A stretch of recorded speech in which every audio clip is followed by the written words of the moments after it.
on early, but that Ramil, as always, Ramil's panel is always lit. That's why me and him have a mutual admiration society. Good morning to Ramil Amir. Salute to Bernard Riley. He's on early right now. The big Pooh Bear is always on early. Good morning, everyone. People will be coming in a little bit later. I had to go run to the store. That's why I'm on time with the scheduled time I put in. But I told my first guest what time I was going to come up, and dropping the link so my brother could come on in, say what's up to me. It was fantastic on Thursday. If you missed the afternoon show, this young man got it going. And this is what I want on my platform, guys like this young man right here. Get this shit right. Sorry about that, my friend.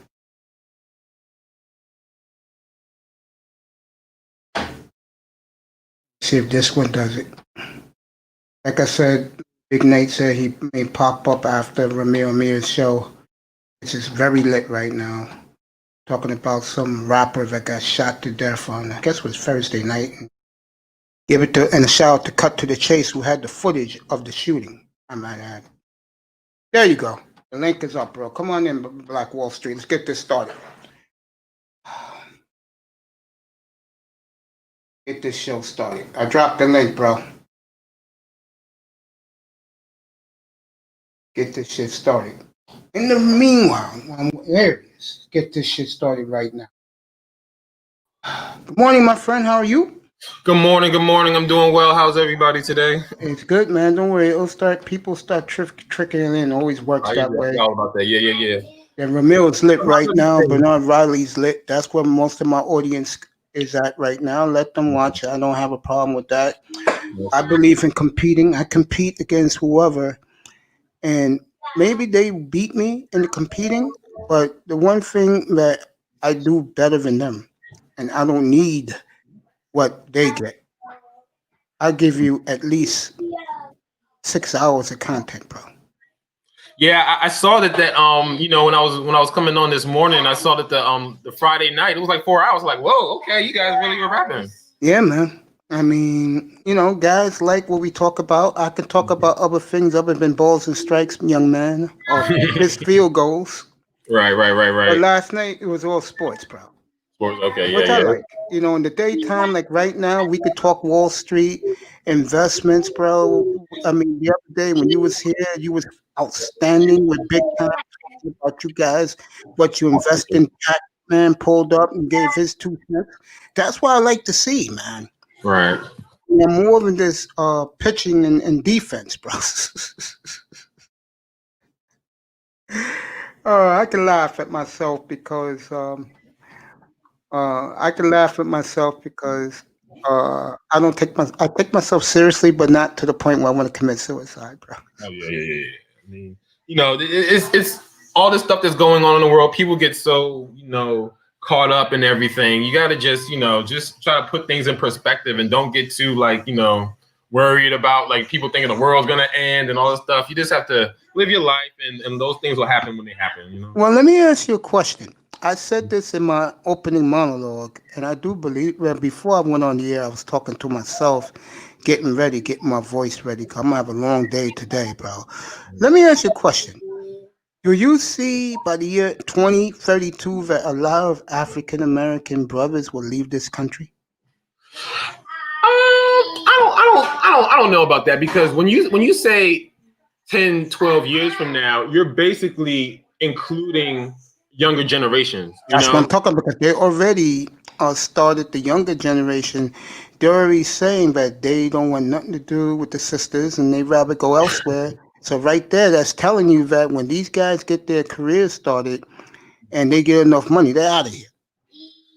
Well, I mean, I see, because I have parents that are my father is West African, and my great grandmother on my mother's side is West Indian. So I've seen what that looks like in other countries. But I mean, I think everybody should have a diverse type of exposure. But I mean, Don't you think we've been stepped on too long, man? As black men? Yeah. I mean, so a lot of that is just with a lot of this for us as a people.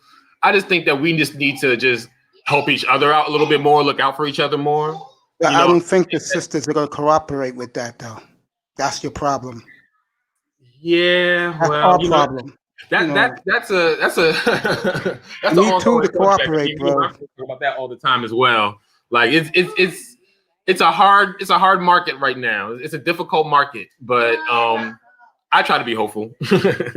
Me, on the other hand, because I'm a little older, I just said the hell with it. Let me just do me, lay low, go about my business, bro. And let me tell you, it's you're gonna think I'm kidding, but doing this for me is heaven, bro.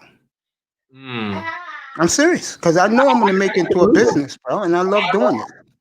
I could believe it because I've been thinking of wanting to do something myself, and I just it just feels good to be able to express yourself, you know what I mean? And then find people that are like-minded, because especially during this COVID and lockout, it's hard to interact with like-minded people, So I agree with that. It's been a blessing for YouTube.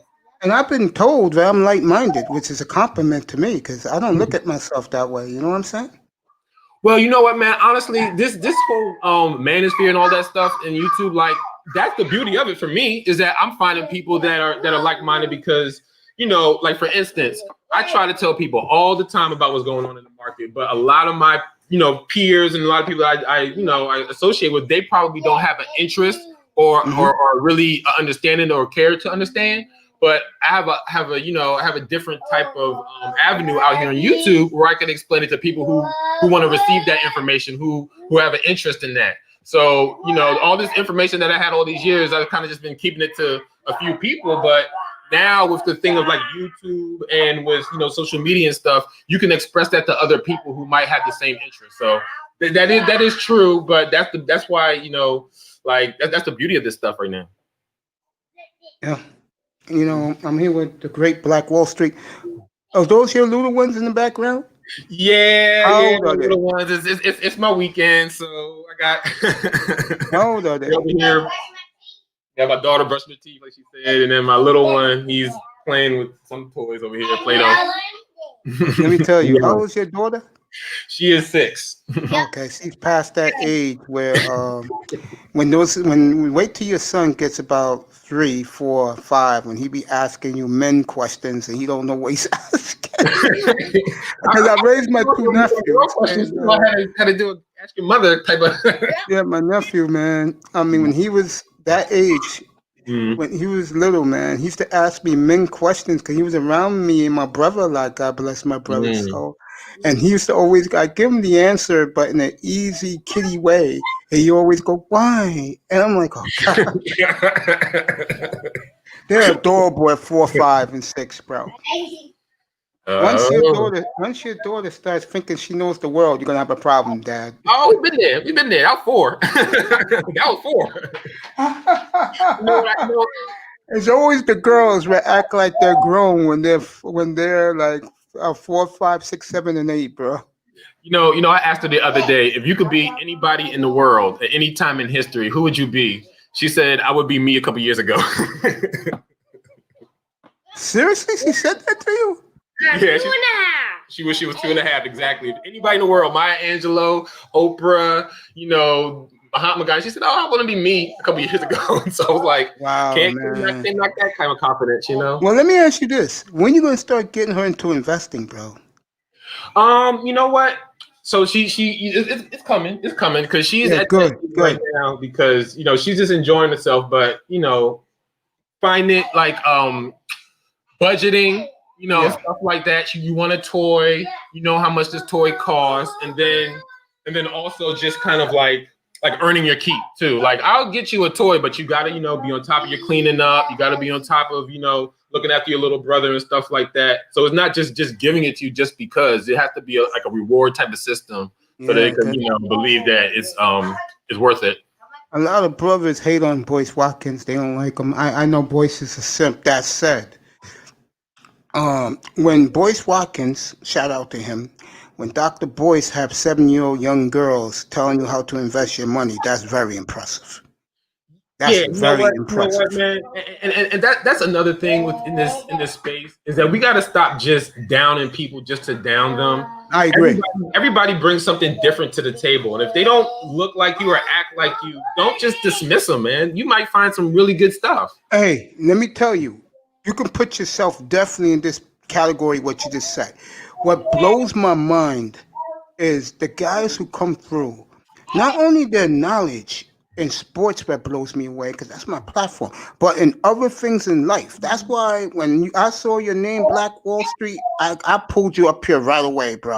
Because I had another guy last weekend, and he told me flat out, I don't tell people the way I do my business when it comes to investing. I said, I don't need you, bro. Well, there's a lot of that going on, but at the end of the day, man, we need to empower each other with this knowledge, man, so that we can all use this information. Exactly. I agree. Like I understand you were talking about earlier, like, you like to compete, but the beauty of something like this is that everybody can do it and everybody can win, Yeah. We're competing against those Wall Street guys, you know what I mean? Or those guys who just think that we don't know what we're talking about. And there you go. There you go. You're right on point, brother. You're right on point, because these guys don't understand that if we just pull our resources together, pull our great minds together, and stop doing dumb shit. Like, again, I said this when I first came to the manosphere, and I'm sticking to this point to the day I die. Our biggest downfall is ourselves. We don't respect each other. We don't like each other, and we're so envious of one another as black men. Yeah, man. It's crabs in a barrel, and we have to really just work on, like you said, like I always try to build up, man. There's a lot of times where people don't always agree with each other, and they don't always have the they don't always see eye to eye. But you have to respect another man. At the very least, respect is the bare minimum. If you can respect another person as a man, then all that other stuff will work itself out. And I just wish that we can get back to that. It's just I'm the type of brother that if you're a black man and I see you in the chat all the time, I'm gonna extend my hand and say, yo, what's up? How you doing, yo? How's your day? I've had so many concept creators tell me, yo, you lift me up, bro, the things you say. And then a couple of weeks ago, you wasn't here. We didn't know each other. A couple of weeks ago, I admitted to all the guys that when it comes to women, I take it out. And the respect I've been getting from other brothers in the manosphere, bro. I'm talking about guys in the chat room. I hear guys giving me props like the Edward Andersons, the Mr. Fantastics, bro. And that's nice because they don't come in here. You know what I'm saying? Yeah. But if they telling, like me and Ramir, I think it was the first Friday night in September I was doing this show. And who's in the chat room giving me a shout out? Ramir. And he says, but he's listening to me driving down the road in Atlanta. That meant the world to me. Ever since me and him has had a mutual admiration society, because I watch him all the time, bro. Yeah. And I saw you in there this morning. I always watch Ramil, bro. Mm-hmm. Yeah. I mean, and you know how easy it is if you just show that love instead of that hate. How brands, like, you got people giving you shout outs from all over the place. Just by being open and just by being, approachable and sociable, like when you came to me, I was like, wow, it was like a breath of fresh air to see somebody who was just like, I'm interested in this. Let me know more. Of course, that's what it's all about anyway, man. That's what it's all about. So we gotta keep that going. That's all. We're gonna keep that going. I didn't even know you Thursday morning, bro. But when I saw your moniker name, I said, let me reach out to this young man, get him up here, bro. Because I like to hear brothers' expertise in what they do. Because I think it adds to the program, bro. Well, I appreciate that. I really appreciate that. And I appreciate you guys more than you guys appreciate me, believe it or not, bro. That's the reason why I run my panel like I do, because if you guys can add something to the show, I'll let you guys talk. I'll just sit back in the background, bro. Mm-hmm. Yeah, man. I guess it's working because guys like to come in here and pop up. Even women like to come up here and say hello to me. I don't even know these women. Yeah, man, just sharing love. Don't be so like people want to be so like, exclusive and not involve people. Like for what, dude? Like everybody brings something to the table. Like some guys don't like to Exactly. have women, some guys don't like to have different races. Like, dude, this is a platform for everybody. Well, Everybody. I look at it this way. I'm gonna go back to the race thing. I think you heard me say this before. I'm gonna say it again. I had some Latino dude here about a month ago, being curious about the black manosphere. And I had to set him straight. I said, there's a Latino manosphere, there's a world manosphere, the white manosphere, the Asian manosphere. Stay in your lane, bro. We niggas handle their own business, bro. Don't worry about us. Yeah, so there are some culture vultures. I do see that. Yeah, there is that culture vulture going on. People who might just stop by for a little bit and then try to soak up that manosphere game or whatever. But I told him, go to your manosphere. They're there, bro. I think the black manosphere does have some exclusivity to black men to an extent. Because other people are gonna be want to know this or want to know that. But the main goal is to empower us black men. Like, we saw what happened with that Black Lives Matter. That's not even about black guys. Like, no, they hate us, Black Lives Matter. That's what I don't want. But if we could just build this up, like the way the black manosphere is going, it has its ups and downs and stuff, but it's going well. Like more people are joining and finding out about it. The subject matter is getting a lot better. You know what I mean? So I think that, the black manosphere is on the up and up. Personally. I agree with you, and then I see the turbulence too. What DJ Cooler was explaining about. I think the best thing to do, if let's say, especially if you have your own platform, like I do, the best thing to do is let niggas know who you are. And I know a whole group of guys from the chat rooms. I've been here a year and a half. I've become friends with them. They come over, say what's up to me, and I appreciate the love, bro. But niggas know that you're real. Don't be platform mongering. Like a lot of guys like the platform mong. And I don't do that shit. I go to Cooter's room, and Platinum today frees me out. That's okay. I'll get his ass back. I'll go to his podium, his platform. Other than that, I watched the breakdown with Sister George and Concrete Rose from afar. I watched them, and I'm gonna try and get Sister George. I'm gonna try and get both of them up here so I can interview them, so I could smooth my way to get Miss J in here, so I could crucify her ass. That woman believes, bro, Miss J, there's not brothers like you in the fucking world, bro. That's what pissed me off about black women more than anything else. That they think so little of us. They don't think that we have brains. And the problem is that they keep on dealing with the same type of dudes. That's what the problem is. You keep on, and they worship the white man too much. Yeah. Oh yeah. For sure. Yeah, but that's the problem. It's that Willie Lynch, bro. It's like that. To make the black man look bad. You know what I mean? So that you just try to make that bad perception, and then it's easier to the black family structure, single parenthood. It's harder to keep that together when you make that perception, And I don't think, and I'm gonna be honest with you. I want you to elaborate on this. I think most black women don't want a family. I think they just want to go out there, get banged, do what they do, get their money, and do what the F they want to do. You agree with that? I mean, of course, because that's all you see. I mean, if it was something different, then we would see something different. Like, that I 100% actually agree with that, because I feel like if they did, then they would do things that would help keep the family structure stronger. But they're not doing those things, and they're just reluctant to do them. So if you're reluctant to keep the family structure together, then you might not be having that in your best interest. Yeah, and it's funny because how can I say this? One thing I do give black women, they concede, bro. When they see a brother like yourself doing good things, they don't want to be bothered with you. And now I figured out why they're like that. Because they know that deep inside, not you per se, but your peers, they don't want them, bro. Now black women are beginning to accept this now, sadly. They're beginning to realize that you can throw yourself at Brad, Chad, Lee Yang, Ahmed, Rico, all you want. But at the end of the night, brothers At are, the end of the night. yeah, at the end of the night, brothers are doing them now. Brothers are taking care and handling their business. 54, I think you know this stat. 54% between 18 and 65, bro, black men, not married, no kids. That's alarming, bro. Yeah. It's happening, and you know what, man? You know, it was funny because I don't know where I was. I think you know what it was. I was looking like a music video, and Yeah. then like I was looking at like some of the comments, and these kids are on that.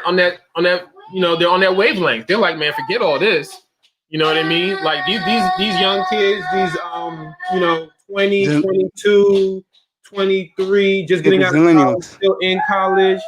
You know, a lot of them are feeling that way. And then, like you were just saying earlier about like people moving out the country, like now they're saying that too. So, See, here's the I mean, mistake black women make, and they continue to do it over and over. They play themselves too much. I remember I was telling um, a certain concept creator showed a video about 6 weeks ago of this black chick, fine as hell, white boyfriend. This bitch is twerking for the white motherfuckers at the workplace, yeah, yeah, and black women are like, That's not true." I said, "I'll get the video." Then other guys say, "Yeah, I saw that video, bro." And then black women stay quiet, bro. You know why?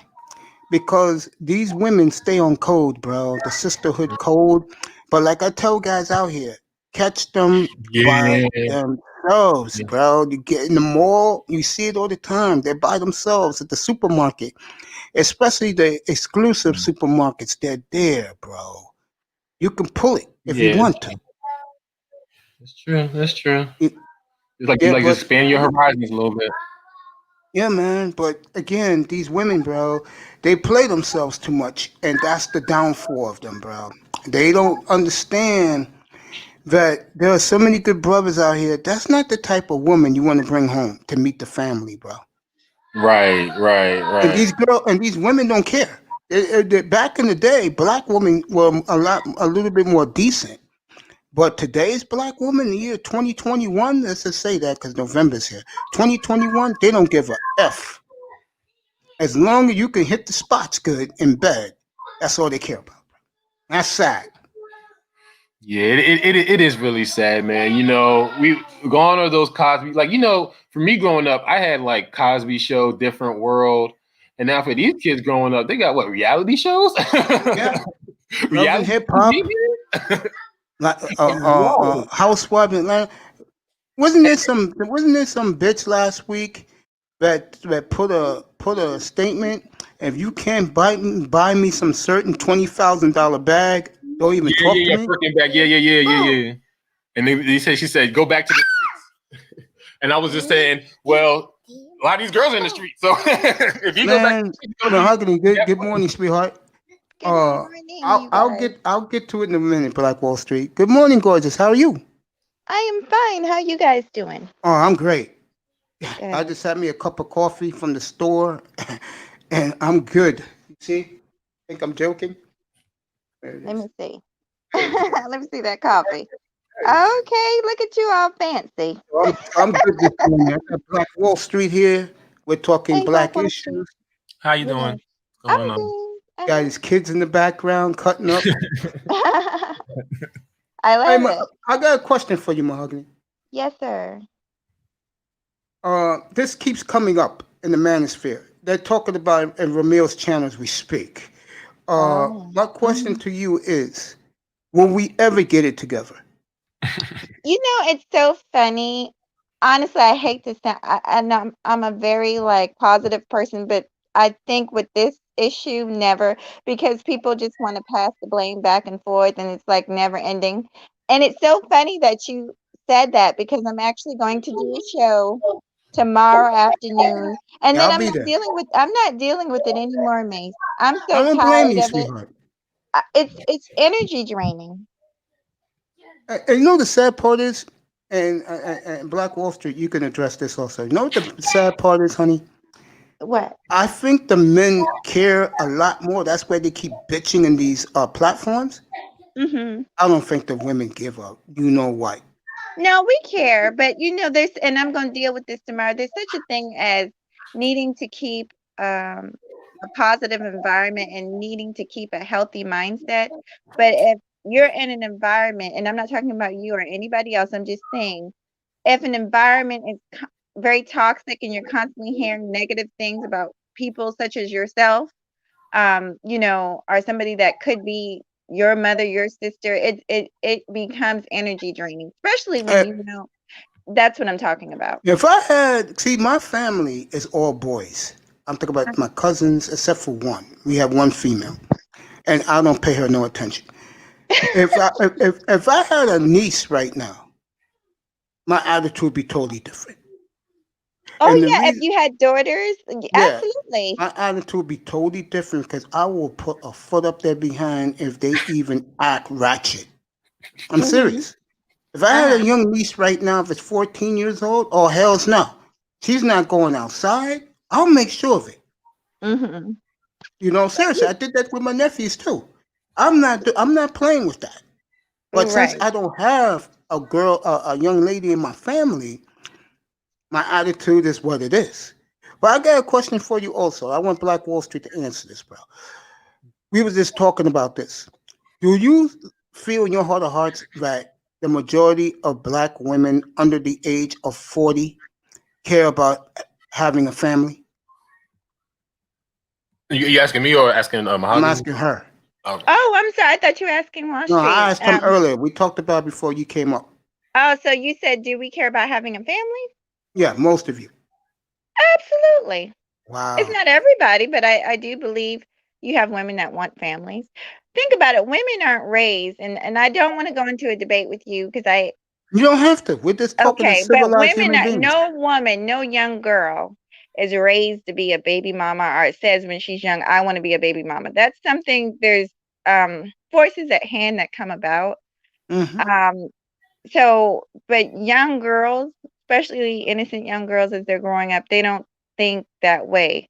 And it's conditioning that happens, and incidents that happen that take place that really mess our people up. And so, I will talk about that a little bit more tomorrow. But I'm just sick of it, Mace. I have always wanted us to get along, but I realize there's a segment of us that you just cannot help. And Fact. my thing is also that let's look at the people, Mace. Let's look at the people that have the issues. When is these people that have the issues at large with the opposite sex? A lot of them. When have you seen them with a member of the opposite sex? They I said talk that last about night. they I said talk that last about night. having, and even if they do they have good relationships? No, There's a it's very difference. toxic. Yeah, exactly. There's a difference. So why aren't we paying attention to the people who actually have positive relationships with opposite sex families, marriages that are doing well, raising their kids? Why aren't we leaning towards these people? No, we're leaning to people who haven't had motherfucking coochie or penis in 20 years to tell us about what's wrong with the opposite sex. It doesn't make sense. Somebody make it make sense. Go ahead, Black Wall Street. Black Wall Street. All right, I'll let him take care of his kids real quick. yeah. I had a little accident. Don't worry about it. Oh, Go ahead. Elaborate what Sweetheart just said. Oh yeah, no. I just I'm back. Yeah, go ahead.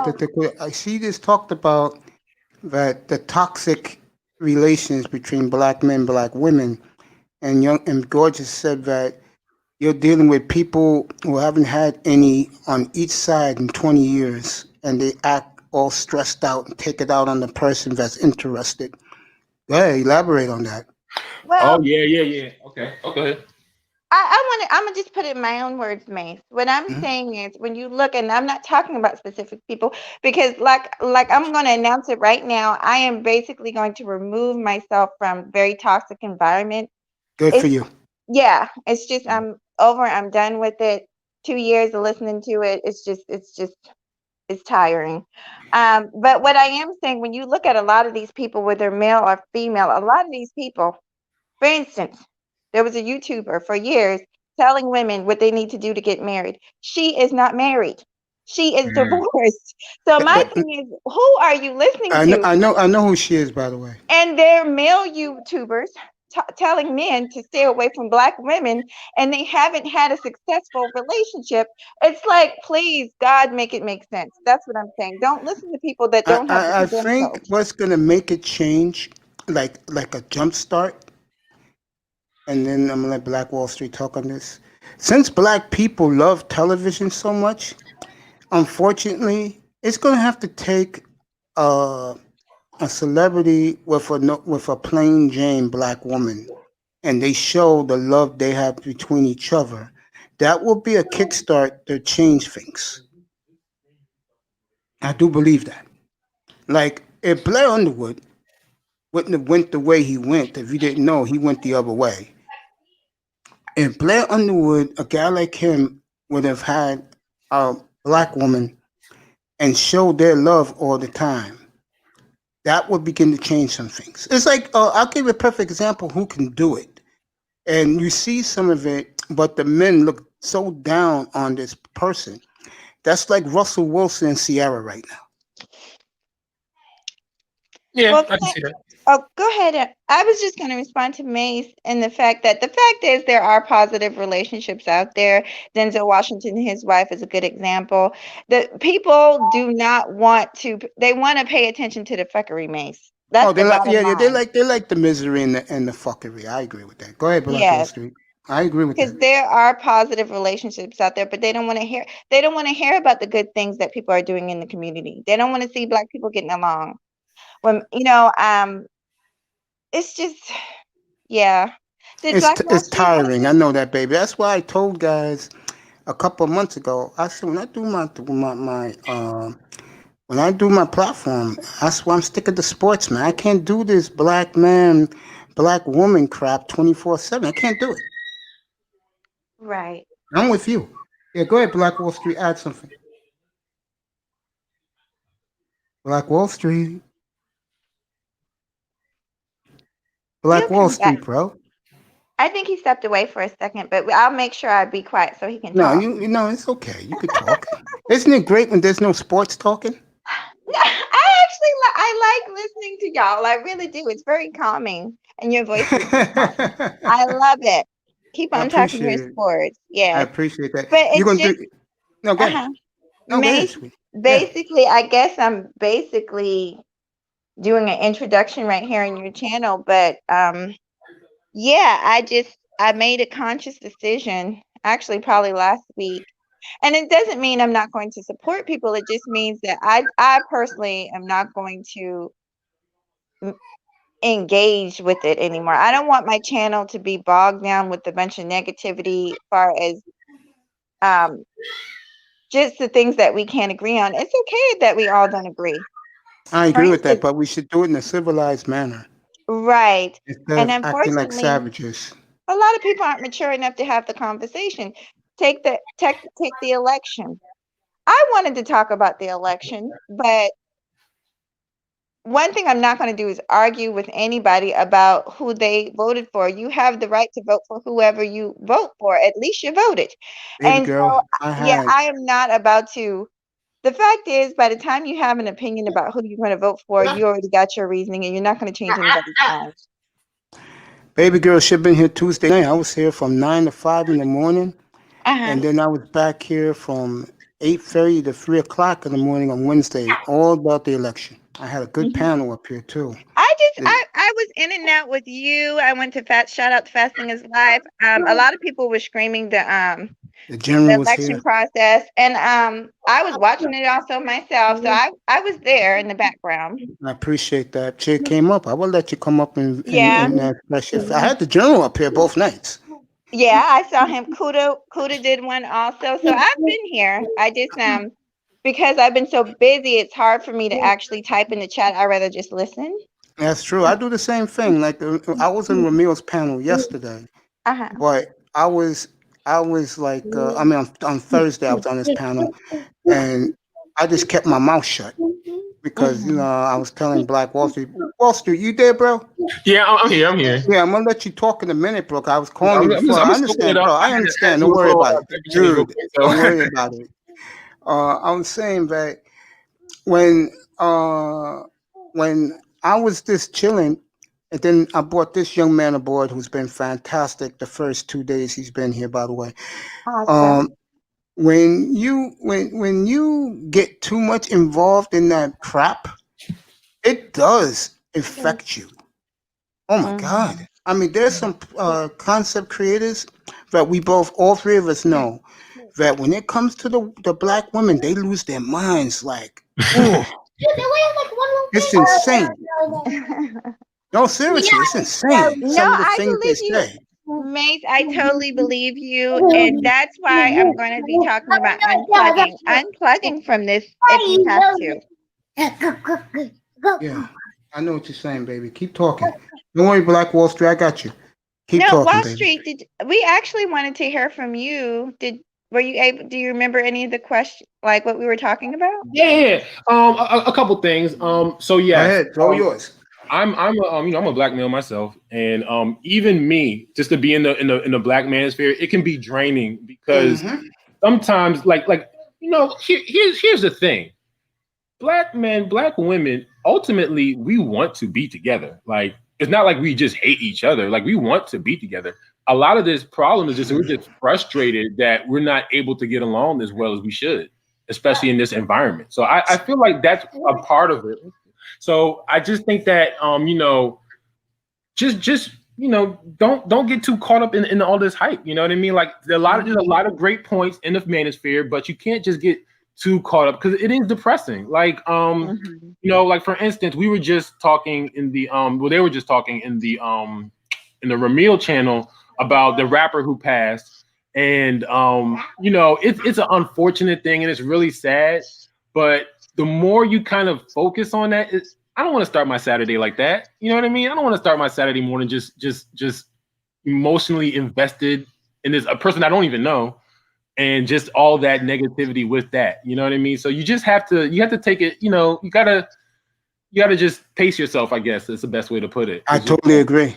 You just I gotta mean, pace I'll give you a show that's refreshing. It comes on. Let me give them a plug because it comes on later this afternoon. Shout out to Kenny Conjo, Third Ward Colombian Brandon L, Big Duke 24, and the Topaz. gorgeous Topaz, Miss Topaz, the fourth quarter. They do a great job because they talk about a little bit about everything. Yes, they do. And look how packed that room is. And I interviewed Third Ward and Kenny Conjo a month ago. I had them up here. And we both had the same ideology. And what theirs is like mine. They don't give a damn who watches. They're not going to beg for views. They're just going to Right. do what they do. And I said to them the same thing. And I have guys come up in here, they say, yo, you got over 200 subscribes. Congrats. I'm like, and? Well, Baby and girl right here is at 700 now. She's going to get 1,000 probably in the springtime. And we'll throw a I party don't for know. you too. But We're gonna you throw, know what's really? Oh, go ahead. I was just going to say, we're going to throw a party for you too.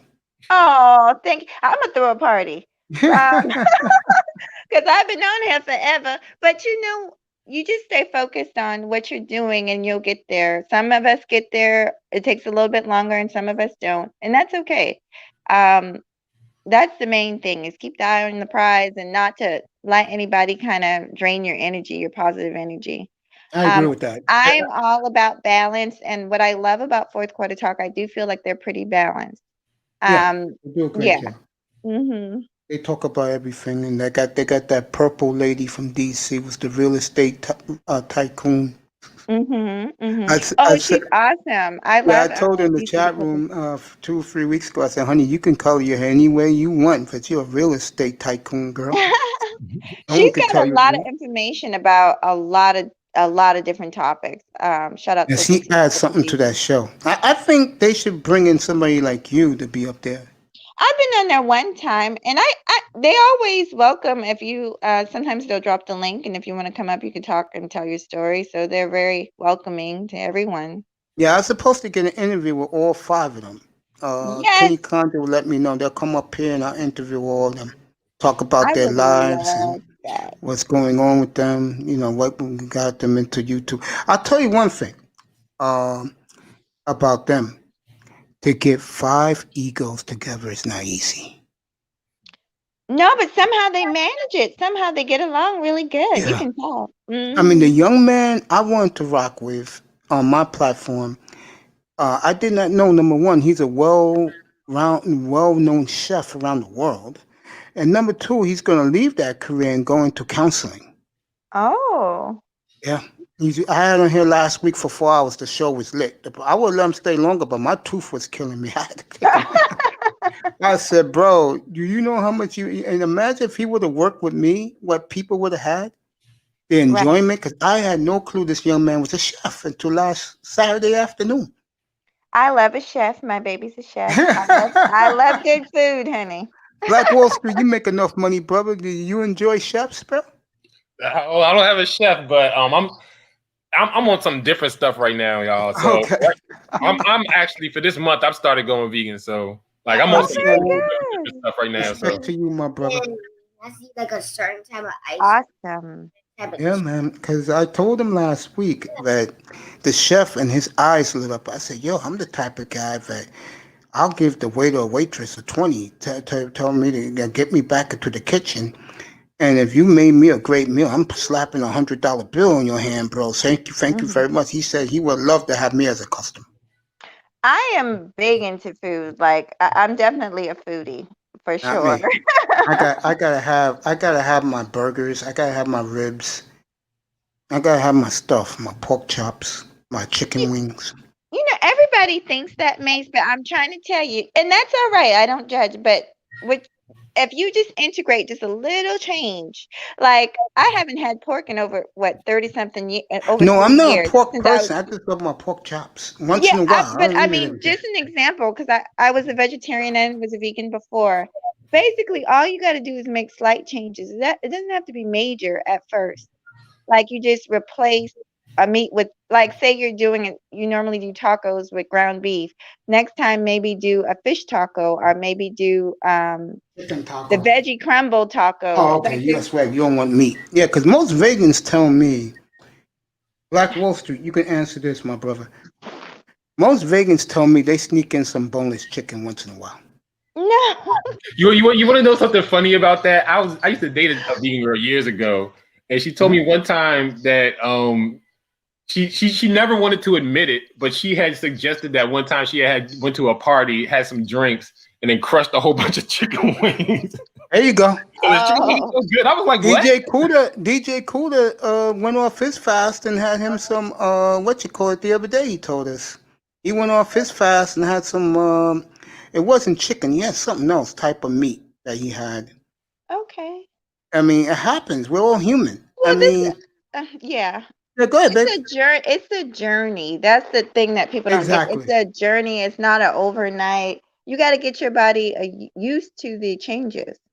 I forgot who said a little while ago in the chat room they did a 40-day fast. I forgot. Oh, when I had Dusty here after the show last night, me and him spoke for like 2 hours. Uh-huh. And a shout out, good morning to Dusty and his beautiful lady and that cute little daughter of hers with that diamond pierce in her ears yesterday. Oh, okay. Yeah, so Dusty told us that in the panel that I spoke to him till like 3 in the morning after my show last night, and yeah, those things happen. He said that he went vegan too. Everybody's going vegan. Well, it's nice to try.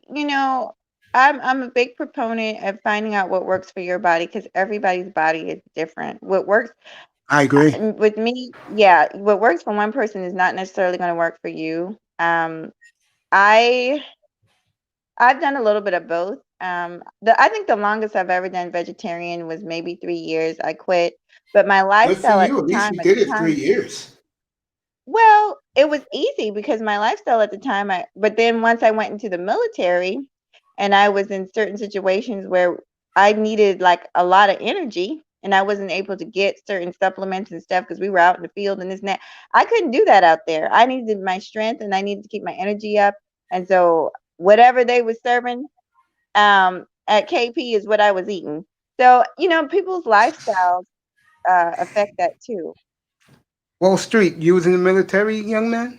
No, not a military, You but was I know. no, you was per college guy. Yeah. There you go. No, I respect that. You know that, bro. You know that since I've been talking to both of you. For Mahogany, it's been like nearly a month now. You just a couple of days. I appreciate both of you, what you bring to the table. I do. I'm not just saying it to say. I mean when I say. And I'm glad that brothers see that in me. That when I speak, I really mean it. You know. Yeah, I see you as a person that brings people together. I mean, just from the few days that I've seen, I mean, you're able to talk about a diverse variety of topics, and you're able to include a diverse variety of people, from different viewpoints, and still keep things going in the right direction. So, I mean, I think that's a gift to you. Something that you were talking about earlier about your getting views and all the other kind of stuff. One of my friends, like one of my just best friends outside of YouTube, just that I've known him for years, like ever since we were like 12 years old, is Spiritual Logic.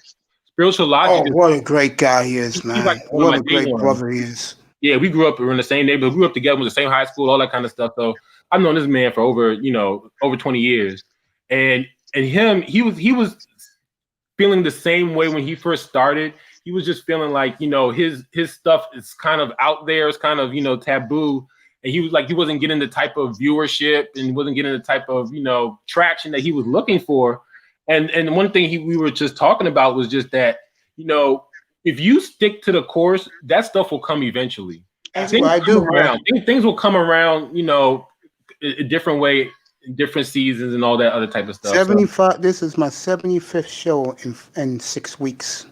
Wow. Okay. Make it 5 weeks. I took a day. I take a day off a week. So then I that kind of consistency. Yeah. All it takes is one. It takes like one subject matter. It just takes one hashtag to get other people. You know what I mean? I'm gonna give a plug to your boy right now, Mahogany. I had Spiritual Hawk with me. He just popped up around midnight on a Thursday night, and this guy, unbelievable. More black men should be like him. Okay, I'm gonna look both of them up. And the respect this man gets around the manosphere, and he deserves the respect he gets. I look at him as an ambassador to the manosphere. That's how much respect he gets. I'm gonna tell him that. All right. Oh, when he was up here, because for him, his most important thing was just sticking to who he was. That's the most important thing. I don't care if he gets bingo. He was getting a lot of backlash when he first started. A lot of people weren't accepting because he comes from a spiritual place. But he said, I'm going to stick to who I am regardless of that. And eventually people came around. Eventually, the more he talks, the more he speaks, people realize, okay, he knows what he's talking about. He's making great points. So I mean, eventually it came to happen. So I had Pac-Man up here that night. I had Star Platinum up here this night. When he popped up, and you could hear a pin drop. Oh yeah, he shuts it down. And the thing about it was he would say this stuff to me and say this stuff to our friends in the group chat. I'm like, dude, more people need to hear this stuff, man. You can't keep this within your small circle. And I pressed them to get onto to YouTube and on Instagram and stuff because I was like, dude, this stuff is just too much information just to keep to me, keep to the group chat, the 4 or 5 people that we talk to and the people that you see on a day-to-day basis. And me and him clicked. First week I was in the manosphere.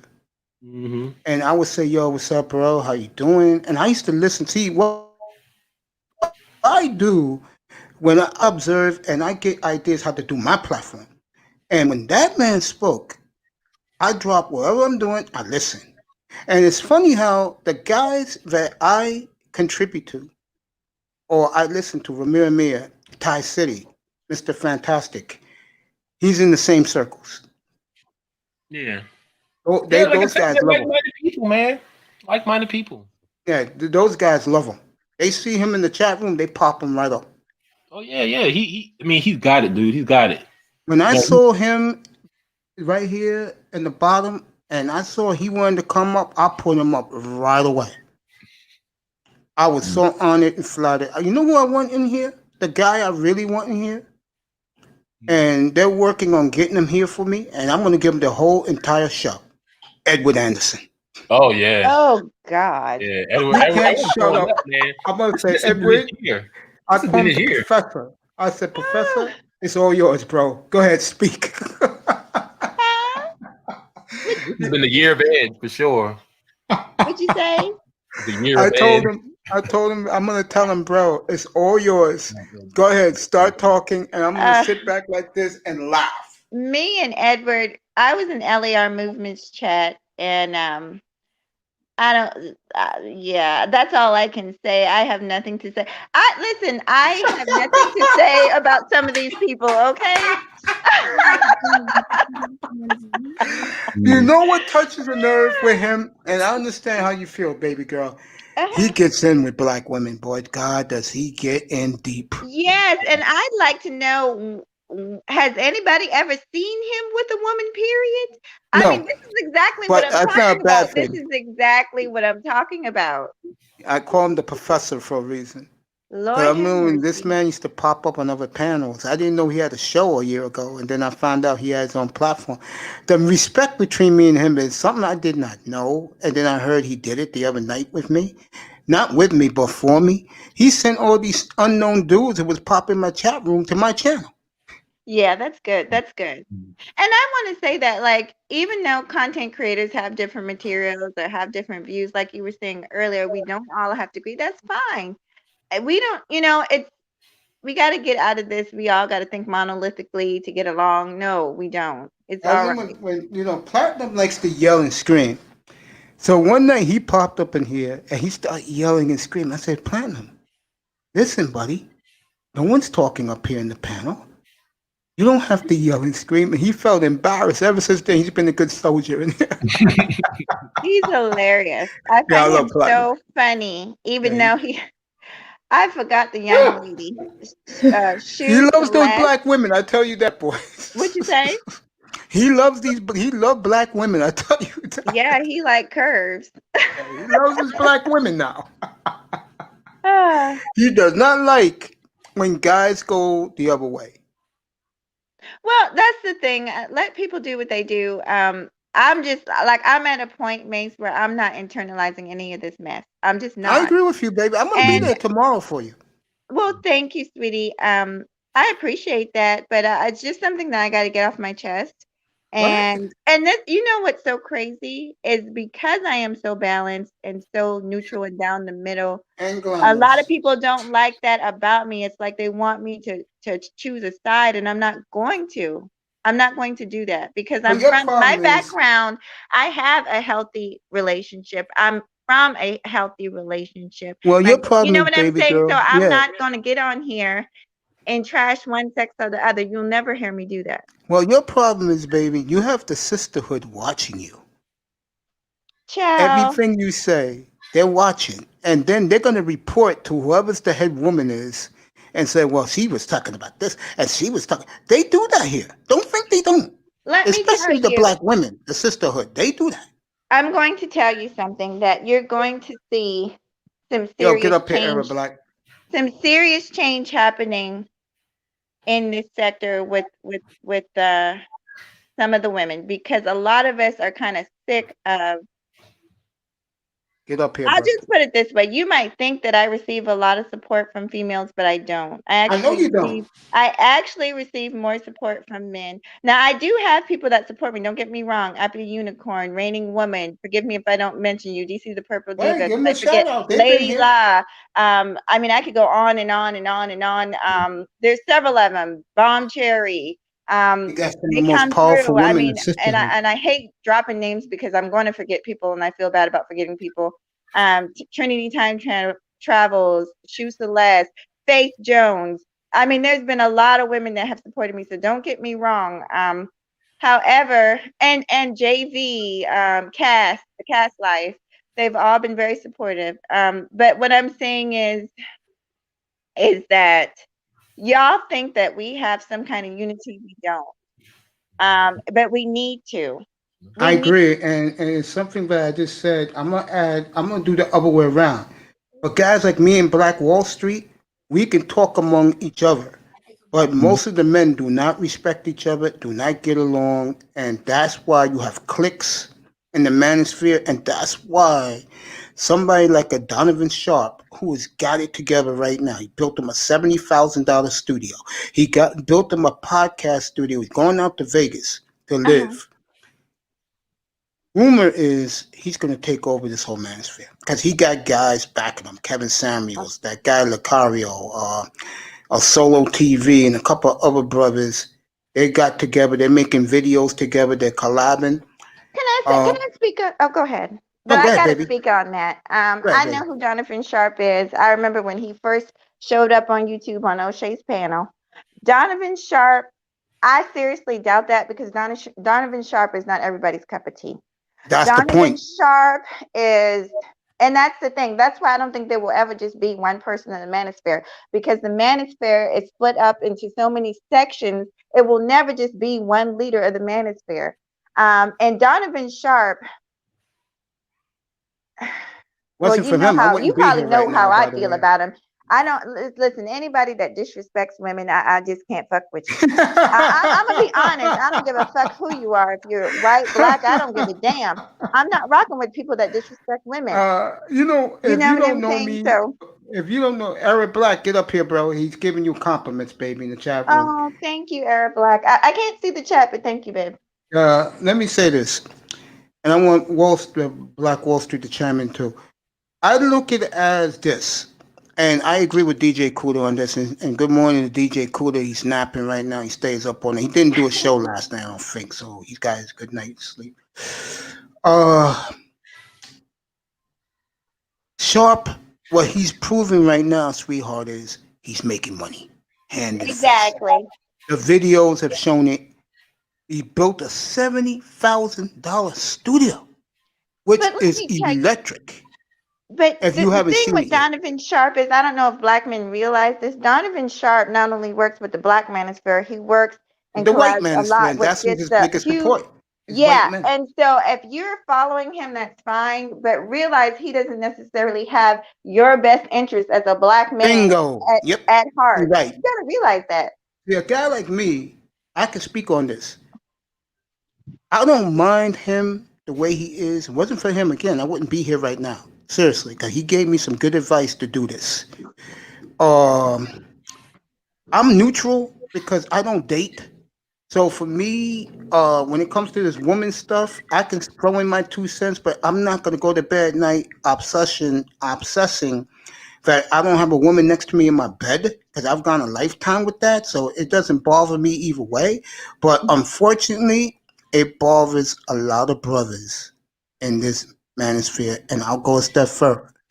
If Sharp does what he does, you're going to get an invasion of white boys in this manosphere. Already. Yeah, because they don't respect us, bro, as black men. They don't respect us. They look at it this way. When they talk among themselves, their women hate them, don't respect them. Their women throw themselves at us 24/7. Let's just go along with it. And they're right. I hate to say it. White men are right about that. I think if more sisters show loyalty to brothers or give them a chance more. Because again, I was talking this to Black Wall Street before you popped up. There's so many good black men out here that goes to bed alone every night. And I said this on another platform yesterday. Once you start tricking, sisters don't respect guys who trick. They just don't. Because what you're telling that woman is you can't get it on your own. You're not good enough to get on your own. Black Wall Street, comment on that. It is unfortunate because once you realize that, one thing I hate to do, I hate to categorize. Like, you know how people talk about, oh, you got to be a high value man, you got to be a low value, and this. Yeah, I shot that shit down a couple of weeks ago. Yeah, I don't like all that stuff. As a man, you just try to do what you feel is best for you. But part of that just goes as well when it comes to relationships. I mean, it's tough. It's kind of like me going vegan. It's like the same type of thing. It's like there's certain things that I know I want to do, and there's certain things I know I need to do. And right now, it doesn't serve me to get caught up in a lot of that stuff that's going on. Exactly. And you just have to be comfortable with that, because there are times when it's like, dang, man, I wish I could just find somebody that could, I could build this thing with, but, I can't wait for that. At the end of the day, I can't wait for that. I agree, bro. I mean, Mahogany, go ahead, baby. Oh no, and I was thinking about my list. I forgot my girl Topaz. She's very supportive. So all those women and whoever I forgot, I'm sorry. You got a lot of powerful sisters in the manosphere on your side. I want to go back. I'm not going to name her name, but I know you was talking about earlier, the one that was giving advice and she was divorced down in Atlanta, sitting in her backyard in a rocking chair. I know who she is. There's a few, I'm going to be honest, there's a few women that do that. But if you just sit back and peep game, man, and it's like I said, it's not even about her. Just watch the people. And I'm going to just watch the people that are talking all this and actually evaluate their lives. If you look on my channel, you can see my family. You can see me and my son at the youth center working with other Black kids. And your man too. Basically, you got to judge a tree by the fruit it bears. Where's the goddamn fruit? I agree. Where's the fruit? Go ahead, Black Wall Street. You got two little ones with you. Oh, I'm sorry. I missed it. I was my daughter. She was talking about that. She shows you the receipts of her family life on camera. She's not ashamed to do that. While I would say most women in the manosphere will not do that. And I'm not judging, because I know people want to protect their families. I do get that. But I'm talking about people, specifically people who are giving advice on a large scale, like this is their business, and can't produce one picture of them with the opposite sex. Like, can't produce any type of receipt to stand on. This is what I'm talking about. Well, one thing I will say is that, like you're right. A lot of people aren't, necessarily ready to, cam up and put their business out there and stuff like that. But there's a little bit of, a little bit of fakery going on, and you just have to use your own discernment. At the end of the day, like you said, you just have to use your own discernment. You say, okay, this person doesn't have what they're speaking of.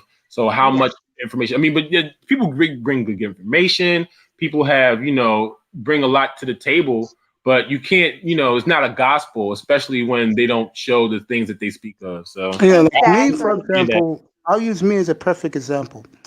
I've been telling guys since Memorial Day I was going to get this platform up, and some guys, and I had a disastrous first Saturday night because I'm not tech inclined. I didn't know what I was doing, so I'm like kicking myself because I know if I do this, I'm not going to have a problem, but it's going to take time for me to get used to doing it. And then that Memorial Day in the afternoon, I found StreamYards on my phone. So I clicked it in, I put in what time I was going to pop up. And the point I'm making is the same guys who was in this room on that Saturday night when I flopped on Labor Day weekend, most of those guys don't even come in here no more. What? They don't even give me a sniff. But Mace, that's what I'm talking about, the kind of hatred. And that's why even me, how I got love for you. I will always have love for you. Same here, baby girl. You. But even I find myself needing to kind of chill in your chat room and stuff, because we got to realize just because we're accepting of different points of view, some of these people are not. They don't want to see you up here talking to me. No, because a lot of them, and you saw that, and I love him. I hate to say this, honey, he'll be here after Ramil's show shuts down. You get the little big Nates who, once you rile that brother up, he is. No, man, I like Bill. Little Big Nate gave me some advice when it comes to my kids and my child's mother. So I'll give him a little respect. I love Nate. Yo, me and Nate are like brothers, bro. That's what's up. When he comes in here, I stop all the sports, and he pops up. I put him up there. I ask him some like trigger questions. Well, I knew he's gonna go off. I mean, a couple of weeks ago, this beautiful woman was up here on a Sunday morning. Little Big Nate popped up. Here we go. Child, give me 5 minutes. That's all I need. 5 minutes with his ass. You had so many sisterhood women pop up in here. Because like I said, the sisterhood is real tight. We're not as black men. They are. I had more sisters pop up here to protect this young lady here. And I noticed it. I said, damn, But this woman's here, that woman's let here. me tell you, but the general to protect with me, I don't think it's so much the sisterhood. I think people who have actually been watching me a little bit realize that I'm not a part of the fuckery. They realize that I'm Eric not. Black, get up Yeah. here, bro. Get up here, Eric Black, bro, So and express yourself. Let the sister know what you're saying in the chat room, bro. those people have been around me. That's all. And No, they've I'm just been. saying that I always wanted to talk to Miss Topaz. Who Oh, pops up on she's my panel? gorgeous. Miss Topaz. Oh, did you guys? She had a wonderful. You need to go to her channel, Mace. She had a wonderful thing on Halloween night where everybody from Fourth Quarter Talk was over there, and they all dressed up in their costumes, and she was Nice. so Yeah, I'll beautiful. You check gotta that go out. see her. Yeah, I'll They go were see all on that. camera. Yeah. She looked very beautiful. Yes. So I say this before, Mahogany, and you're part of this. Black Wall Street. Do you realize how many good women are in the good-looking sisters in the manosphere, bro? Yeah, I've seen that Wow. that breakdown before and all Wow. that stuff. Yeah. And these brothers act like clowns towards these women. I don't know, bro. And You know what though? One thing I will say though, I will say that a lot of these guys aren't that have much experience around women and I all of believe that. So sometimes when you don't have the experience and you don't know what you don't know, you're just gonna go with what feels right at that time. So if somebody's bashing at that time because it sounds good or that's what's the flavor of the moment, then people, even though you might not have any understanding of what you're talking about, you might just go with that because that just, that's all you know at that moment. So, you have to give people a little bit of, like I said, man, you got to pace yourself, man, because there'll be times when people will just be dead wrong. And if you want to sit there and try to set it straight, you're going to be there for like all day. You know what I mean? So you have to choose your battles. This YouTube thing, like it's a it's a beast. It's a beast. You can get caught up in the rabbit hole sometimes, but you just have to be aware of that. You have to be aware of like, okay, this is becoming a little bit too much, and then know when you gotta kind of fall back a little. Yeah, let me tell Black Wall Street. Let me tell you how bad it is. I've been into certain rooms just trying to show love, just trying to support, just trying to see what's going on with the conversation. And literally me typing one thing in the chat got me blocked. That's the type of stuff I'm talking about. Like someone didn't see me, they didn't want a woman in the space. And I know it happens to men too, but I'm just saying in my situation, they saw me and blocked me. And I said, look at this. This that don't make happens no damn that sense. happens to men in the female sites a lot. Mm-hmm. Yeah, and it's not right. But I can't tell people how to run their channel. It'll never happen to my channel. I don't believe in blocking people. The only way a person would get blocked over there is if they disrespect the guests on the panel. Like that's about it. I could care less what they say about me. I was gonna say that what you said is so on point because when I first used to come up here, let me tell you a person that took a lot of shit from more women than men. Jessica X. Me and her came in at the same time to the Manosphere. We came on the same show. O'Shea's, what they call that? Rumble. Yeah. And I'm not going to name no names because I have a good relationship with the people who used to kill her. But my God, the beating that young lady took. Now, Mace, let me just say this because I actually never had really watched her videos, but what I did was I went and checked out a few. Didn't have really an issue with what she was saying, but I did see her. Bomb Cherry Live, otherwise known as Creole and Cajun and Creole Living, had an open panel. She came up on the panel. Fantastic was on the panel. It was a good show. 14-hour show. I don't know. It was long as hell, but it was a good show. And basically, the reason a lot of Black women attacked her was that she was speaking on American Black women. She's never been in America. And they felt like, how can you speak on, once again, something and don't have not a receipt to stand on? And so Who's that her was the friends? issue. Baby girl, who's her friends in the Manosphere? I have no idea. Some of the top Black concept creators. Matter of fact, one of them who we both love and admire put her on this. Though. Yeah, DJ Kuda. Men, though, that's my point. That's the point. Men. Yeah. So if men gonna tell them how they truly feel, and she knows she's gonna get protection from the Fantastics, from the what's my man? MOTs of the world, game changer. She's gonna speak her shit on black No, women. but this is the Gonna say. thing. If you are a real woman, Mace, and this is the thing, because see, I'm a real bitch. That's why a lot of motherfuckers don't like me, because I'm real with my shit.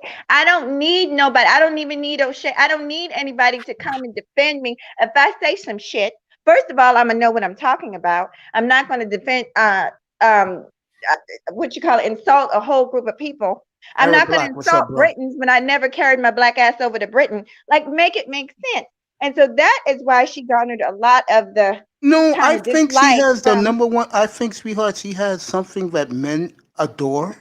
That's why she got so many clicks. Yes, she did. She has that avatar. Yes, she does. She has Not that only the picture. avatar, she showed her true self. And when she showed her true self, guys lost their minds. Please show me where she came on camera, Mace. Show me. I would love to see it. I think Keep it on all cams up, yeah. of the people in this space. I'm would gonna bring love up to the see. poster with her and Danica Marie together, and you But see that's a who she. picture. Yeah, but that's who she really is. It's not an avatar. Are we sure? Because Yeah. there's such a thing. There's such a thing as filters. No, I don't think so. I think I think when it comes to the way she looks, she's legit. And I'm gonna just say this, Mace, because and see, this is the issue with why, and no one's listening to what the American women why they jumped on her, but she made comments about us in general, even though she's never been in America, and that angered a lot of people. And like you said, fantastic, and certain people jumped to her defense. Yeah, yeah. But if it was me, I don't need back up, bruh. I don't need you. I got this. I don't need you to defend me. I look at I it this can way. back up what I'm saying, but I've never seen her do that. So Good evening to the beautiful Jessica X, by the way, because me and her have a bond. Because, like I said, we and came I in know, to get the and listen, manosphere. Mace, there's a lot of people that you might watch and follow that I don't Well, fuck not with. really. And I that's don't watch cool. Jessica X's platform, believe it or not. I don't. Matter of fact, I don't watch no woman's platform except Sister George and Concrete. So you And don't I watch me? it from afar. I watch it from afar, and I respect those two sisters. I respect you. But you don't watch me. I watch you. You should know I watch you. I'm gonna be there tomorrow. I'm dropping football for you, girl. Now, Mace, I know. Listen, let me just make this easy for you, because I know that she's, up in here. She's one of your peoples, and I get that. I don't have nothing against her. Like I said, I've never really watched her. Don't know much about her. Sweetheart, I don't mean to interrupt you, but I don't worship her like these dudes do. I don't. I look at her as like a niece. That's how I look at her. She handles her business very well. I go about mine. Okay. That's what I'm saying. But where you think she got all this slander about American black women from?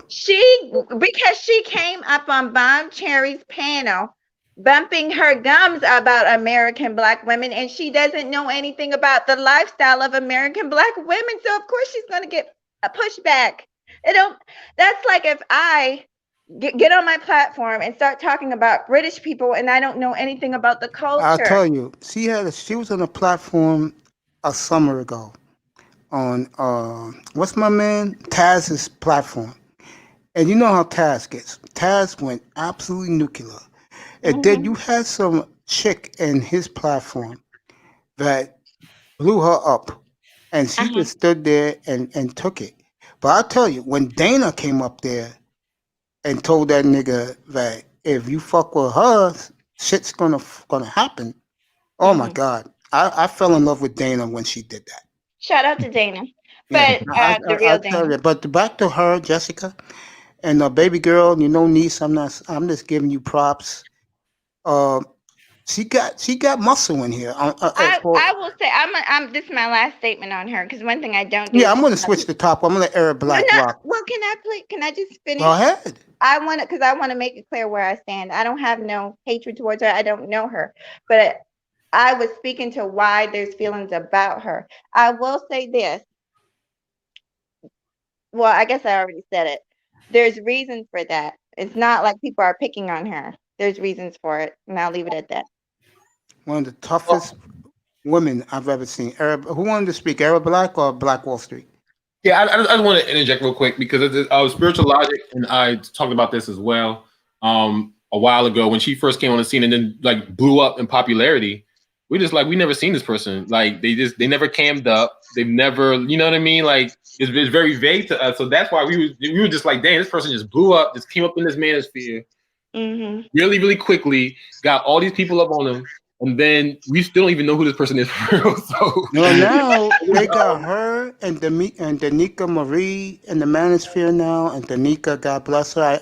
I've been a big fan of Danica since I came into the manosphere. Sometimes, and I hate to say this, pictures and stuff though.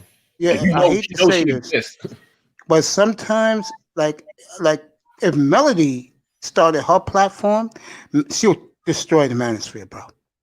And she got the not only sex appeal, she got the looks to prove it. I need to know. You know, my question is, Mace. I need to know that people are smart enough, and this is no shade to nobody. But I need to know that people are doing their just due research and their just due before they. Danica, yeah, she cams up. She's on here all the time. She has a huge following on Facebook. You could check their credentials. But a lot of these people that are being bigged up and shot out, and have you ever, and like he said, she started out on another platform, which is fine. Do your thing, baby girl. No one can say that about me. I stood up on my own 2 feet. That's why I don't need anybody to speak for me. Mahogany, let me ask you a question. And that's why motherfuckers don't like me. But I guess Black, that's I'm all right. coming to you in a minute. Shout out to you, Mahogany, for that. There Thank you go. baby. Mahogany, let me say something to you. I'm being honest. I'm gonna clean this up because this is how much I love you. But I will say what I want to say in a different way if there was just all men in this platform. Okay. You're bad. Let me put it to you that way. You are bad. What hurts you, you got a man. If you didn't have a man, oh my God, you will tear this shit up too. Can I say something to that? And thank you, Air Black, and all of you guys that have watched. You're bad, baby. You're bad. Of course. I second that emotion. Yeah, you got it going on. And it's men what makes that too. So don't think that we don't. That's why Miss X is put on a pedestal because she don't have no man. Mm-hmm. Did you hear what happened to Danica Marie the other night? Yeah, I watch her.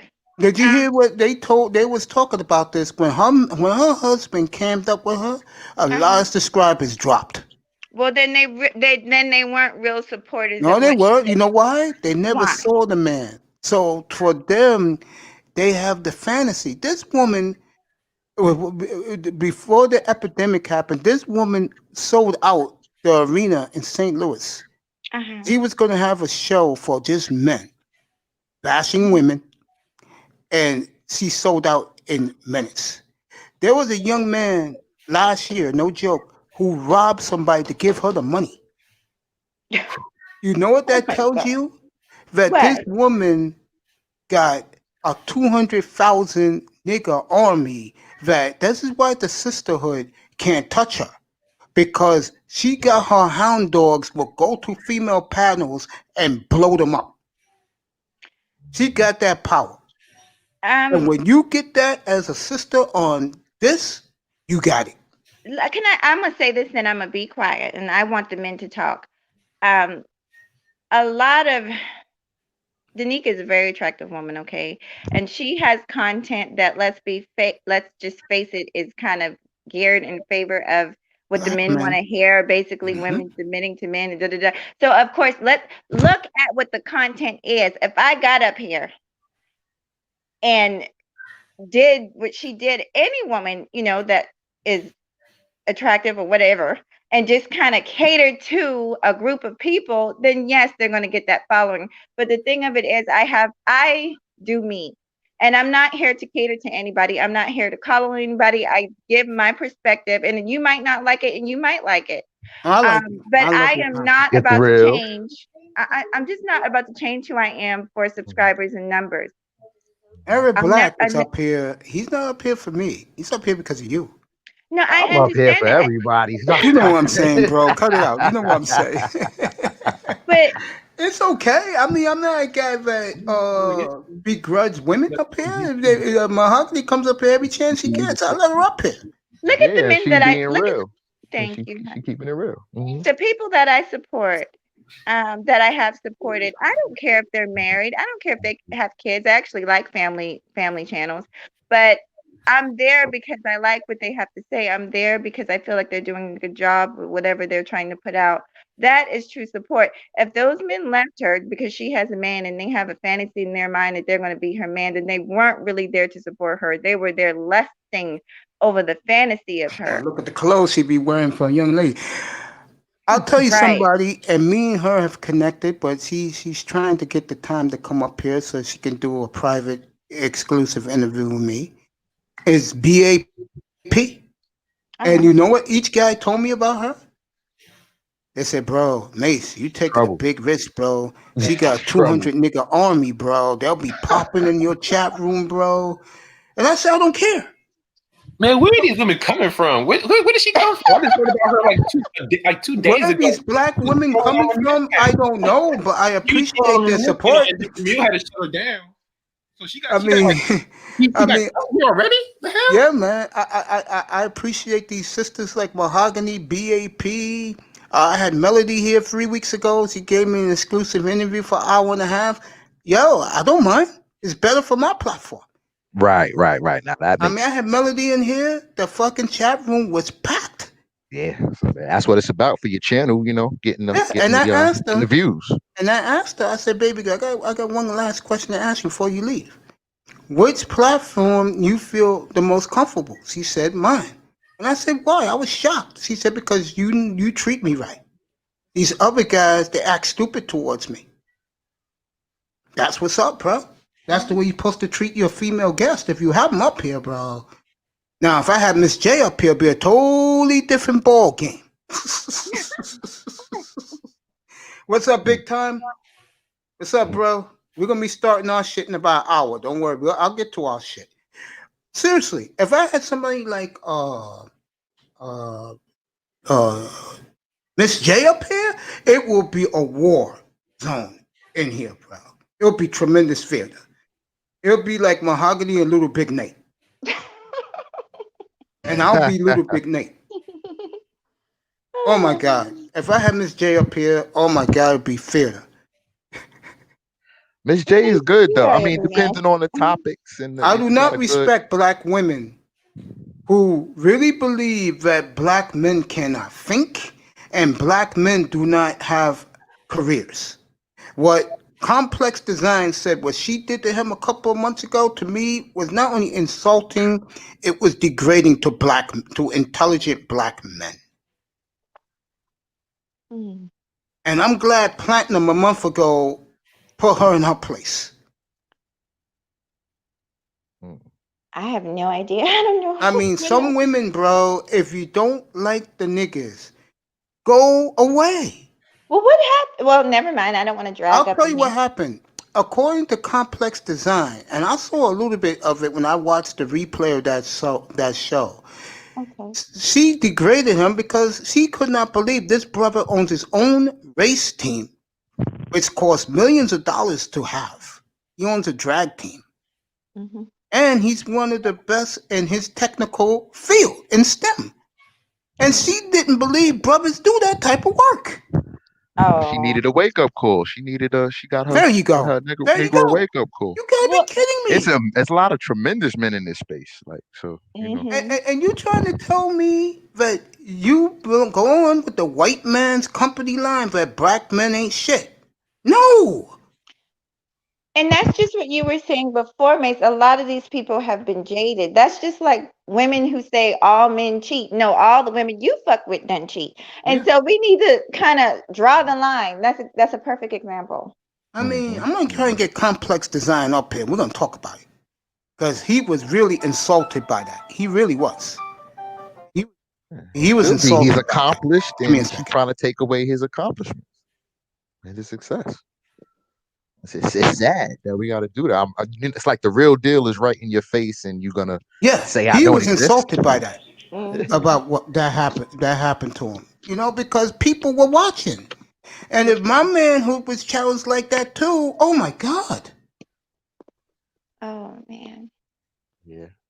It affects I'll get to that business, in time. affects Trust me. outlook. I'll work around that. I'm gonna try and get both of them up here. If you didn't know, shout out to the Breakdown. Those two sisters do a phenomenal job. They just had their 100th show last Sunday, Yay. so good for them. Mhm. Yeah, they had their 1 year anniversary, and a preview of their intro done by the man who's going to do my intro, Supreme King Coon, is almost ready for those sisters, and they're really going to take off. So my love and my support to both of those ladies. They do a hell of a job. Yes, really do. congratulations. I like to see I really do like to see growth in all, like, because we're all in the same sector. I like to see us grow. I really do. I agree, baby girl. Right. Yes. I mean, I don't think we'll see it in our lifetime, unfortunately. But I would love to see both brothers and sisters get together and unite. We'll be unstoppable as a race if we did that. I do believe that. On a mass scale, I don't know. I think it takes a world event or something to group us all together. But personally, I think we can get like minds together and people who kind of think and see the same. I think that's able to happen, especially on a YouTube level. Black Wall Street, your comment on that, bro? Oh, I got caught up a little bit. Say that one more time, please. I said that we won't see it in our lifetime. Maybe in your kids' lifetime when they get our age. I said I would love to see the day where black men, black women, as one, unite, because we will be unstoppable as a race if we did. We spend the most money. We might as well put the resources together and build a dynasty among us. Go ahead, answer that. Right. I mean, I think that's a little bit. I mean, I see a little bit of that today. I mean, I don't think it's like some far-fetched thing that will never happen. I think that just do the best we can do within our own lives. The best we can do within our communities. Like, I mean, it's not going to. I mean, it's not going to be overnight, and it's not going to be something that's going to be a widespread thing. But I mean, Black love exists. I mean, it's here. It's just not as prevalent. It's not as popular. It's not on the mainstream media, but it's still here. Little by little, just try to cultivate those things. Like I'm not in any relationship or anything, but I do see it. I see that there's Black love out there. So I mean, that gives me hope. So it's Black love. It's just got to be. It's just got to be grouped together. It's just got to. Well, one thing I know we have to tune out of a lot of things that go against us and go against Black love or go against our unity. You know what I mean? We tune into a lot of the media and a lot of white media, which is not going to be pro us. So we have to learn to tune out a lot of things and tune into us. Yeah, you brothers, you know what? I 100% agree. With Arab Black TV and Black Wall Street. Do you guys have channels? Because I'll check you out today once I get off of here. Yeah, I have a channel. I just got to put some content up, but I got to find some things to talk about. But yeah, I got a channel. Okay, I'm gonna start doing. I think I have one picture of one video of the protest because I live in DMV, so I was filming the protest in not the protest. I won't say the protest. I'll say the thing about after George Floyd. I was just doing some videos because it was a peaceful protest, but the news is making it like we were looting and shooting. Exactly. So I just wanted to show that, but I'm gonna start doing that. But that's the beauty of things like this, that we can start to build that up. So I've been thinking about doing. I'll probably do something later this year, like maybe within the next before the end of the year, just start putting stuff out. So yeah. Yeah, do it whenever you're ready. I was on here a long time before I even started speaking in the chat. I've been just watching. yeah, you definitely was. You've been around a while though, Mark. Yes, I have.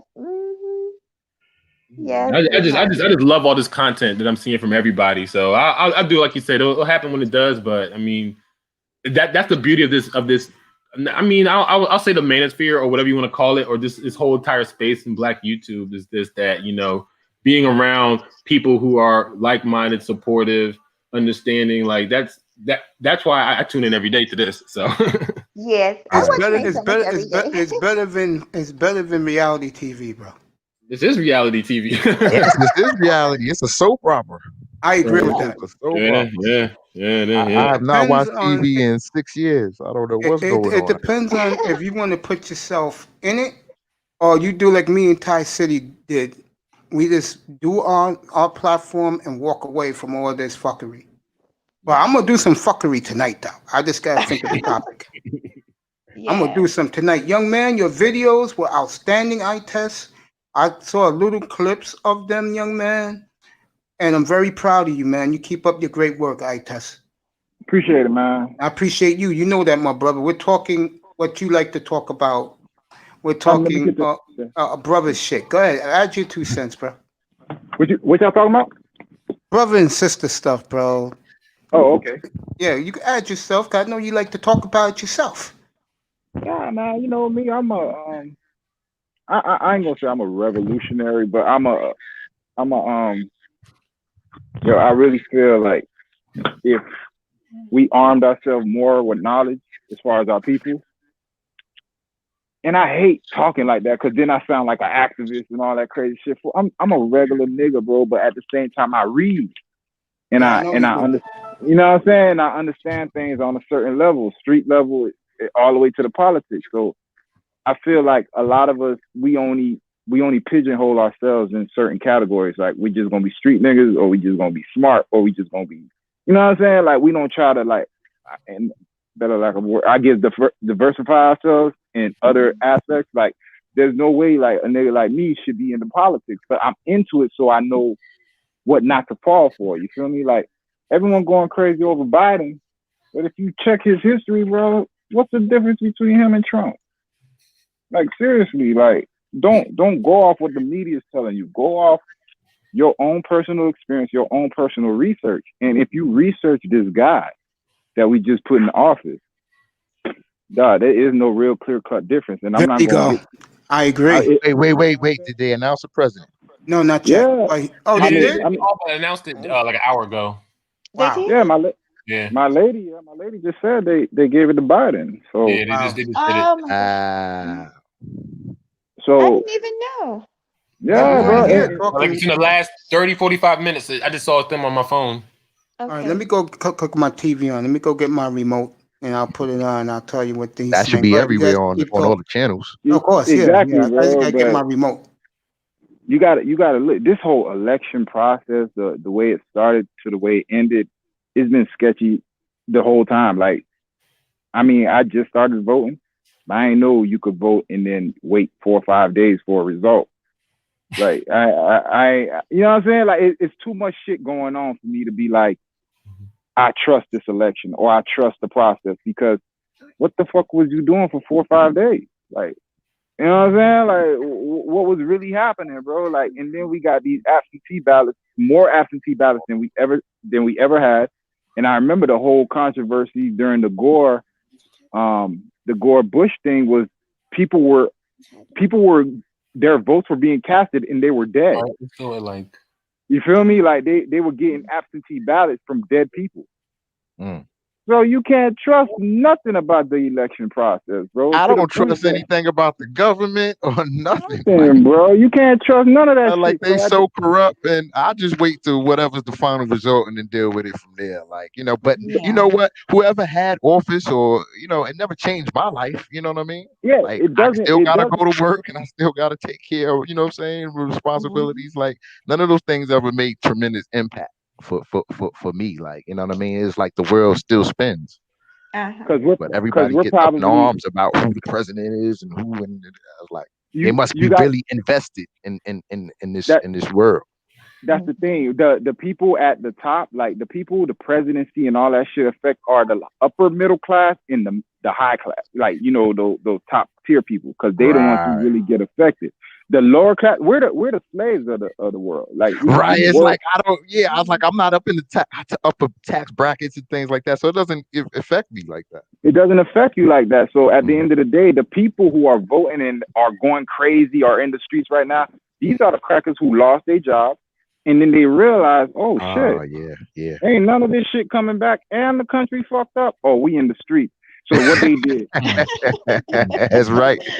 But I'm gonna tell you straight up what they did. They waited till George Floyd shit happened, and then they jumped in it talking about yeah, we here to help black people, but dog, they were there to further their own shit because they were mad at the government. We were mad about racism. They were mad at the government, and they kind of said, Black Lives Matter. Black Lives Matter. All right, y'all niggas move to the back. All right, white, you know what I'm saying? Right. Now we out here, bro. Now it ain't even about black at all. It's about left and right. You know what I'm saying? Yes, indeed. The left side and the right side, Right bro. side. So at the end of the day, we sitting up here in the middle, and guess who's gonna be the first ones to get attacked when shit hit the fan? Us. They gonna attack us, bro. So you better be on point out here. It's real. That's real out there. Beasley, what's up, bro? Hey, Beasley. All right. Go ahead, put in your 2 cents. Biden is officially president of the United States. Yeah, I see it too. Go ahead, Beasley. Put your words in.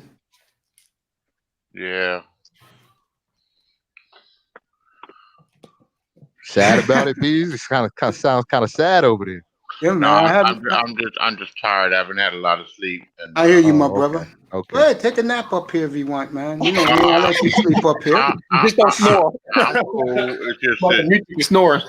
I'll let Star Platinum. Yeah, go ahead, bro. I still shake my head at all the Buffoonery. all the brothers out here in these spaces that are so pro-Trump and buying into what he and his people are putting out here like this is some huge, gigantic conspiracy. There is no huge, gigantic conspiracy. There's just not. There's not. How could this many people be involved in a conspiracy to make Trump not win the election? The reason why they're taking so long to count the ballots is because of COVID. There's way more mail-in ballots than there have been before.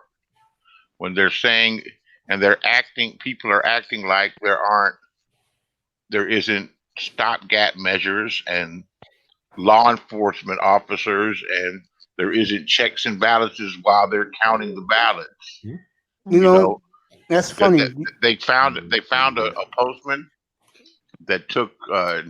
They showed them. Well, at least I saw the video.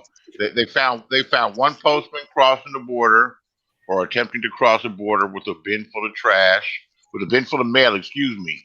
And the feds arrested his ass. He got a federal charge for tampering with the mail. In those bins of mail, they found 3 ballots. They found 3 ballots. They found another dude that threw. And apparently, sometimes, I've had shit lost in the mail all the time. I'm like, where the hell? Every time I mail somebody a money order, for some reason, it never seems to get there, and it doesn't, never shows up. But it never gets cashed either. So go figure, maybe because I guess this happens sometimes. But happened to me too. Yeah, for people to buy into these stories and some big conspiracy and everything, and I don't see it. All these different news organizations that you watch, all of them are involved with the conspiracy.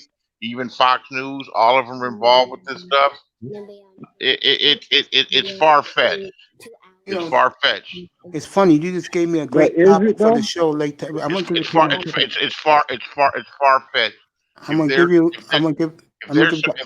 If there's some fraud or some cheating or dead people voting, that can happen because I used to get a ballot for I owned a condo. I used to get a ballot from the previous owner who had been dead for 10 years. I got a ballot for him. In fact, I kept the power in his name for 10 years.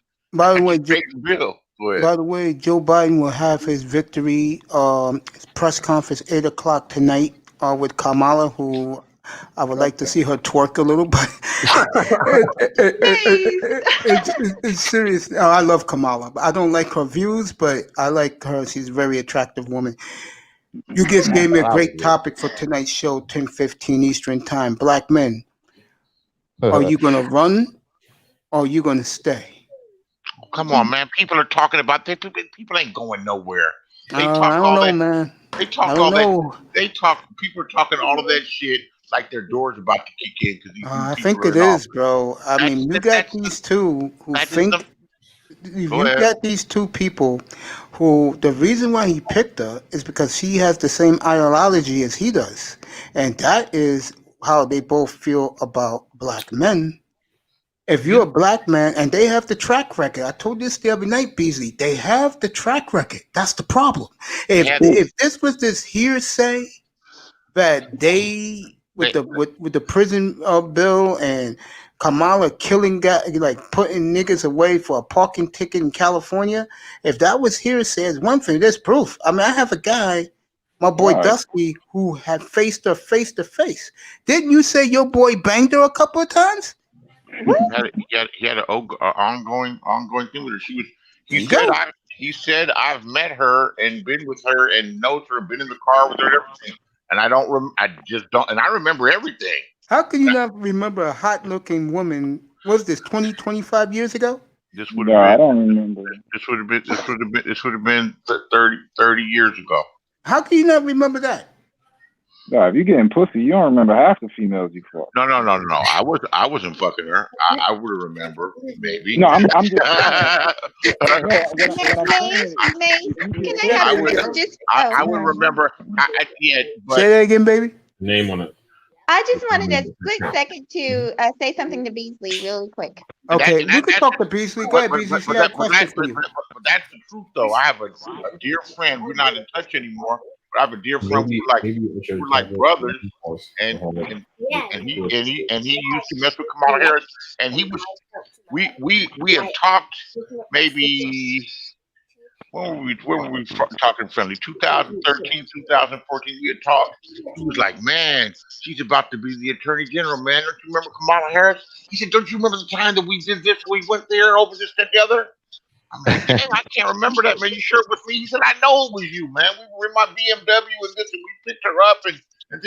Yeah, so, but no, I swear to God, that's the truth. That is Mahogany got a question for you, bro.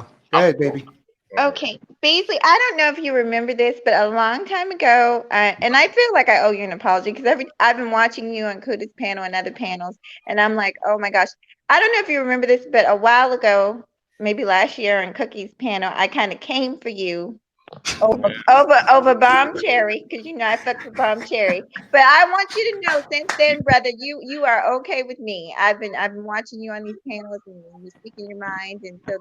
I didn't know if you remembered that. Man, all you crazy motherfuckers believed her, man, and all that bullshit she was saying, man. But can I say this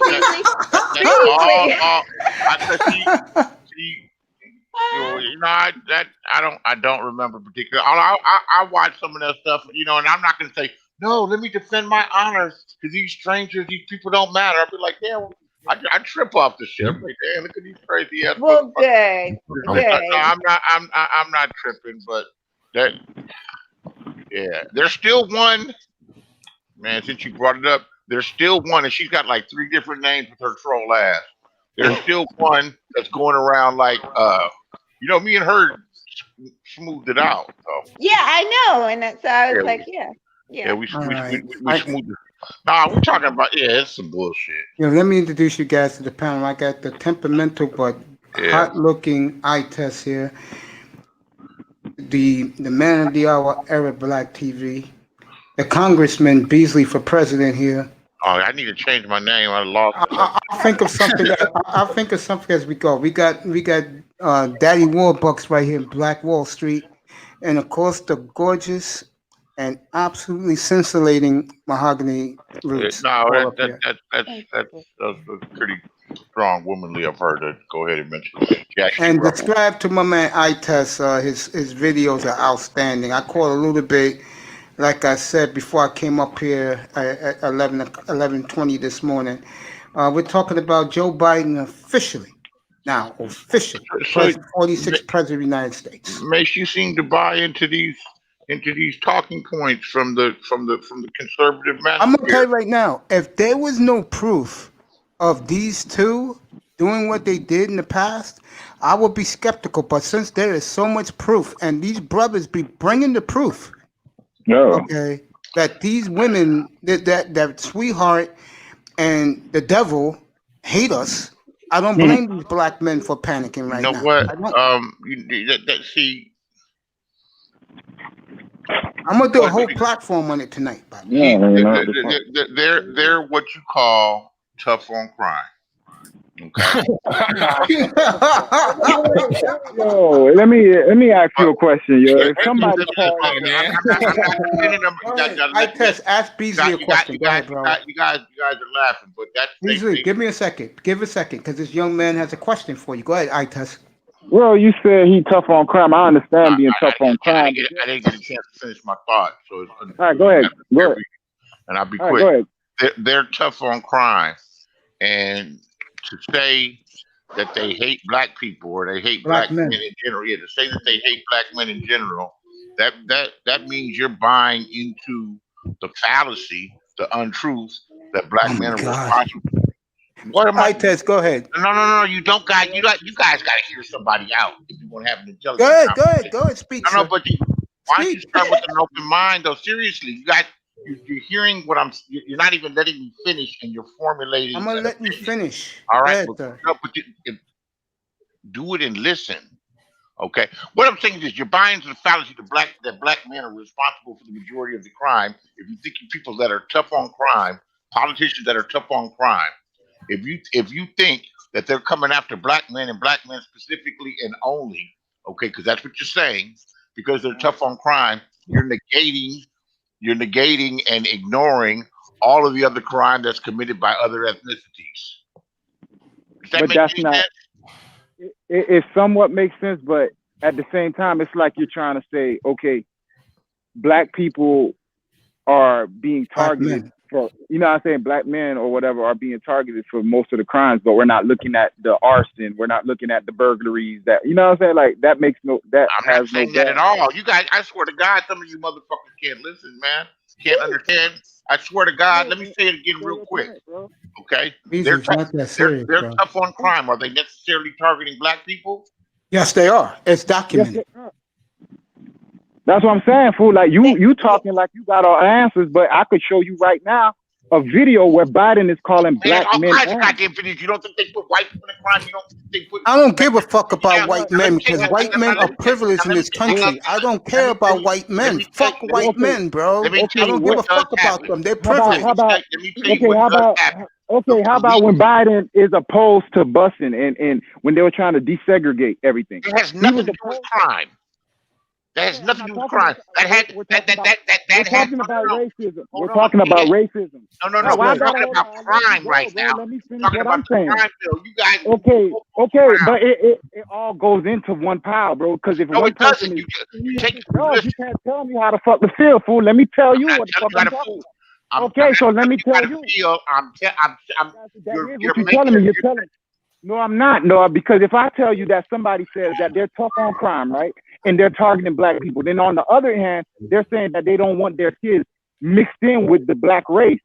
You can't tell me that one doesn't go with the other. They both go hand in hand. If you're targeting black men in crime, and you also don't want black men around your family, racism in the crime bill, that all goes hand in hand because who were targeted in the crime bill? Black men. What the fuck is you talking about? And let me say something. I'm gonna let Beasley rock it. How are black men specifically targeted in the crime bill? Look at the motherfucking population. You gotta be kidding me, but Beasley just said that. Go ahead. Why can't we? Look at the population. I might agree. How many people were arrested? Look at the demographic, because it was mostly black men getting arrested for weed possession. Shit that you'll get fucking, you know what I'm saying? You'll get fucking. You guys never read the crime bill. Let me say something else. I'm gonna let Beasley take this. I think you talking about other people that don't got the information. Let me say this, and then I'm gonna let Beasley walk it. Let me say this real quick. Let me say this real quick, Beasley. Trying to stand on the other side, bro. Beasley, let me say this real quick. I'm looking at these cities right now. And who's celebrating? White men with champagne, Middle Easterners who Kamala let you all know that she's not black, that she's Middle Eastern, and that's it. I'm looking at DC, I'm looking at New York, I'm looking at Philly. Oh man, you know what? I'm tired and I shouldn't be doing this.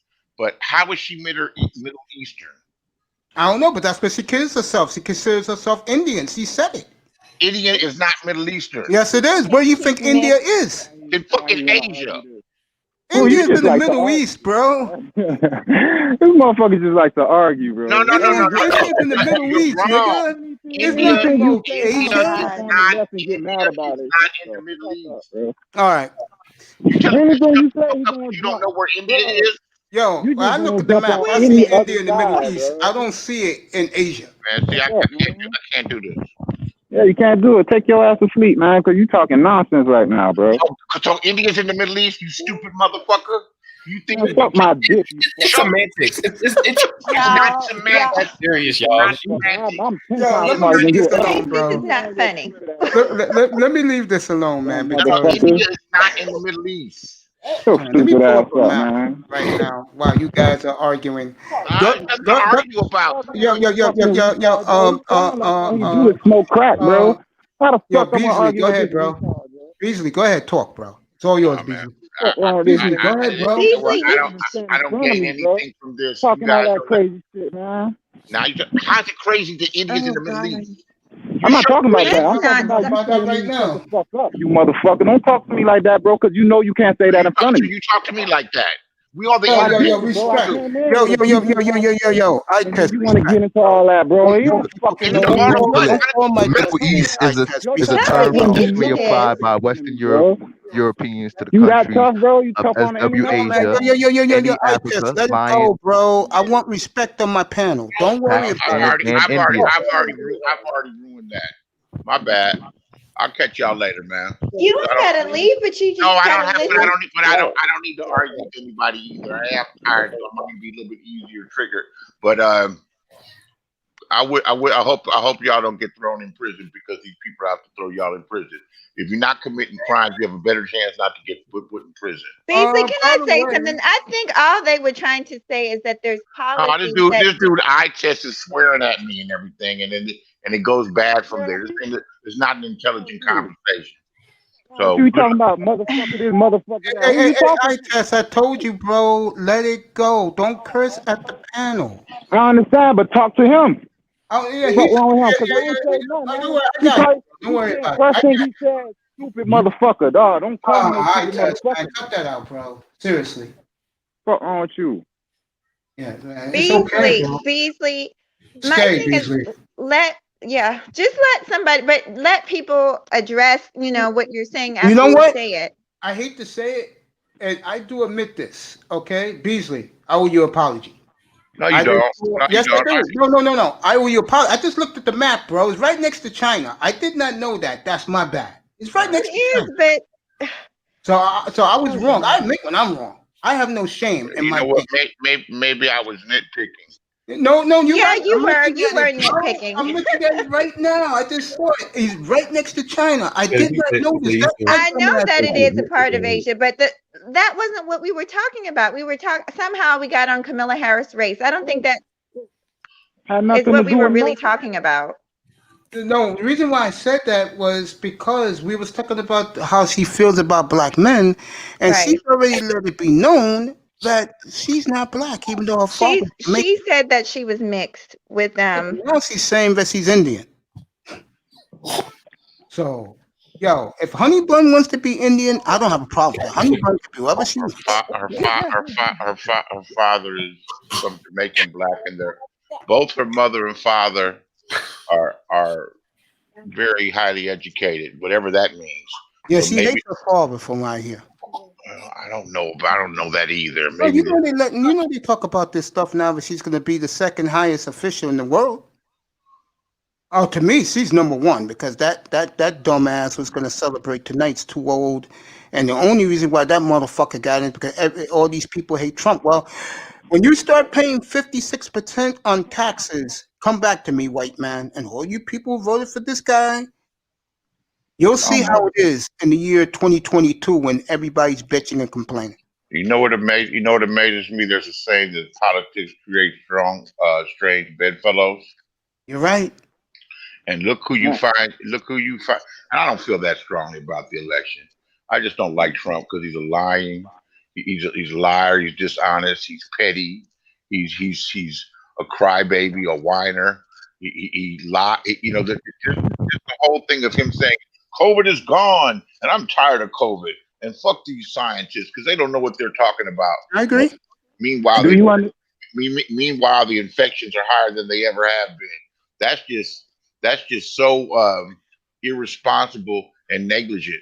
When he tells people, just back to COVID again, when he tells people, oh yeah, you know, you could put disinfectant on, and you've got motherfuckers that have drank bleach and have injected disinfectants into their veins, like take a shot of some Mr. Clean or some shit, and people have actually done that. People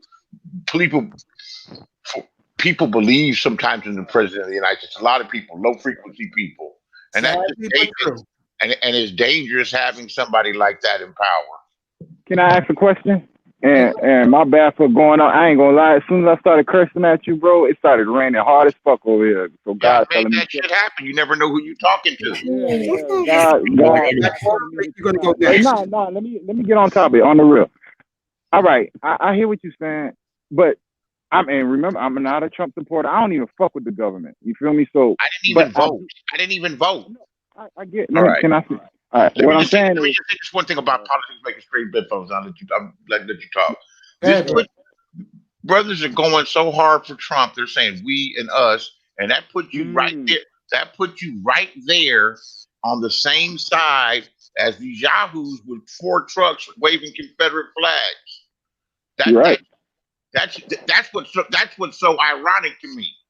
And you think if you call yourself looking out for black folks because of the you hear what I'm saying? That's what I'm saying. That's what it puts you voting for the same guy and supporting the same guy. Exactly. Like my point was, all right, I'm into politics, watching it from afar, but I'm not into supporting a certain thing. But I look at what they did, and a lot of people don't look at the shit that Trump did. Now, mind you, again, I'm not a Trump supporter, but he did shit. Like he supported the HBCU. You feel me? He's the only president to fully support them, fund them. He supported other little things, like he's the one who got broadband in all these communities now. We had Obama in office. He ain't do none of this shit. Right is right, wrong is wrong. Trump, like me and my lady, we were having this discussion earlier. I am not a Trump supporter. But the things that he's done while he's been in office is way more than the supposed black president that we had that was in office. Now let's look at Biden. Can I? Go ahead. Ted. I'm going to disagree with that. I'm going to say real quick, and then y'all could tear it apart. What I'm saying is, he's an asshole. Trump is a straight up asshole. He's a racist. He's every adjective that you could give, right? But he did certain things that do go under the radar. Now, with that said, now we're looking at Biden and Kamala. Now, I remember Kamala going at Biden because of the desegregation. You remember that whole speech she had where she was like, I was one of those kids that was being bused, and you supported not busing, because he supported the not busing of black kids to those white schools when desegregation was going off, and he was supported by Ku Klux Klan members. This is Joe Biden we talking about. But his platform was ran on, he's everything opposite of Trump. He's not racist. He's not this. He's not that. And there are proven, forget someone saying, there are videos of Biden. And I put a playlist in the list of where you could go. At the bottom of that playlist, you'll see all the racist comments Biden has made. Now, I only say that to say this. The only reason that Kamala Harris is on that ticket is because he saw that was the only other way for him to get those. Because if someone's coming at me about a certain issue and I bring them into the fold, that means all the people that was opposing me on that issue, she's in the fold now. So you're going to, even if you weren't going to vote for me, you're going to vote for her. So he played the game the right way, bro. And I don't think other people understand that. It doesn't hurt. Let me add to that. And I'm going to let Black Wall Street go because he got something to say. I'll add to it. It doesn't hurt these two people's past, how they feel about us as black men. And that's why you got these white boys drinking champagne as we speak in their celebration downtown, Midtown Manhattan, and toasting their champagne bottles, because those white boys who voted for those two think exactly the same way they do about us. Go ahead, Black Wall Street. Black Wall Street. After he speaks, I'd like to speak. All right, he's not up. Let me see. Black Wall Street. Go ahead, bro. Yeah, I was just gonna say that Obama did a lot for us that wasn't really taken into account. I mean, for one thing, that the drug laws in and of themselves, where people were getting out of jail for, like you said, people were going to jail for weed and things like that. That in and of itself helped Black people way more than anything Trump did. Secondly, Obama helped a lot of people pay off student loan debt across the board. So I'll give you that. Trump puts money towards HBCUs, but Obama puts money and grants towards people helping to pay the student loans entirely. That helps a lot more people, a lot more Black people too. Because I went to school, but I didn't go to a HBCU. So I mean, should I went to a HBCU because Trump's supporting them? No, that doesn't make, he did a lot for us. He did a lot for our economy. He did a lot for healthcare. He did a lot for getting us out of that stupid war that we were in from a Republican. So he did a lot of things for us. I think a lot of people get all caught up about the LGBTQ and all that other type of stuff that he did. That's neither here nor there, but he did a lot more for us and he did a lot more for America. So Mahogany, go ahead, baby. Yes, thank you. Eric I agree Black with is what he next. said, especially about the student loans. I'm sitting here today evident about the student loans forgiveness Me too. program and also the VA program that he implemented. There's a lot of things. I agree when Beasley say that we have to do our research about the candidates. You have to, or whoever said that, you have to do it because a lot of times I think we just hear stuff and then repeat other people's talking points. You have to do the research in the background on the candidate. That's why I don't really say much, especially if I'm not sure of something. Another thing I want to talk about is, for me personally, none of the parties have Black people's best interests at heart. That's just a fact. And if Black people are looking for a savior from either side, they're going to be disappointed. We need to stop, far as having fear that he's not going to be the president. Black people have always survived. We've been here a long time, honey, and we're going to continue to be here. We managed to get through things. And so, I'm not gonna regardless comment of on who is this. in fucking office. I am not going to comment on this, what you just said. I will comment it in full blast later tonight. Trust me. I'm going to say something about what you just said. Okay, and I appreciate you letting me on the panel. Stay. Do not leave, baby. I got a child to take care of me. Oh, but I'm okay, gonna I be didn't know that. listening. Okay, baby girl, I'll see you tonight. Be there tonight around 10:15. It's going to be Okay, lit. I All promise. right, thank you. I appreciate I love you, girl. You have a good day. You good too. seeing you, Mahogany. I'm gonna check you out too. Thank Take care, you. Mahogany. Hey, sweetheart, Absolutely. do me a favor. Thank you. Put your link in the chat room so these brothers can subscribe. Oh, okay, I will. Thank All you, right, guys. baby girl. You have a good afternoon. You too. Bye-bye. Take Bye-bye. care. Thanks Eric for- Black, you go now, for, and then Beasley goes next. Go ahead, Eric Black. Hey. Then Beasley. Yeah, I feel like along the lines of Mahogany, like I'm not too political, so I don't have much to say on the topic. My life is not gonna change. I gotta go to work. I gotta do what I gotta do, no matter who the president is. I agree. And I just hope some things can change and better for Black folks. But I'm not looking for anybody to do that for me. I have to police myself, so I ain't worried about anybody else doing that. And on with life. Okay. Beasley, go ahead, bro. It's all yours. Bees, it's all yours, bro. No, I'm good, man. You sure? Because I'm giving you the platform, bro. To say what? Whatever you want to say. Man, I mean, Biden's an old white man that's racially insensitive like a motherfucker. And that's why I think Racially Kamala's gonna insensitive. be running shit. I'm not. Why? Vice president is not a power position. I know. It's a puppet position. Yeah, right. Vice president doesn't have a lot of juice or power. Vice president oversees and sits and presides over the Senate. Now it's likely he'll die in office and she'll have the power. It ain't gonna be the dang end of the world. It ain't gonna be the end of the world. The woman's right. Black people are resilient. You get through shit. Does everybody make it? No. I will keep my opinions for later tonight because it's going to be fireworks, bro. I'm going to call my nephew after this show's over, put the thumbnail up. It's going to be fireworks, what I got to say.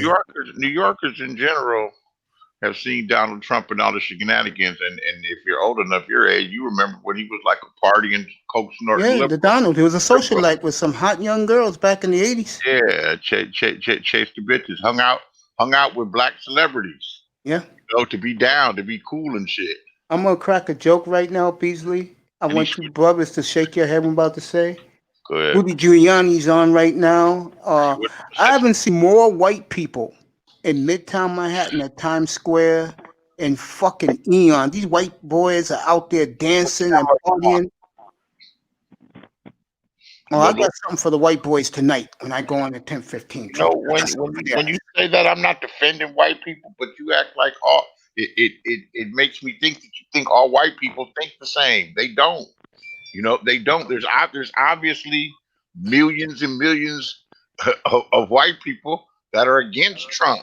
I have a lot of enemies, bro. I don't give a damn what race you are. And let me just put it to you this way. I'm seeing these Middle Easterners out here fucking celebrating Kamala Harris winning. Yeah, fine. You'll get your way. But I promise you, and I'm going to talk about this and express this tonight. If brothers can put aside this bullshit and band together, but most important, I said this to you the other night, Beasley, do you. Fuck this. Don't fucking cry, get scared over this shit. Like Eric Black said, we all gotta wake up Monday morning and go to work. Hold on. Spike Lee's down there with this little midget ass. He's down there busting the champagne open. Yeah. You seen what I'm seeing, bro. These motherfucking white folks in Midtown Manhattan acting like Jesus has come back. Looking on my tablet now. And these dumb niggas out here pointing number one. Nigga, you just speed one mile above the limit. Your ass is going to jail. Dumb nigga. I'll talk about that tonight. You look, the police always got the foot on their neck. See, that's the difference. You're talking about a prosecutor and you're talking about a guy that's been a senator for a long period of time. So but it's the police that's the problem. They're going to give the police full reign against us, black men. They already have full reign. The police are what the problem is. I agree. Prosecutors do what prosecutors do, you know, and they're overzealous. They overcharge people. They overcharge people. A lot of times they hide evidence. They're in collusion with the lying cops. Get up there on the stand and will lie. And people believe the cops before they believe anything else. I'm not saying, see, when you hear me talk, I'm not saying there's not institutional racism throughout the whole judicial system. Of course there is. Not only is there racism, but what you have to realize is that our judicial system is a component of the larger capitalistic system.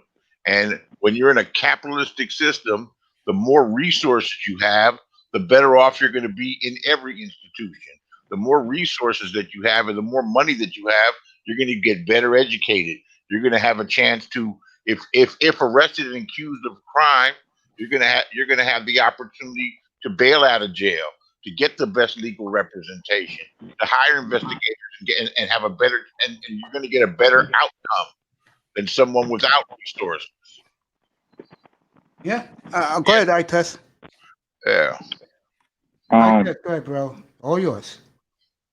I hear everything everybody said. I get what Dog's talking about, because that's how I live my life. Like, I basically police myself, you feel me? I live my own life, my own way, you feel me? So I don't get caught up in, like, what life basically throws at you with all the racism, with all this, that, and the other. But you can say this, that if we were more aware, like, and I'm talking about our race in general, of how things really work. That's why I feel education is really like paramount, because the education they give us in the schools teach us their way of thinking, but they're not teaching us how life really works. When things like, they should teach us stuff like business management. They should teach us stuff like accounting. Those are the things that should be prevalent in schools, but they're not. It's not until you get into the real world that these things are thrust on you. So a lot of us is basically sink or swim. So I think America, in a way, not just black people, but in general, they set it up in a way that only a certain amount of people after high school, I guess you could say, are set up for success, because most people that have families that have prominent fixtures, like they're either celebrities or their parents have money or they're in the government or politics. These are the people that these type of elections affect. They don't affect the lower middle class working man like us, because we're basically the doers. We're the backbone of the country. We're the workers. But the thing is, if we're the majority and they're the 10%, you could say, we really have all the power, but we really get dictated by what? By media and by economics and people's social status. Because these are the elites that are basically telling us, vote for us, we're going to make things better for you, the working class. And then when they get into office, everything either remains the same or it incrementally gets worse. And when I say it gets worse, you can't tell me that the police, bro, it was crazy when George Floyd got killed. But I know it's been police brutality and police shootings, but you can't tell me since he got killed and to now, it hasn't been like more prevalent. It hasn't been something that now you could just turn on the TV and see somebody in Philadelphia with a knife in his hand getting shot and being published on YouTube. Like, this shit didn't happen back in the days. You didn't see broadcast murders. So it's like it gets worse. Okay, it gets worse incrementally, it hasn't gotten worse. The only difference. Let me counter your point. The only difference. You speak. I was trying to make my point. I let you speak. I ain't say a fucking word. I ain't say nothing. I didn't interject one. I ain't try. I just let you speak. I let everything flow out. I heard everything you gotta say. Give me that same respect. Go ahead, all right. So now, continuing what I was saying is the things get incrementally worse because now you're having televised murders. You can't tell me 8 years ago in Obama's administration, yeah, it was a couple here and there, but now it's every other day, every other week, you're seeing a black man, not white people, black men getting murdered in the street. So what does that do? That makes it easy for somebody to kill a black man. Because it's just like in the movies, bro. Like, movies is fiction, but it kind of primes your mind to be like, okay, if I do see this, unless you're really in it, it won't really affect you like that. Now you're actually seeing real human beings getting executed in the street. It fucks with people's mind. People probably have PSTD or whatever it's called and don't even know it because you're witnessing real life murders. Now, I have a kid. I would never let him look at stuff like that on YouTube and stuff like that. You feel me? Because that's what parent it is. But how about the kid that doesn't have a parent? And this is all he's seeing every day. He's on YouTube every other day. His mother doesn't have the wherewithal to keep him from seeing that or to keep her from seeing someone like Cardi B or whatever gyrating on TV. But then at the same token, she's having a serious conversation with Joe Biden about politics. Y'all don't see like how everything is kind of like backwards, left is right, right is wrong. You feel me? Like you have a prostitute, not a prostitute, but a porn star, damn near stripper, talking about her political views with a politician, and he's taking her serious. Now, why would someone on his level take someone like Cardi B serious? He's not taking her serious. He's basically showing black people, okay, I think she's popular and I can get a couple votes from people who fuck with her, so I'm gonna get her stripper ass up here and talk politics with her. He has no interest on what Cardi B gotta say. This is how these people look at us. So when they sit up here and they give you all these damn promotions about going to vote, and you thinking, like you said, they got black people in the streets talking about number one, or we won. What the fuck did we win? Right now, you feel me? Like, what the fuck did we win? So that speaks to the brainwashing of this society, bro. And brainwashing tells you something else too. I don't mean to interrupt, but I'm gonna let you continue. Then I'll go back to Beasley because he has something to counteract with you. It just goes to show you how pathetic we are as a race, that we let television guide who we look at. I'm gonna add to this, and Era Black and Black Wall Street. I'm gonna want you to comment on this after Beasley says what he has to say back at ITES. that the problem we have in our society is the white man and everyone else does not want to hear what our intelligent black brothers have to say about anything. And that's your big problem. We have a lot of intelligent brothers. I keep saying this. But because we're black, no one wants to hear us, and no one gives a damn if we live or die. All right, I test finishing them. I'm gonna let Beasley go on there. I want my two astute brothers up here comment on that. Go ahead, I test finish what you had to say. This is the end of it, and I'm gonna leave it alone. So I get again policing yourself and living your life a certain way, but politics in a way it does matter, even though I don't follow it, because if we had someone who had the black communities, and we've never had that. I don't care. Even if Obama was in there, yeah, he helped us out with the student loans, but dog, he had 8 years. And that's the best you can come up with. He gave us a relief on student loans. He should have been in there doing more. I shouldn't have to, like you say, you have to go to work on Monday. Your life is not going to change. Your life should be in a progressive mode. If you're going to live your life just to go to a 9 to 5, then I don't know what to tell you.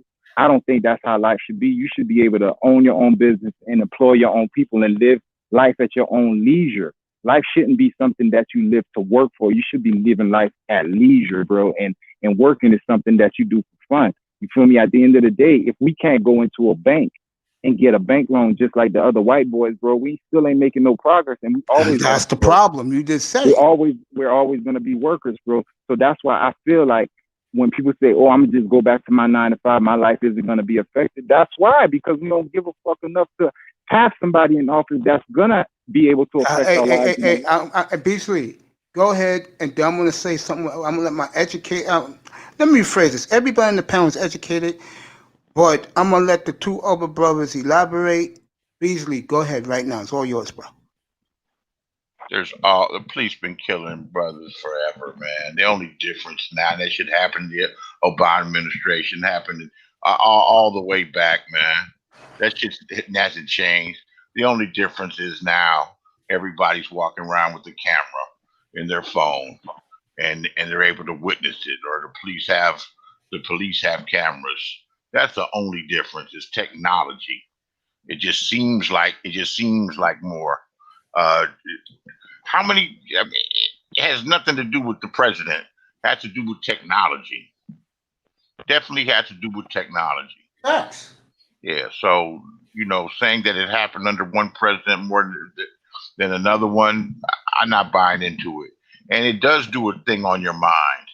It does do a thing on your mind. There's a hell of a whole lot of them happening during Obama's administration. That George Scott, Eric Garner, yeah, whatever. These are names that we all know. Tamir Rice.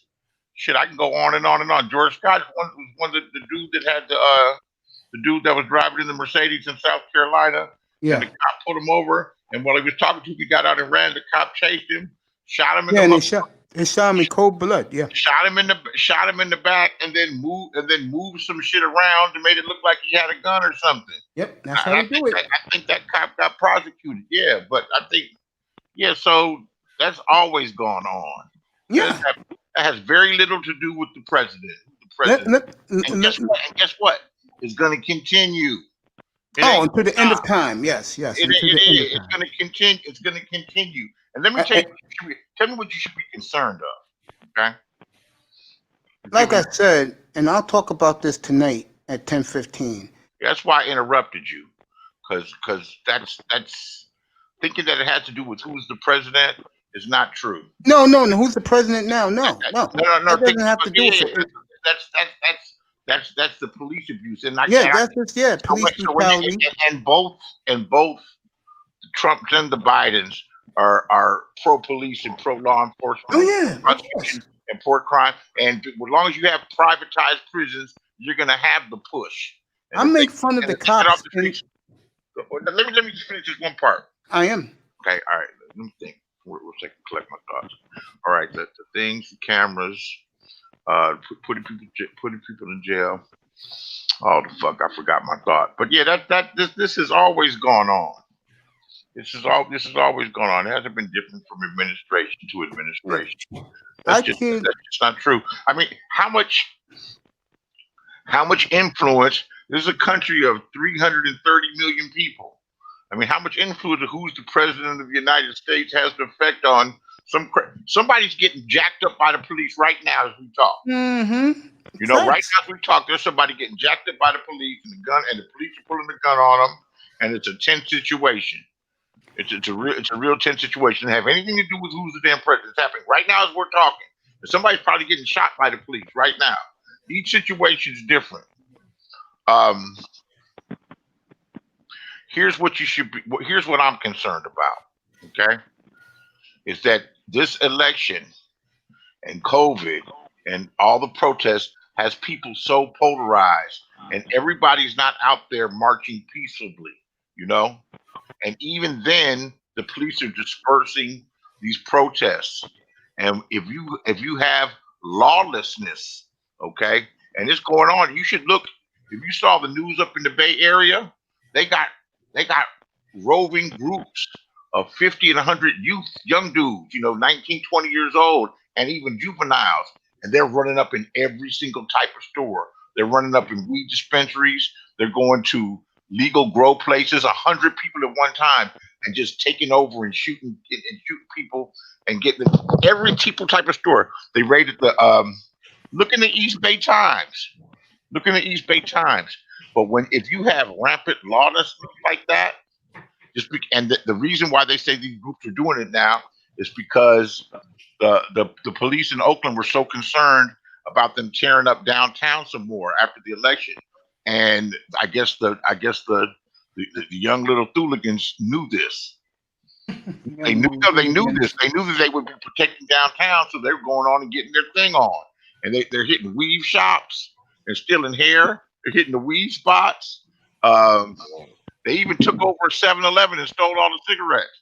I mean, so it's if you have lawlessness like that, and they show that, then people will be in favor. Everybody, they psych us all out, but people will be in favor. Like, you got to stop that shit. You got to stop that stuff. And the atmosphere that you have now, there's going to be Trump supporters. There's going to be all kind of craziness and people stirring shit up. Yeah, that could be a thing for huge mass incarceration. And when I say mass incarceration, I know I'm talking a long time, but I'll stop. Those FEMA camps that they built, those FEMA camps that they had ready, this could get real bad. And it wouldn't matter which one was elected president. It wouldn't matter who was elected president. They're both going to crack down on some shit like that. Yeah. And push it. All right, boys, I'm going to let you rock it together. Black Wall Street and Era Black. Go ahead. Man, I'm just like, man, all the Trump, or everybody who's Trump supporter got to sit down and shut up. It's Biden's time now. Okay. You know what I'm saying? That's number one. Trump, everything Trump is over. It's Biden's time now. Biden and Kamala. Anything after that, my salvation and everything is in my YouTube channel. So I'm pouring into today, that. bro? I'm pouring my future and everything into that. So that's you're up today? You gonna be on today?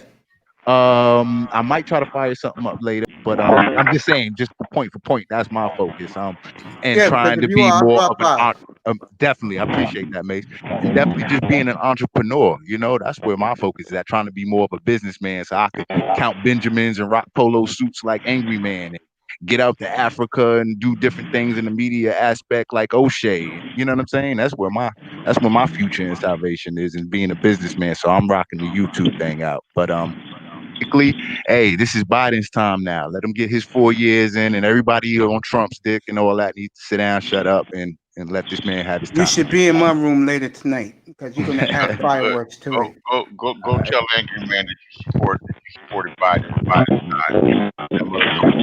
That motherfucker scream and holler at you.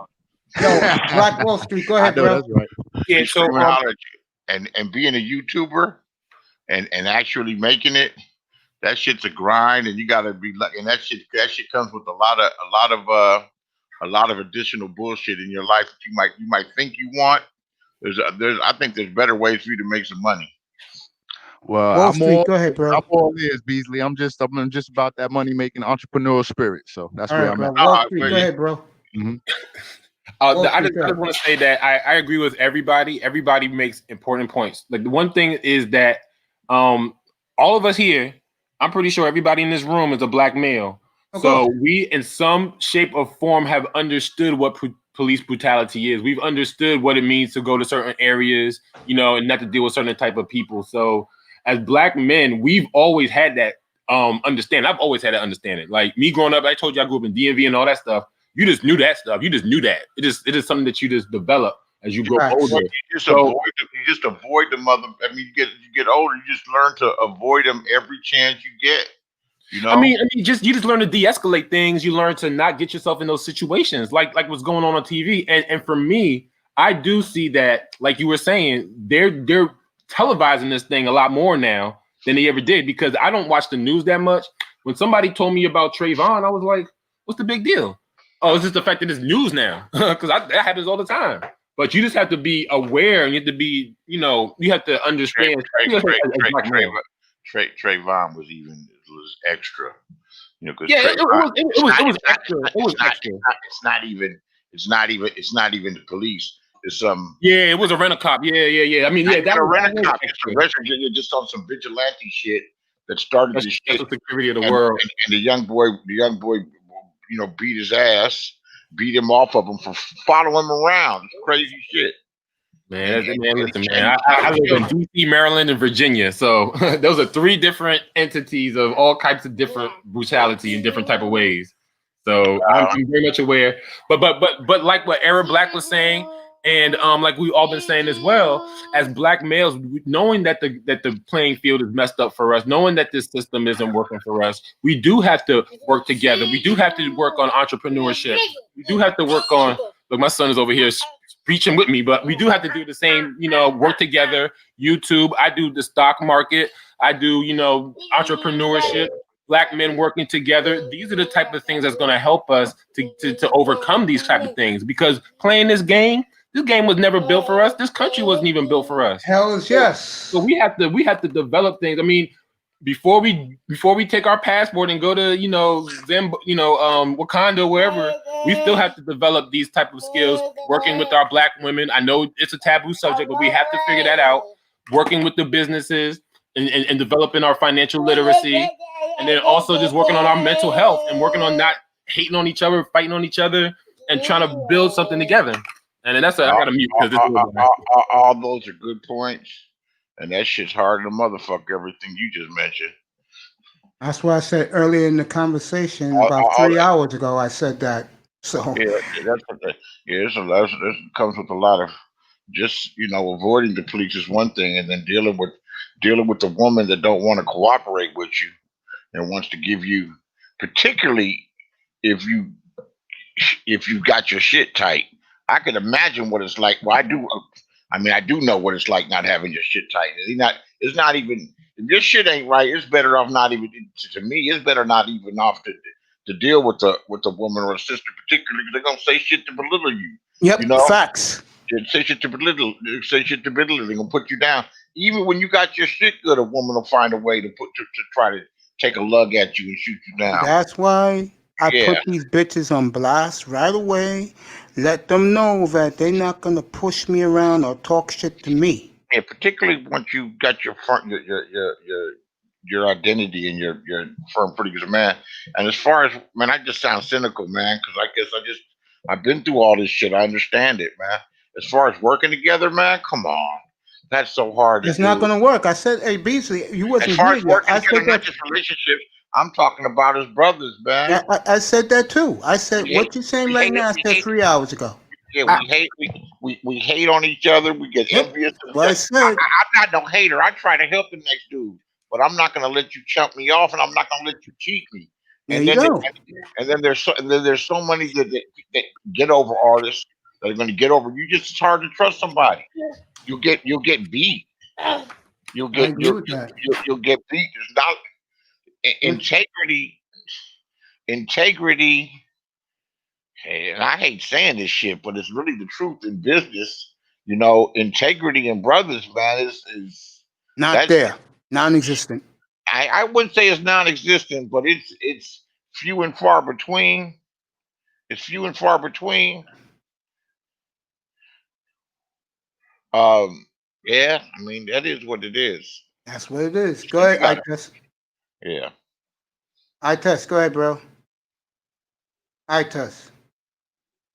Probably on the road. All right, BJ. Hey, I just want to say another thing. Yeah, go ahead. You know, it is hard for us to get together, to work together, but we are at least showing that we can work together on this channel. I mean, we have a black woman here, right? Mahogany. Yeah.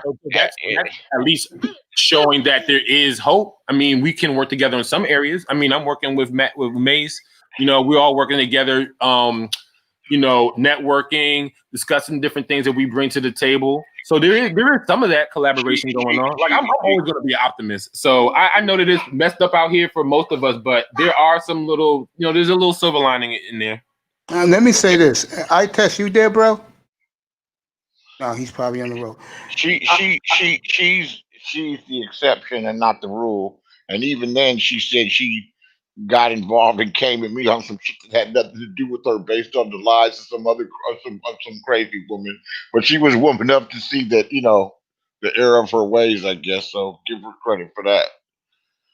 Hey, look, I'm gonna say this again. I like said this watching 3 all hours the ago. shit though. Men want But money and sex. If we stay focused on how the money come in, we will always win, and our women will follow. A couple of weeks ago, I said in here, and it was me and Star Platinum and I-Test. I-Test, you there, nigga? Unmute yourself. And I-Test agreed with me, and I said this. When I first lost my weight, I was told by the neighborhood drunk that black women were going the other way. And when I went home that night, I laid up and I said, you know what? I'm going to fight for what I want. And I-Test agreement with this, so to Star Platinum. The point I'm making is, if you want something bad enough and fight for it, you're going to be rewarded in the long run. And with me, I always wanted a fine-ass black woman to walk down the street with. And I had to fight. I had to be, how can I say this? My game had to be better with the Latino dudes who was kicking the toe and the white boys, and I pulled it. And why she was impressed? Because I was willing to fight for it. Because here in New York, I'm going to tell you what you see a lot, especially in Midtown Manhattan, when the weather's nice, like between April and September. You see mostly sisters. I'm talking about the sisters who are accomplished. All you see her with is with white and Asian dudes, bro. And what do I notice about this? A lot of brothers who have made something to themselves, they put their heads down like they're defeated. And I'm tired of seeing this shit about brothers. I am. If you want the fine-ass, educated, 92-octane bitch, fight for her. Just don't say nothing and do your 9 to 5, as I-Test said. Fight for the bitch. And my topic tonight is, I'm not talking about fist fight. I'm talking about compete for her. With the white dudes, the Asian dudes, the Latino dudes, the Arab dudes. Hold on, or another brother. Like I said, here in New York, they don't pay attention to the brothers, bro. And they pay attention. They pay attention to the brothers that are on their street corner, on their wavelength. No, they're not gonna give play. Man, come on, man. That's just that's almost unrealistic. That's almost unrealistic think, and that's in all groups. So you're telling me Pookie and Ray Ray are not guys who hang out in the corner with their flashy jewelry? Because that's who give them these women their kids. I didn't say that. I'm asking you a question. All right, but it's difficult to expect people that have spent so much time preparing themselves for their career and their life to go ahead and try to get somebody, you know, that's beneath them socioeconomically. I-Test, you there now, bro? That's what I'm saying. I-Test. Yo. Go ahead, bro. I've been calling for you, yo. The floor is yours, nigga. And they're in the streets celebrating, man. They like cheering. I don't know where Yeah, I told you guys that. on NBC. Yeah, it's on NBC. I'm looking on my No, I tablet. got CNN. Go ahead, I-Test. Yeah, they're cheering. Yeah, I told you that. I-Test, go ahead, bro. Yeah, I'm chilling, man. Oh, you got nothing to say right now? I'm listening to y'all. This All in Washington, D.C. They're in front of the White House. Yeah, I told you guys. I got Washington, I have New York City, and I have Philly. Nothing but white folks celebrating. I will kill them tonight on my platform at 10:15. I promise you that. I will go after Whitey tonight. See, I'm not scared to go after the white man. Okay? You will get that tonight. No, I don't know why I'm doing this, but don't you think that there's an ideological difference between them and the Trump supporters? I think the white trash is the Trump supporters. I think Right. the educated is for Biden. The white trash, the white racists. That's what I'm saying, yeah. Yeah, but so don't you think there's a difference? It's a big difference. I said that last night. You wasn't here, Beasley. It's a big difference. No, but listening to you now, you lumping them all together. No, you'll hear what I have to say tonight about the white man. Don't worry. I don't hear this stuff all the time. It's coming. I will kill the white man tonight. I will kill the Middle Easterners tonight. Okay, I will kill the Asians tonight, which to me is the Arabs. I will destroy black women tonight. Oh, I'm going in tonight, fella. You've been in New York too long. Remember the movie? Hold on. Remember the movie? I'm trying to make you laugh. Remember the movie The 25th Hour? It's a Spike Lee movie. It's I didn't see that one. You need to see. It's called The 25th Hour. It's got Edward Norton in it, and he plays this white drug dealer dude that gets caught, and he gets caught, and he's gonna have to go to jail.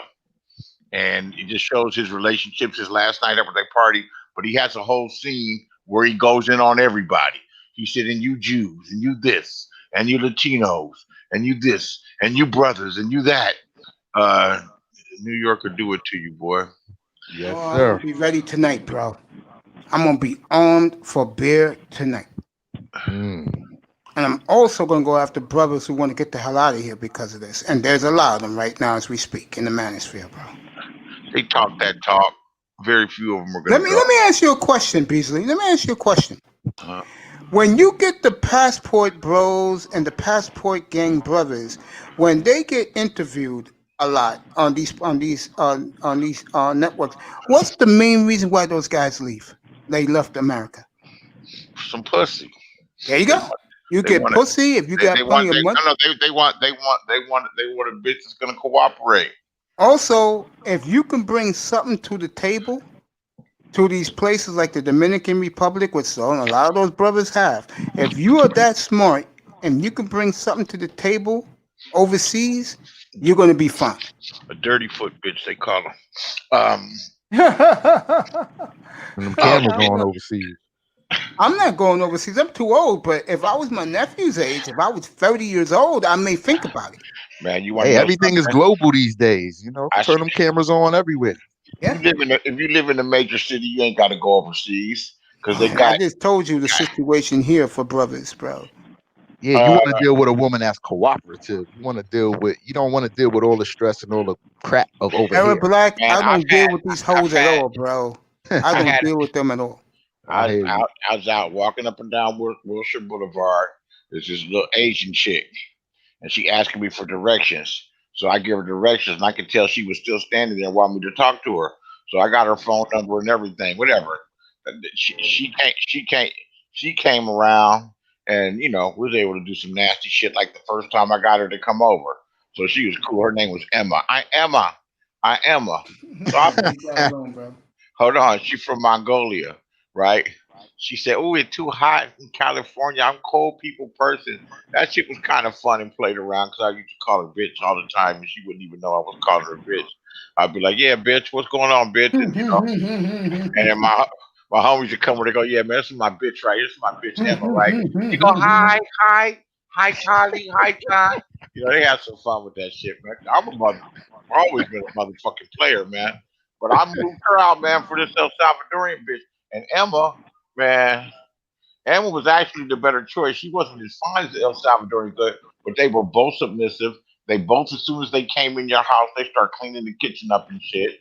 And no, them dudes, they think they want to go across the country, and I would have been married none of them.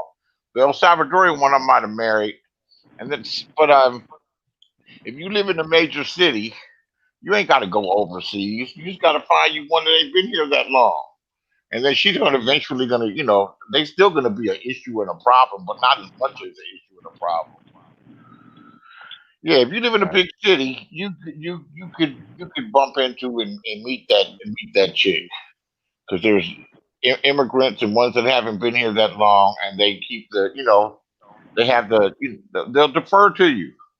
Mhm. They want to cook I for you. believe it. Let me throw in one more. Let me I'd be throw damn in. happy to go all overseas just to No, I'm find. gonna let you talk, bro. But I'm No, gonna say one more thing. that's all. That's all. I mean, I No, think I'm gonna let you talk, but I'm a just lot gonna of say shit one these more dudes are thing talking now that I'm about. looking at it.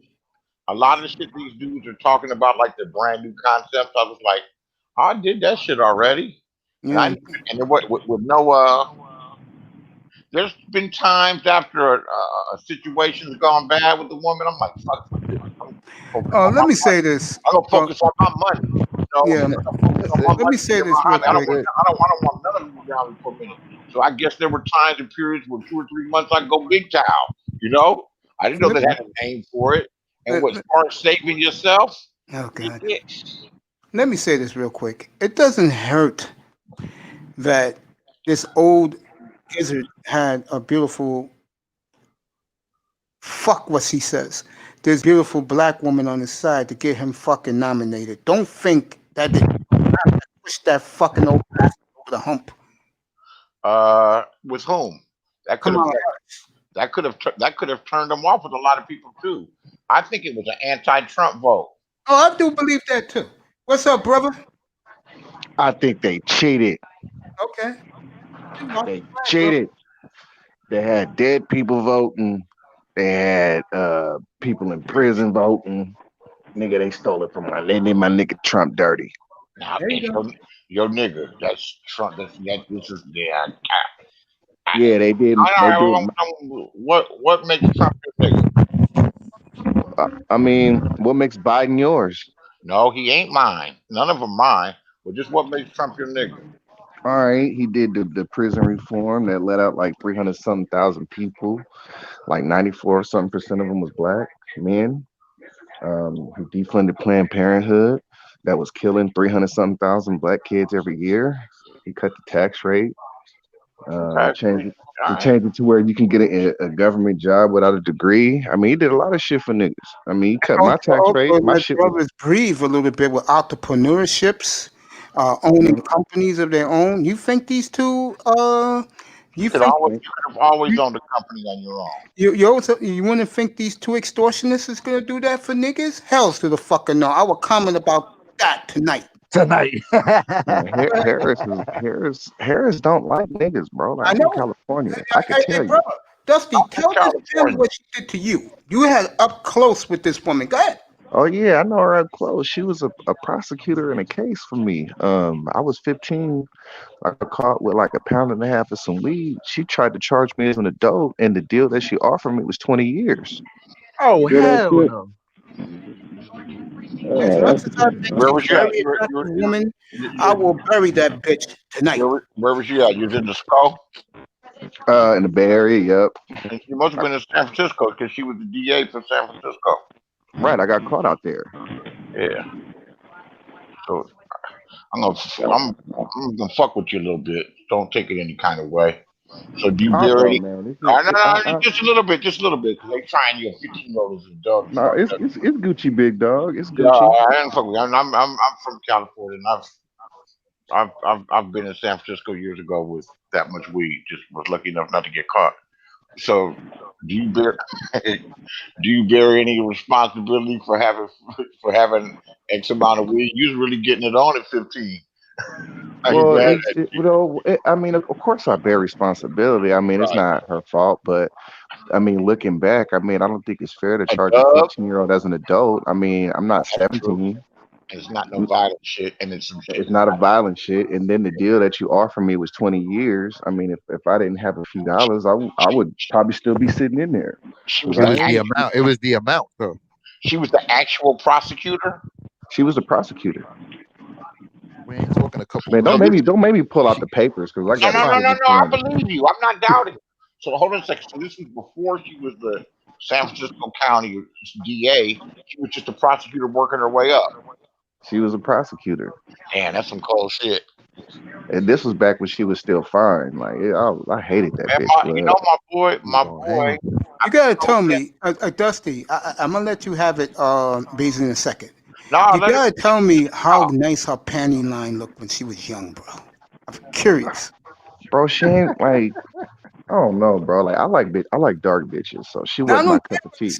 how was you said she was fine back in the day? How nice was her panty line, bro? She was fine, but she ain't really had cakes like that, bro. But Okay. she was fine though. But I like my bitches Well, black like my In coffee. fact, let me look his mama up right now. I like black If I bitches too. can find his ass.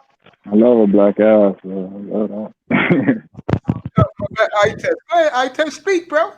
Damn it. Nah, you say you like black bitches. I like black ass too. Man. I love that. She ain't got no big old ass, but Yeah, like, she was looking She good not a back then. shapely black woman. She just a cutie. Because this You know is what I mean? something like maybe 16, 17 years ago. She was still fine then, but she, you know, the fact that you try to charge a 15-year-old black man as an adult, like to me, that's problematic. The fact that you want to lock parents up because kids. How did the case get adjudicated? What did you end up having to cop to? Nigga want to go into the case. No, I end up copping to it, but it ended up being a juvenile case. That's what I was fighting for because she was trying to charge me as an adult, send me to the pinta. Did you have to do like juvenile time? Yeah, I went to Ion. What's that, CYA? Yeah. How long did you have to do? A year? Like 18 months. Yeah, That ain't 20 years. Yeah, but still, ain't you go in that motherfucker, no promise you coming out. That's true, but I mean, I'm all right. You know, I went to, I'm from gladiator school. I was all right. I was just that 20 years. I was like, man, and it's a lot. No, that's not gonna fly. It's a lot of brothers that she did like that though. Like she threw the book at a lot of brothers, man. That's why brothers ain't really fucking with that bitch like that. The book. And you know, I was saying earlier, one of my good friends, I'm not in touch with him now, about 20-something years ago, no, 30 years ago, used to fuck around with her when he had another bitch. That was his side bitch. And he says I would remember her. And he was fucking her and he kind of like did her dirty and shit. And I remember when she was running for attorney general and shit, he said, man, because he didn't live in California no more. He said, what about Kamala Harris? What about her? He said, you don't remember her, man? Like, you know, we were in the car that time. I was like, I don't remember. But you know, I take you at your word 100%. And fuck. Like, I man, can't imagine getting something offered like that. You weren't in custody though, were you? What do you mean in custody? When you were fighting the case, you were free, right? No, I was in Santa Rita. At 15 years old? Yeah. Oh, that's crazy. Yeah, Santa Rita, man. Alameda County Jail. I know what it is. Yeah, man. She and I was 15, man, and I wasn't a big 15-year-old. I was maybe 5'2". You little half Mexican, yeah. No, I'm just all right. How was you in Santa Rita if she was the DA over in San Francisco? That's a different county. They didn't put me in San Francisco because they didn't have no place to put me, so they sent me to Santa Rita, and they had to bust me to court. That's some scary ass shit for a kid. It was. So you from the Skull though, right? Nah, I'm from the Valley. I just got caught in the Skull. When you say the Valley in LA? Nah, Sacramento. Okay, the 916. Damn. Yeah, man. They could because they were supposed to put me out there. That's where I thought I was going, but they ended up. I was like, what am I doing here? Like I thought I got caught in San Francisco. They was like, well, we can't put you here because there ain't nowhere to put you. So you weren't. Yeah, you got to put you in a special place. So you couldn't. They couldn't. Your parents couldn't have got you out. Fuck no, that bitch was trying to charge me as an adult. My parents wasn't able to come get me. It wasn't happening. No, that would have been nice. Right now, sometime when you're a juvenile, you know that they. So that man, now that's getting railroaded. That's getting fucked. That's Yeah, man. see hearing a Yeah, first hand experience of some extra shit like that. It tells you her mentality, bro. I fought my whole case in solitary confinement because they couldn't. How you gonna program a 15-year-old? Thank God, you, bro. My jaw's hanging open. Man, I was in solitary for like 5 months fighting that case.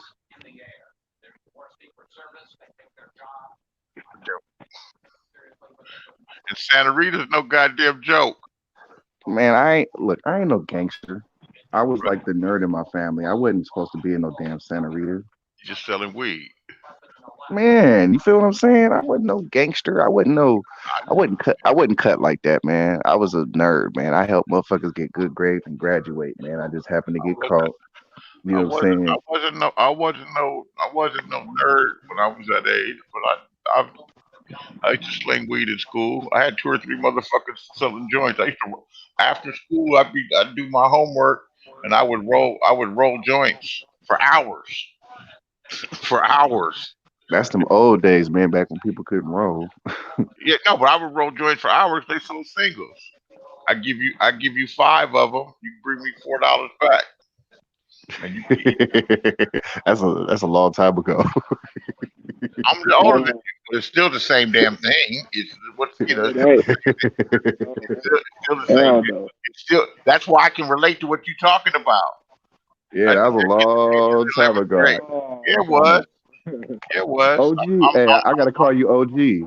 Yeah, well, I'm 20 years older than you, but I can relate to your story because I was your age. You know, shit. It's just crazy how that shit go, man. Like how, because for a fact, it's a lot of people up here in this part of the country that know that woman, and it's just amazing to me how niggas just forget, because especially black men, like how you niggas forget. You know this bitch was fucking. She had like over 400 or 500 convictions that had evidence of prosecutorial misconduct. Like she wasn't playing fair. Of course not. She's a black woman. With due respect. Oh, I forgot. She's not black. She's a woman of color. Thank you. She ain't black. Yeah, she ain't black. She's a woman of color. There you go. She ain't more black. white. Look who he's sleeping with now at night. They just flat iron that straight ass hair. Juvenile like that. Can you imagine doing somebody that a real live criminal motherfucker with a conviction or 2 and some stuff and having her go at him? You gonna have bread. Yeah, bro. Like I said about her from the beginning, because I used to look up, I had to read up on her. I said, "Dang, why don't you get in contact with her? You know, she's moving up the political ranks." There you go. I was about to say that. You took the words right out of my mouth. I heard that she don't even talk to her husband's kids. That she's the type of, you know what she is? And you know I'm crazy about her, the way she looks. She's a real live Black Widow, bro. That's what she is.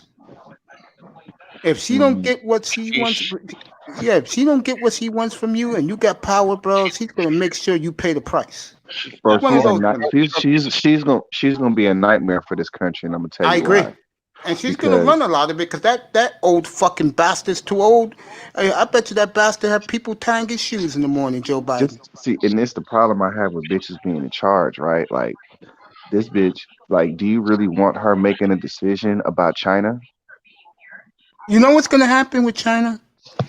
They're gonna get away scot-free with this plague. China already got away with it. If Trump would have won already, Trump would have went after them. Yeah. Who do you think was funding their campaign? Of course. Chinese. Yep. And Make the sure companies that that do Trump is business out in of China. there The and that they Russians, can, the and then Russians Europe funded too. Trump. No, they So, probably, yeah, Trump. so Dusty. Russia not necessarily for Trump like that. No. Come on, they had all kind of collusion. They didn't. He was. Yeah, you drank the Kool-Aid, man. If they had collusion, why they ain't file charges? Well, they didn't file They charges. They didn't file investigated charges.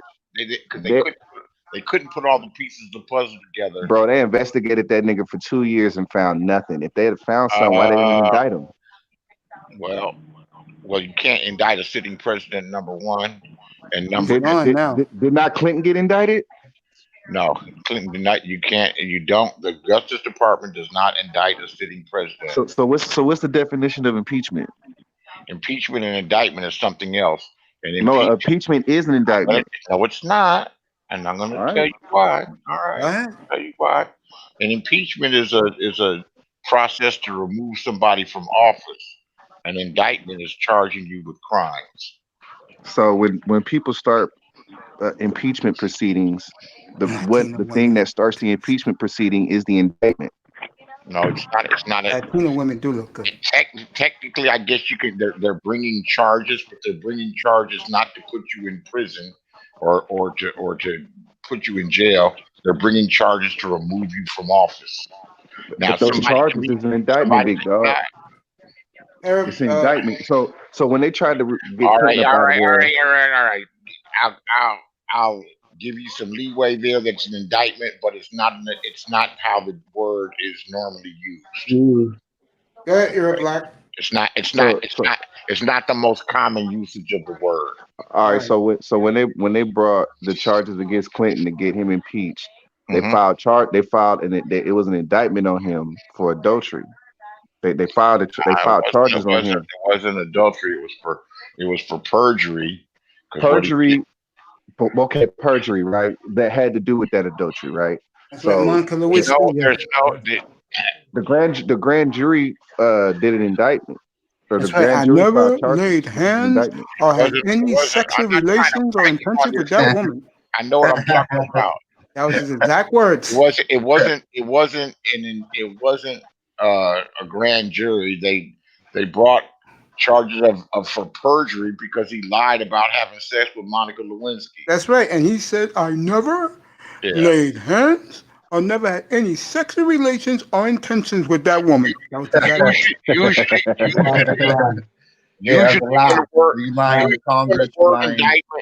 usually when the word indictment is used, is because you're getting indicted for criminal charges by a grand jury.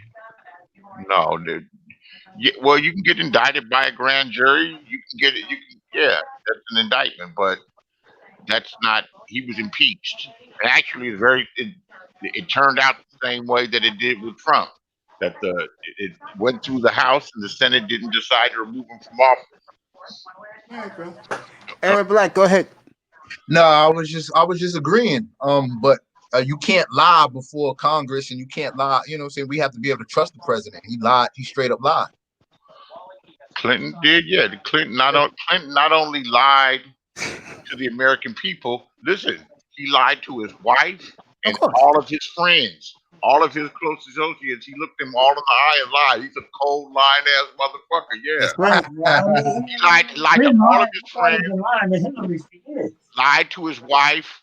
Lied to his daughter. He lied to his close advisors that would go down with him. His closest partners, his people that he trusts, if he were to say, "Yeah, you know what? I bust on her. I bust in her face. She swallowed some, and some dribbled on her dress. Damn." I'm gonna leave that alone. Go ahead, Black Wall Street. I don't think he lied. I don't think he lied to Hillary. Oh, come on! Of course, he lied to everybody. He's a bigger liar than him. Go ahead, Black Wall Street. But the economy. Who cares if he got his dick sucked?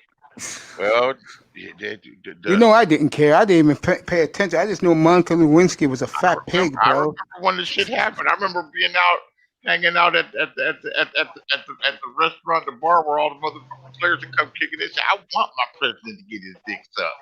Yeah, man. Yeah. I don't pay attention to it. Black Wall Street, you there, bro? Black Wall Street ain't there. Go ahead, Capricia. Dusty, you got a hell of a first-hand story. Look, this guy right here, my boy here, and he came back on Thursday night, was shocked. It was like Jesus coming back, bro. My Don't brother say had to be that. caught up a little bit with the sports, and I told him, watch me every night. Remember I told you that, Dusty, we first started coming in? I wasn't be me. I didn't be like belittle. I just said, you stick with me for 1 hour each night back then, you'll catch up. The last couple of days you have been preaching to us, and you know I love you. But I'm going to say this to all four of you brothers up here. It is refreshing to have intelligent black minds up here speaking their minds. You teaching me guys a lot. You guys are teaching me a lot. I appreciate you guys, bro. Black Wall Street, you there? Nah, he taking the shit. Oh, he's taking the shit. All right, Dusty, the floor is all yours, bro. You and Eric Black and Beasley. Go ahead, boys. Well, I'm, you know, I know everybody ain't gonna agree with me, and if you have an opinion about what I believe, I respect that, you know. But I'm very sad about how the election played out.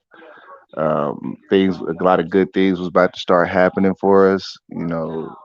All them pedophiles in DC was about to get indicted. All those fucking businesses was about to lose their American status. It was a lot of good stuff that was about to happen for us, and you know, the people who have a lot to lose, they won. If there were investigations, It's over. and no, maybe when an administration changes hands, maybe the attorney general will change, but there's investigations that are going to keep going on. For instance, they brought antitrust legislation against Google because just because the way they've got a lock on everything when it comes down to searching for Right, things and on the rightfully net. so. Rightfully so. Yeah, and that's going to continue. That's going to continue. The Justice Department is supposed to work independently from the executive branch. It'll be a different head, but the investigation is going to continue on.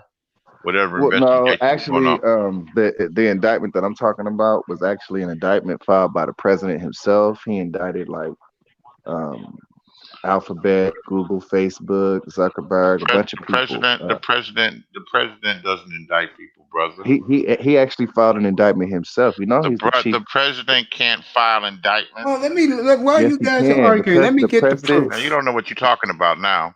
Dusty, Bro, I'll get the proof I for will both of you. bring I will Google pull it. up the paperwork That's and, what I'm and gonna put it do. in the chat. But the thing about the president can file an indictment because the president is the highest law enforcement officer in the land. Dude, how can a president that's a different branch of government that does that? He's a law enforcement officer. That's why he can do it. He's the highest law enforcement officer in the land. That's why he can do it.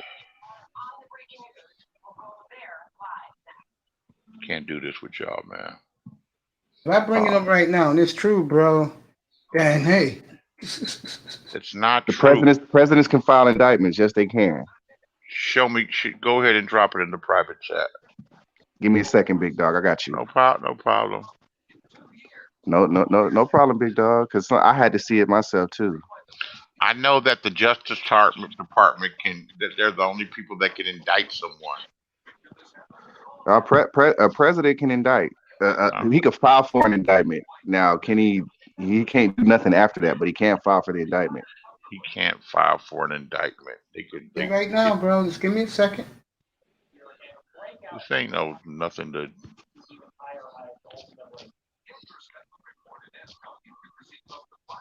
It's gonna take me a minute to find it. Y'all go ahead. No rush, and I'm not trying to give you a hard time. I'm trying to actually.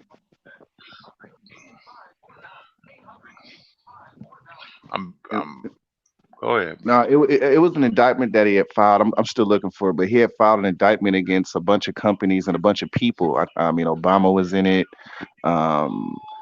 Hillary Clinton was in it. Bill Clinton was in it. Zuckerberg was in it. Jeff Bezos was in it. I remember that. He indicted a whole bunch of people for like human trafficking and fucking pedophilia.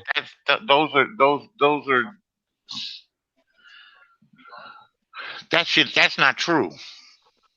They might have They might have an investigation into the pedophile ring, But bro, you can't forge indictment filings, bro. These is court documents. I'm just Okay, here we go, and I'm gonna put it up in a minute. You found it? Loading shady fraud and a pinch of anxiety. Critics pile on Google over antitrust indictment. right. No, that's not what I'm talking. That's not what I'm talking about. I'm Yeah, talking about different indictment. But Mace, who did the indictment? Not the president. The Justice Department. It's a separate branch of government. It was filed in the federal court in D.C. Yes, by the Justice Department.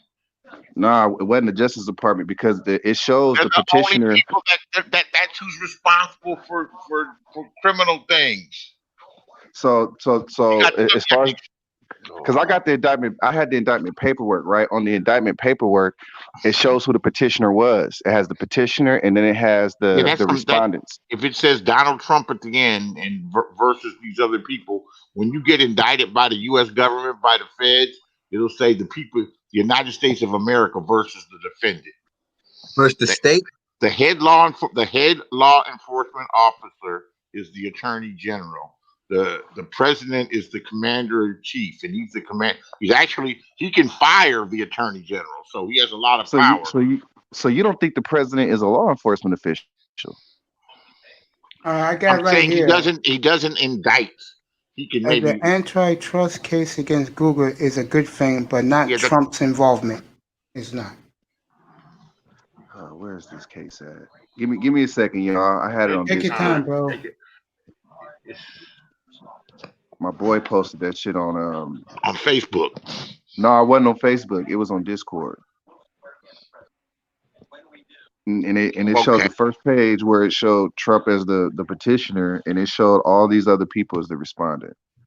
And then it showed why they were indicted. It was like human trafficking, treason, black sites, all type of shit, man. Antitrust. It was all type of shit in that indictment. But it wasn't just Google. Don't you think that shit would be on the news? It was. Of course not. No, of course not. No, why, nobody puts big shit like that on the news. They'll hide that shit. How can you hide some shit like that? It's public record. Dude, dude. How you gonna hide? How you gonna indict? How you gonna indict the? How you gonna? Yo, get up here, bro. How you gonna indict? The richest men in the world and ex-presidents and hide that shit. It ain't no fucking secret. All right, so that's the same way that the Proud Boys. That's the same way the Proud Boys had a riot in L.A. and they didn't see the news. What the fuck does that have to do? Man, why do people do this to me all over the place? Bro, it's not all. It's not all over the place, bro. No. When I say shit don't get the what light he's of trying day to over say is the why glimpse. are topics all over the place? That's what. No. Why do I get into these discussions with people? Not just you, man. You want the truth? Oh, you want me to stay quiet? Let me finish what I say. Now, I was talking to this white boy last night, and we're talking about a specific thing, and they'll make an analogy about something else that ain't got shit to do with it, and I would just lose my patience with it. I was like, the Proud Boys and making the news or not making news ain't got shit to what we're talking about. That's all I'm saying. Bro, the reason why I said that is because this shit like that happens every day. If it doesn't fit anybody's particular agenda, they're not going to talk about it the same way. Okay, bro. Just the same way they didn't talk about the Proud Boy riot in L.A. Didn't even see TV. Right. Well, I believe that the media covers what they want to manipulate. Why would they want to cover an indictment that Hillary Clinton is involved in, that Barack Obama is involved in, that Zuckerberg, Bezos, Facebook, Alphabet is involved in? Why would the mainstream media cover that and they hate this motherfucker? How could they ignore that shit? How could they ignore it? Man, it's a lot of shit they ignore, man. Like that's not a surprise to me. Come on, man. Not a surprise to me, man. That's the way the shit. You know how shit move, man. Brother, how can they file charges? How could they indict these people? There's public record, okay? When somebody's indicted and the paperwork is available, do you think the press would ignore that? Everybody in the press, not just the big press, like the TV stations, but what the internet has given us, he's given us independent press. Do you think the Drudge Report would ignore that? If you find it, I'm interested in seeing it. And it's on Discord. Discord is just It's just a way to it's just a platform to communicate like YouTube. Well, this the thing, big dog. Once I find that, it had the case number on it. You could look it up yourself. Just give me a second. I'm gonna try to find it. All right, I'm not trying to give you a hard time, man. It's just No, it's all look, man. It's all good because but let me ask you this. Let me ask you this. Let's just say that that's some bullshit and it's not true. Wouldn't you prefer that it's not true instead of coming up and talking about stuff that's not true? You said what I prefer that is not true. Wouldn't you rather be right when you got here talking on these YouTube streets or anywhere? You know, on anywhere. If you was in the barbershop, you know, anywhere. Wouldn't you? Would you? You don't want to be spreading misinformation. You want to be factual when you talk. I mean, who doesn't? Right. That's what I'm saying. I don't think the president brought any charges. I don't think there's any charges against Clinton. Just because you don't think that don't mean it's not true though. Because the president can file charges. And the president is a law enforcement officer. All right, man. I'm gonna ask Google.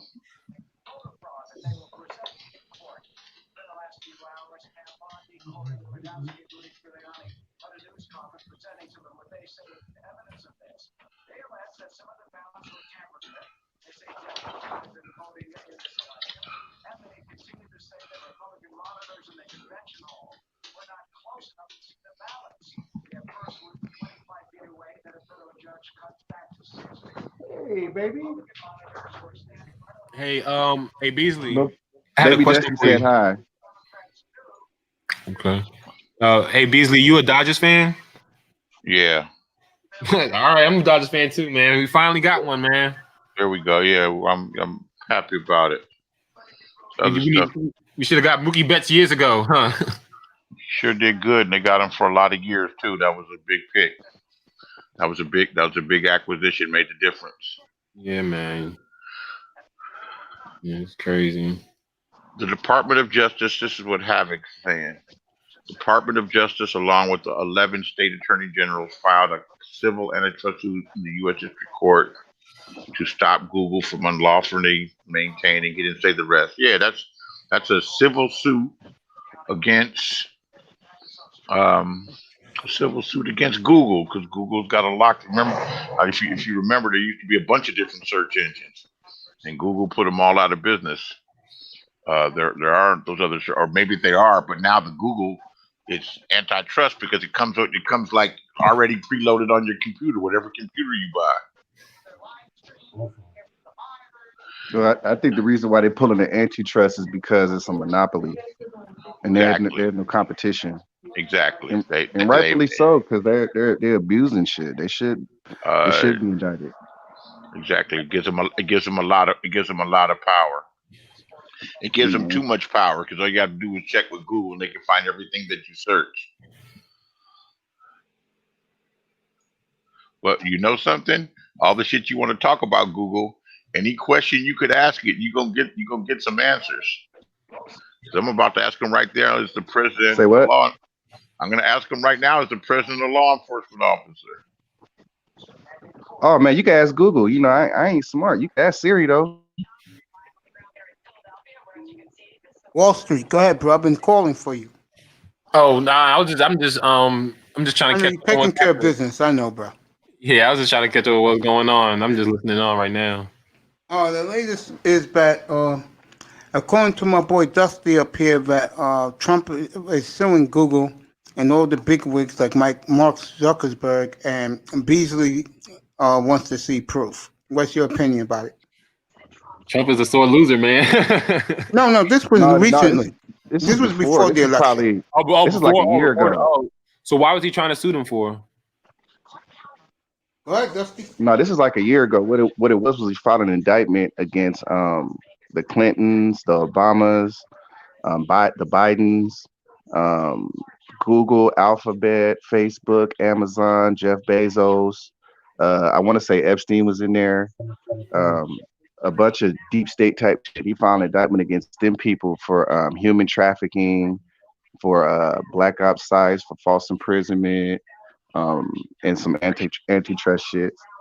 That shouldn't be that hard to find, man.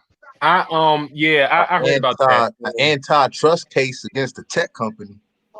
That's different than what he's talking about. No, it wasn't just an antitrust case. I said it was for human trafficking, for treason. There's somebody in the chat that's telling me what I know. The Attorney General is the head of the DOJ and the chief law enforcement officer of the federal government. The Attorney General, pull up the story I found. The Attorney General represents the United States in legal matters. The President doesn't indict; the Justice Department does. Where did that say that at? Havoc, who's in the chat, is saying that, but that's okay. Yeah. So, and he's getting that from somewhere. You can get up and talk if you want. Where you get that from? And it's just like almost common knowledge if you know about the three branches of government. They got different responsibilities. If you don't think, I mean, it's a known fact that the president is the highest sending law enforcement officer. He's not. That's a fact. All right. Look, you don't believe me? Ask Siri, bruh.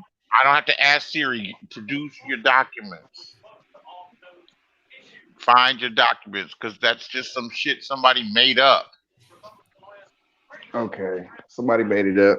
Somebody put fake file numbers where you can look up the case, like it has the file numbers on it, the case number. All you got to do is produce it. And I don't even want to make this like I'm angry with you or nothing. I just want you to be right. I know I am. Whether or not I find the papers, I know I am. So it's like I want the story right now. According to the LA Times, I'm looking at the story right here. I want you to have the story. You're looking at the antitrust suit that they have, which is not a criminal case. I said it was human trafficking, right? Treason. Talking about something else, and you talking about some shit that they made up and put on the damn. You know, the net is so damn tricky. Pedophilia, shit like that. Right. Hey, you guys can, hey, Eric Black, you got something to say about this? Man, nah, man, I'm leaving that to y'all. Okay. Black Wall Street, you got something to say about this? Normally, if I weren't tired, I'd probably just say, okay, man. Whatever. Black Wall Street, you got something to say about this? I've heard about this, but I don't know enough about it to make heard about what comment on it. I've heard about that. There is some documentation. I've seen some things like you got to go to like the Department of Justice or something like that. It does have some documentation of it, but like I said, I don't know it well enough to defend it. So, I mean, all I can say is this: I've heard of that. And to be honest, look, I keep it real. I only seen like the first 2 pages. I didn't get a chance to read the indictment. So, but in the first 2 pages, you'll see who's filing it and who is the respondents, and you'll see what they charging them with. But I can't. I didn't read the indictment. I don't know what's in it, so I can't speak on that. But it does exist. On the top of this so-called indictment. What does it say? Donald Trump versus Hillary Clinton, Google, Jeff Bezos. Well, you know how it shows the top is the petitioner, and then the bottom will show the bottom on the top left corner will show the respondent, and then the top right corner it shows the case number, and then underneath that it shows who the respondents are, and then it has the companies, the people, and then underneath that it says what they're being indicted for. And this is over a year. I'm letting you guys rock this. I'm gonna find it. I ain't found it yet, but I'm gonna find it. But you guys can move on until I find it, because then we'll just be going in circles. Mahogany on the Google. Mahogany is on Google right now. There's 3 sheets. Man, Bernard Riley didn't know this shit either, man. And they tried to turn it into something else too. I'm like, it's the 3 branches of government, nigga. You didn't pay attention in school. You said, well, why? Oh, he says, what do you say? He said, that's a gotcha question. I was like, no, that's the shit you learned in the goddamn 6th grade or whatever. You remember? But that ain't necessary. But we know that the what we learned in the 6th grade ain't necessarily true. What we learned in the 6th grade. The 3 branches of government are still the 3 branches of government. It's not true. I mean, yeah, I hear you. That's what we all learned in the 6th grade. But if once we grow up, we see that The legislative branch is doing more than legislative shit. We see the executive branch doing more than executive branch shit. It seemed like the executive branch is more on the legislative side of the game. It's not the way it was drawn up. That's not the way it's working. Work together. They have different responsibilities. I'll tell you, I'm looking at the chat room, and my God, the intelligence these people show. I'm gonna read Mahogany's comments first. Then I'm gonna go down the list. Beautiful says 3 branches of government: legislative, Senate, Congress, executive, president, judicial, court, Supreme Court. The president can veto laws, but he has to work with the other 3 branches. Excellent. Of the partitioners are states attorney generals. Well, I ain't reading about no damn rapper. Damn it, that's sports. Mahogany. I'm listening. I have a bachelor's and I took government in college. Okay. All right. We got some money's worth out of that government class. Eric Black is talking to someone. So if everything was that was Bam talking to you, Mace. I'm gonna ask you this question, Mace. Okay. Now I agree that that's what the textbook said because I remember reading that. But if we look at how this shit works in real life, right? How is it that's how it works if the executive branch can direct a judicial branch to do an investigation? That's true. Where's the check? Where's the check? You're right.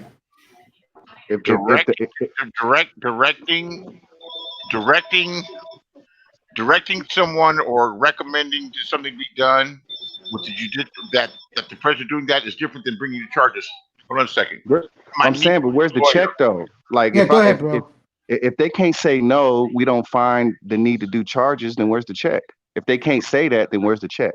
He's on the phone. Black Wall Street. Go ahead, bro. Hey, like I said, man, like I'm not the best in politics, Neither am I. That's why I keep my mouth shut. But I'm just soaking up knowledge right here. Like you said, it's a lot of intelligent conversation. So it's good stuff. Commander-in-Chief meetings. Like I remember what they said in school, but it's like if we look at all these different cases and how it plays out, that ain't necessarily how the way they say it works. Ain't necessarily how it works. It ain't. Like if Dusty, that's your little girl. Yeah, it is. How does she look with those earrings on her, bro? Yeah, I'll show you. Hold on. Mahogany says Commander-in-Chief means the president is the highest in command in the military. That's absolutely right. The president is the highest in command in the military. You know what I noticed about the manosphere? We don't got too many Pookie and Ray Rays and ignorant people in it. Yeah, a lot of smart black folks in it. Just me. Hey, there she is. Little Junior over there, little. If you don't mind me saying this, he looks just like you, Dad. You ain't seen her mama. Oh, okay. You ain't seen her mama. The camera, man. She already got an eye for the camera. Yeah. Yeah. Man, beautiful. That's my man, bro. You ain't seen her mama. Arab Black, what's up, bro? Ain't nothing much, man. Nothing about this, bro? Nah, man, I'm not the most political dude out there, man.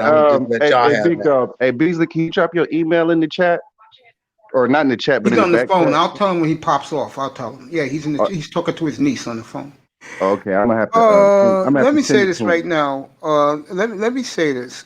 I'm not the most politically. Thanks, Mahogany. I see you.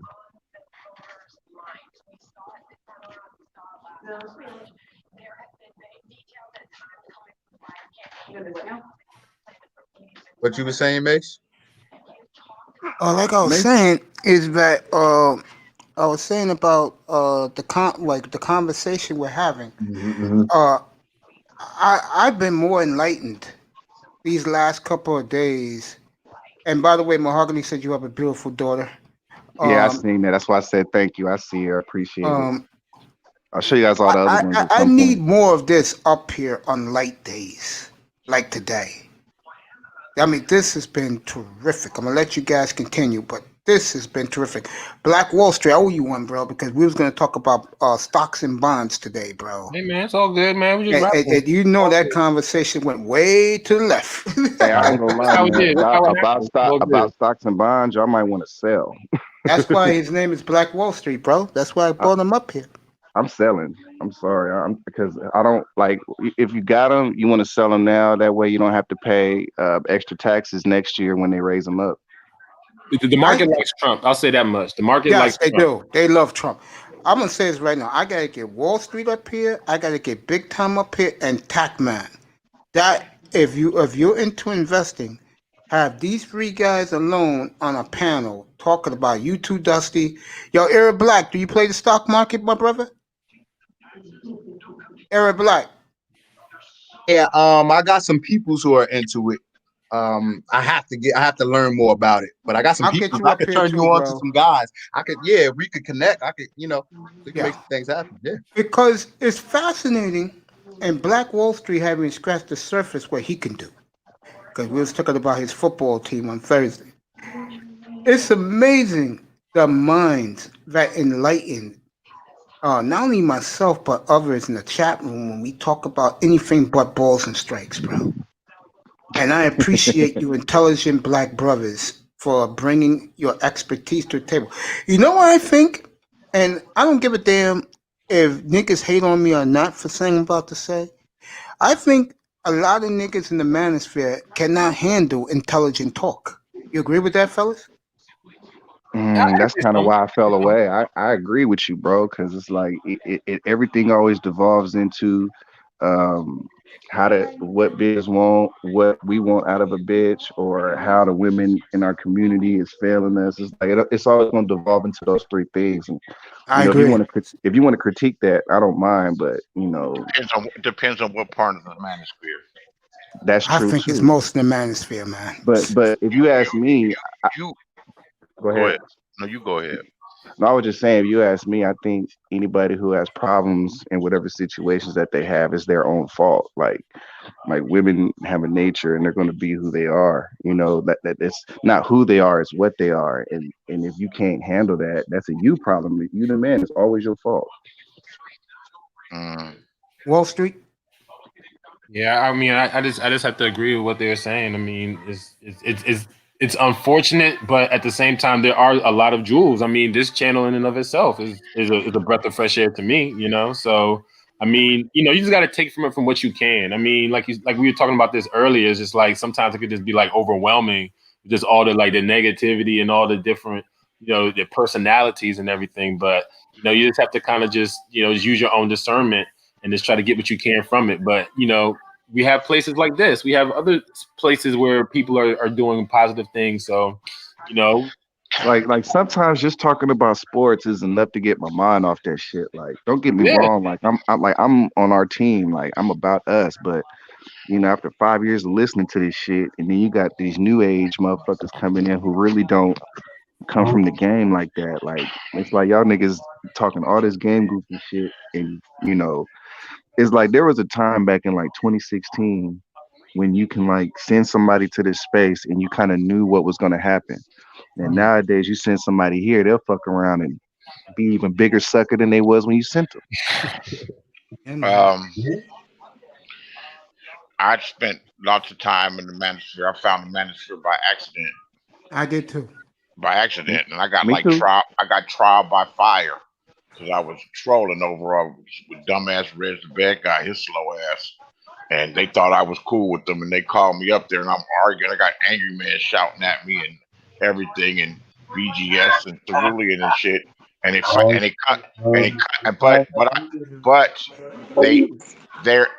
there's some very intelligent dudes, man, from all different walks of life, in all types of different professions and walks of life. There's some very intelligent dudes, okay? What the problem is groupthink. Is that if people have an opposing opinion, they don't have the courage to go up against the group. And I've done it, and you get into these things where you got 7 people coming at you, and the term we use, we call them dick suckers. What they are is blind followers. They're what you call it. I call them disciples. It's just a term that we came up from my ghetto ass sector of YouTube. No, I love the term. Use it again. Dick sucker. We call them dick suckers. Like you're just a dick sucker. Yeah. You don't even think. And you see that it's just groupthink. You know, motherfuckers that don't go against it, and they become part of this little social little clique where they doing it every day, all the time, and it's like, man, these motherfuckers is scared of Angry Man. You know, I love Angry Man. That's my guy. I like him and his dude, but that motherfucker ain't always goddamn right. And he tries to Nobody is. Just here to chop it up. We, you know what I'm saying? Like, no, when he's cool, when he's cool, I bumped heads with him the other day. I met him by bumping heads. Then he ended up seeing that I know what I was talking about. But I noticed, man, you ain't gonna tell me. First off, I'm older than you, nigga. You ain't gonna tell me about masculinity when you can't even keep your fucking composure. You know, part of being a man is being able to manage your motherfucking emotions and not screaming and hollering and threatening to kill people and shit, or intimidate them, or just motherfuckers get to all these damn. They get a little position on YouTube and they really start feeling themselves. That's what I said from the beginning. They really start feeling themselves, and some of us have accomplishments, have done things in real life, and ain't that easily intimidated. Facts. And you're not going, yeah. Angry Man's the type of motherfucker, and you know I'd be doing this shit on purpose because I want him to come at me because I like arguing with the motherfucker because it's fun, because just showing who's really got some fucking heart. They be scared of this nigga. Hold on a second. He'll say, no, that's what I'm talking about. He'll say, shut the fuck up. You just can't talk to me any kind of way. I'm like, nigga, who the fuck are you talking to? Yeah, him and Platinum the other night was last weekend, a couple of weekends ago, was classic. He got into it with Angry Man. He be kissing Angry Man's ass. He be talking about Platinum. He's cool, but he's a two-faced politician ass, slick country ass nigga too. Platt cool, man. So is Angry Man. He's cool. He'll be on other. Yeah, you know what? Well, I'm gonna call it the way I fucking see it. I don't know Angry Man. Platinum will talk about them motherfuckers having sausage parties and fuck the manosphere. Then he decided he wants to build a channel, so he gets on there playing politician and shit. Well, I know Platinum did me right because he gave me some advice about the channel that I should build as far as like doing the farm life and shit. And I listened to him and he was right, man. Like that channel done been real successful. It has nothing to do with the manosphere. So my personal interactions with Platt, I understand the type of dude he is, but you know, he ain't never did wrong by me. Same thing with Angry Man. Platinum, bro. And was it for him, I wouldn't have beautiful women. If it wasn't for Platt, I wouldn't have my channel. Yeah, he helped me kill. He gave me advice. Well, believe it or not, I bump heads with lots of motherfuckers. I know you do. You're the manosphere troll. That's what they call you, bro. They say that I'm a fucking troll, nigga. I'm just as smart as them motherfuckers. I know you're smart, bro, but you like I'm just as smart. I'm old and I'm accomplished. You know who actually learned to respect me? I just want to argue with you. It's BGS, the top one. It's because I love BGS. Shout out to DS1, by the way. We grew up in LA at the same time. We went to know some of the similar people, and they wouldn't think that I knew what I was talking about. One time we got to a conversation, they were talking about Suge Knight. I was like, I know Suge Knight. You knew BGS was about to see, this is the thing, man. A lot of them old heads, like, I don't necessarily agree with everything they say, but I respect the fact that they old heads, so I don't necessarily debate them. But it's a lot of times where I don't agree with a lot of these niggas, but just because they old heads and they OGs and respect, you know, I'm young, I'm only 33, I'm a millennial, but I just let them have it. Like, go ahead, Unc, you know what I'm saying? That's just the way I look at it. Like, I don't. And I disagree. I knew once the niggas got here, they was gonna run it anyway. They said all this shit was on borrowed time anyway. Yeah, and the guy who I respect, and I know he's not listening right now. He's sleeping. He'll be up a little later and go somewhere where he likes to relax too. Shout out to the General 5-star. He changed his name now to a 5-star General. So, shout out to the General. Oh, General? Changed my name. I actually the General from LA. He's from Bompton. The General's well spoken. Yes, man. He got into it, man. Him and Platinum was 2 weekends ago. Remember that one? No, I don't remember. Yeah, that was two Friday nights ago. Yeah, because you know what? I think it's okay for brothers to get into it. I mean, not Platinum. It was him and what's his face? Sir Ism. When Ism was in Vegas. And, I've been bumping heads with that ignorant motherfucker and made videos on him. And he showed off his breakfast Ism like plate. That. That's my brother too, man. I love Ism too, bro. Ism is my brother, man. Fuck that ignorant ass nigga. Well, man. Dusty, I hate to say this to you, but they all miss you, bro. That mother, you from the Bay. That motherfucker screaming pimping. That motherfucker got a truck and collect junk. When we You all on my channel, Hey man, hey, man, look, if that's how you I don't eat, get man, ain't along nothing with wrong with that. everybody. yeah, I you ain't, don't, bro. yeah. I'm surprised you chill with me. I I mean ain't, that in a Hey, loving I way, don't get along with Beasley. I everybody mean that either. I in a mean, loving Mace way, see me bro. go off on a few motherfuckers. No, I don't. Mace to see me go We off on ain't a few all supposed to motherfuckers. I got a agree few with motherfuckers. everything. That's why you get your facts together, you talk it out, and you get to a result. Ain't no that motherfucker talking Right. hot. Like really, if you wrong, you wrong. I always Motherfucker, admit when I'm wrong. He they told won't. me that India was in Asia. I said, no way. I looked at the map. I said, I'm wrong. I admitted to him I was wrong 2 hours ago. I mean, And I yeah, was. You said.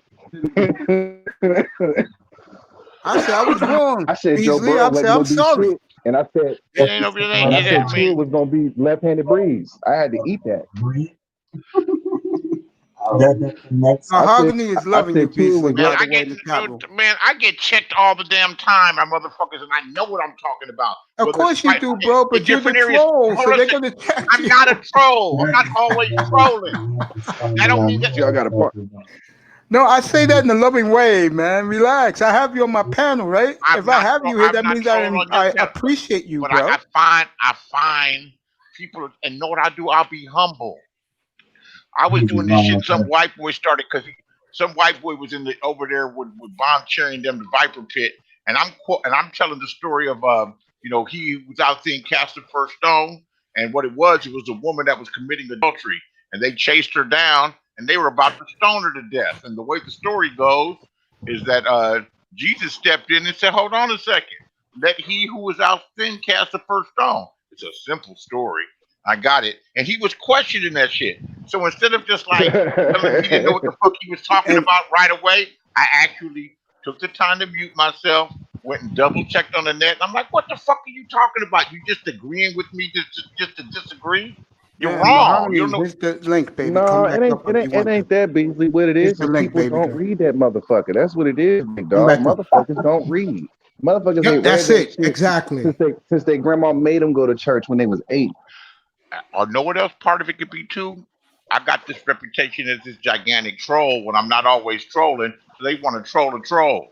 Do you know why you're a troll, bro? Do you want to know why they consider you a troll? I know the answer, bro. No. Why, man? I self-identified Beasley as be having pushback. Beasley be having pushback. That's what it is, Roy. Reason why? Because you bring it.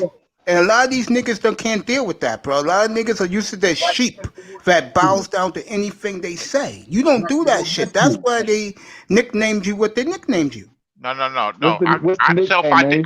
I self-identified as a troll. I told them I'd be trolling. Yeah, but the reason why you do that, they look at you that way because you know what you're No, I fucking talking self-identified as a about, troll. boss. Because you know what? And you know what sweet voice ass complaining, whining Edward Anderson said? Yeah, go ahead, man. Oh, I'm I'll say laughing this what you're shit. saying. I'm laughing at what you're saying. Man, I will say this shit to every one of their faces too, man. But listen, he said, "Oh, I wouldn't marginalize him like that and just call him a troll." The brother does kind of know what he's talking about sometimes. Oh, He complimented you. I mean, if you call yourself a troll, I don't see what's wrong with it. Like, because you told But me I'm you was not. a troll. But I'm not always. But I'm not always trolling. I appreciate the intelligent discussion.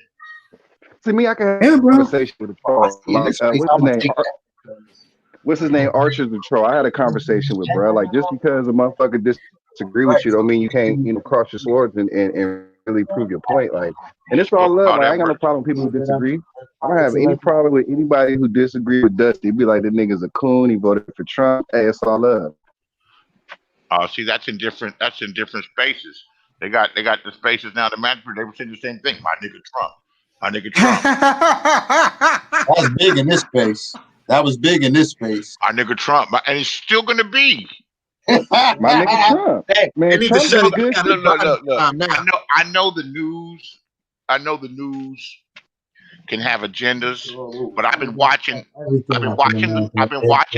I've been watching little segments of the news on YouTube, and they'll say like, "Well, I don't know what the president's talking about." It's like he says, if you're gonna bring charges of fraud, you have to have some evidence. There's no concrete evidence that the election that is fixed. This is a total threat to our democratic but process. this the part. Hold on. How could you collect now? I'm not saying that there's not evidence. I'm not saying there is because I'm just a dusty nigga. I don't know. But if you're not allowing anybody, less than 25 feet from the tables where they count, motherfucker, how you gonna catch any evidence? Man, they got cameras. They got law enforcement officers there, man. Don't you think that they have checks and balances to make sure that the election works out good? Can some ballots slip through? Can people submit more than ballots, more than one ballot? But is there wide scale, massive fraud enough where he could lose where it would matter that they lost that you would lose the election? Come on, I mean, there's how many over 150 million ballots were cast. You're my bad. Go ahead, big guy. No, that's all. Black Wall Street. Go ahead, bro. But I tell you what, though. I'll say this one last thing. He's going to take it to the court. There's going to be recounts. There's going to be recounts. It's going to go through all the scrutiny. What Trump wants to happen, since he has the majority, of course not. He's appointed three support because there's the rule of law and it's our democratic process that's at stake. It might have some flaws, but just because there's a few flaws and maybe some mistakes and people throwing mail in the trash doesn't make him right. He wants it to go to the Supreme Court because he's appointed two or three people to the Supreme Court, and there's an advantage for the conservatives. But even they will rule against him. Both of you come up, Quinte and the beautiful Mahogany, come up if you know got what? a point of That's view. actually a good point. What I thought about was what came to me. I'm like, okay, if you look at the last election, the blue side was upset because Bernie got fucked over, right? They was like, well, fuck it, I ain't voting. But this time, they was like, nah. They was like, nah, fuck this nigga Cheeto face, nigga. We vote, nigga. Fuck that. I don't think a lot of people voted last time because they were Aaron Black, you got mad something to about say? Bernie. Aaron Black, you got something to say? He is orange. No, continue. No, I'm good. No, I'm gonna let Beasley rock it in a second. Eric Black, you got something to say? I just spoke. I'm cool. Yeah, I'm good. Go ahead, bro. And then Black Wall Street. Go ahead, Eric Black. Go ahead, bro. I'm good, man. I'm just listening and just chiming in. Oh, they're soaking it up. Wall Street, you got something to say about this? The only thing I want to say, only thing I would say about it is just the fact that, like you were saying, just 4 years ago, they were just saying the same thing about Trump with this recount. So this is always going to be this stuff about recounting and then how did they get the votes in and all that. Like they were talking about Russia, like the past 3 years. They just, matter of fact, earlier this year is when they just put it to bed. So I mean that's always going to happen. You're going to see that all the time. It's just. I feel like Biden won fair and square. I mean, I feel like it wasn't even that close. They just took a long time to count these votes in these states where we already knew Biden was going to win. So they're ballots by hand. Now, go ahead. What was going to speak? Go ahead. Now, I don't like this. Is what I think. I think I think all of them cheat now, because I remember when I was a teenager, there was a presidential candidate named Al Gore. And he won the state of Florida, but next thing you know, he didn't win the state of Florida. So we know the red side is cheating. Right. You know what I'm saying? I remember that. Like that happened 5 minutes ago, bro. Then we had, in 2016, where Bernie was like packing arenas, and you got, Joe couldn't pack a cafeteria, or Hill couldn't pack a cafeteria. You know what I'm saying? And when they was like, nah, we're gonna pick sis, they, you know what I'm saying? People was we seen them cheat too. So do I think any one of them could have cheated? Do I think Biden could have cheated? Yes. But do I think it'll matter? Like, do I think, like, let's say Joe did cheat. Do I think it's gonna be enough? Even if they have evidence, do I think it's gonna change the result? No. If they had evidence, if evidence comes out, and people don't normally. Why it ain't on TV? Like this the thing. Like this the thing, bro. Anybody who got evidence, they gonna put that shit on the front page. Witnesses say that such and such whoop whoop whoop and did such and such. Like, come on, man. Like, I'm on the red side. I'm speaking about my own people. Like, you know what I'm saying? So I still get confused. The Democrats are red. Why don't people say? No, Democrats are blue. See, people tell me that every day, and I forget it. I can't get Yeah, it right. Democrats are blue, the Republicans Bloods are are red red. and Crips are blue. Yeah, Right. Quinte, go ahead, bro. Welcome to the show, buddy. Go ahead. Damn, I need a haircut so bad. Quinte, you got something to say, bro? I need a haircut so bad. No, we're just gonna look at. Quinte, you there, bro? Yeah, he'll be back. The barber. Eric Like Black, getting a go ahead. haircut. I mean, to act like it wasn't a recount and with Bush and the whole thing like that in Florida, to act like America is not corrupt is like insane. Like, I'll get on that later tonight. Trust me. So just give me the bottom line. You know what I'm saying? What's the bottom line? You know what I'm saying? Who's the president? Who's in office? Who's in power? You know what I mean? I don't need the semantics. I just need the bottom line. That's my point of view. The bottom line, as we speak, Joe Biden won. People are celebrating in the streets. The Trump supporters are not out yet. Trump supporters are pissed, and they're gonna have to just hold their L. Yeah, the Trump supporters like, damn, we gotta out sell because if it was, everything. they'll be We gotta fighting take right our now. profits. We gotta abandon profitable positions because of this shit. I agree with that. People, they get people so hyped emotionally behind this election instead of just being level-headed. They got people so motherfucking riled up. There are people probably loading their guns right now. Oh yeah. And talking that hold a second. This country is gonna turn alphabet, man. Are you kidding me? I got this white chick. Bringing the military for those guys. I got this white chick that I'm friendly with. She lives in a rural area in the Midwest around farmers and shit. And she said, well, I voted for Trump because I just this and that and the other, but I normally vote Democrat. She says the people around here are talking about civil war. I said, if you talk with 5 different people that are talking about civil war up there, they're going to tell you 5 different people they're going to fight. Some are going to say they're going to fight the blacks. Some they say they're going to fight the Mexicans. Some say they're going to fight the people who live in the cities. And some people are going to tell you they're going to fight the communists and Black Lives Matter. They just rile people up so much. Or people, like you say, people are sheep. They can't sit back and think. Because the reality is, the true power is moneyed interests, banks and bankers, international bankers, and guess what? They don't lose because they bet on both sides, and their policies and their agendas are going to be continued no matter what administration's in there. I agree. Bernard Riley said, that sounds like a conspiracy theory. Sound like you need a tinfoil hat. That's a dumb nigga right there that acts like he's smart. That how could you not know the 3 branches of government, though? You're right. You're right. I mean, sometimes, you know what it is, Beasley, and I don't want to offend any of my brothers in here.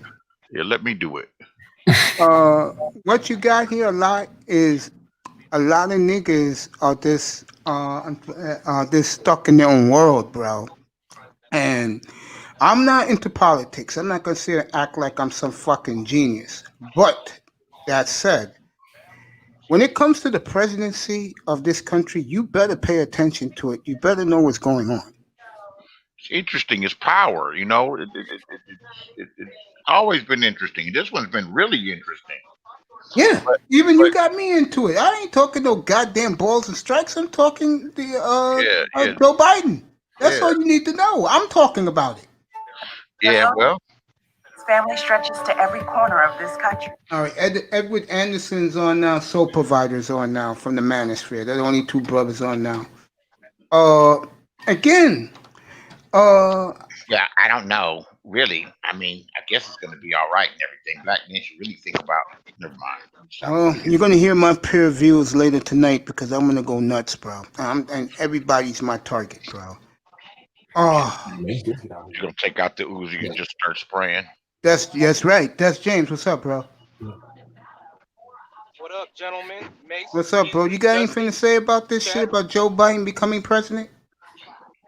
I kind of figured he was gonna win just because of the climate, just 3 months after, riots and protests, LGBTQ trans, they ain't got no voice and shit. So, y'all claim that, a lot of people from media sneak soak. Like, if we can't agree on one thing, black men in this manosphere space, like who's this? Like it was like he was forecasted to win. You know what I mean? Or am I wrong? Yeah, you're right. Yeah, it was closer than what they expected. Yeah, the brothers in here, and a lot of them did in the manosphere. They really believe that Trump was going to win again. Things was going to be good for black men again. One of the reasons why I will destroy black women later tonight is because they're one of the biggest advocates and supporters for the Democrats. And I want to see that. What's that bitch? Looks like a lesbian. What's her name? Is Samantha or whatever her name is? Something Sanders. I will definitely kill that bitch tonight. You mean you're gonna verbally verbally know what I mean when I say that. Come on, you want to be careful because I don't want to be verbally criticized. YouTube's funny. You don't want to put in that. You don't want to be on that side of YouTube. You know. No, but you don't want to be on that side of talking like that and having people come knocking on your door because you're making a threat to kill somebody. No, I'm not going to make a threat to her. I'm going to let it be known how much that she is a big enemy of ours as black men. So that you're gonna verbally dismantle. Yeah, I'm gonna rip her tonight. Yeah, when I say kill, I mean rip. I would say same. Like I would ether her, or I would just tell her about herself or something like that. Because I think the white men will agree who runs YouTube. They have different words that they use. The white men agree. The white men agree, but them other people with initials and everything. Somebody. You hear that shit, or they might be watching. Well, I don't know. If they are watching, there ain't that many over I will kill Simone. Let me rephrase it to be safe. I will rip Simone Sanders an asshole tonight. I'm definitely doing this shit tonight. He said. I mean, he said he's going to kill her, then sodomize her. Oh God, I can't wait for tonight's show later tonight. I'm gonna go off on her. He's a toxic black man. He must be stopped. That's why you have to use your words properly, brother. That's all. I understand that, bro. I will. And Dusty, man, I'm not trying to put you down any kind of way. I think your story is fascinating. No, he's right what he said. He's right what he said. You're right what you said, bro. I should have used the better phrase. I just don't like to see, if I could help it, people saying things that aren't factual when you're getting out here. First off, I'm going head in tonight, bro. First off, you're spreading different information, but secondly, you want to know what you're talking about. Yeah, I know what I'm talking about tonight. I've seen enough of this celebration. I don't think that Trump brought, I'm bringing it up again, but I don't think that Trump indicted anybody and all these people for pedophilia. Yeah. Just because you don't think that don't mean it didn't happen, bro. I would be aware of it. I scoured the shit. I'm gonna leave that alone because I do believe what my brother Dusty says, but Beasley, you have your right and your opinion to disagree. That's what I'm saying. But getting back to Simone Sanders, that's her name, the one with the short hair. No, you talking about? Yeah, she got like the little round hairline because she tried to. Yeah. I will destroy her tonight.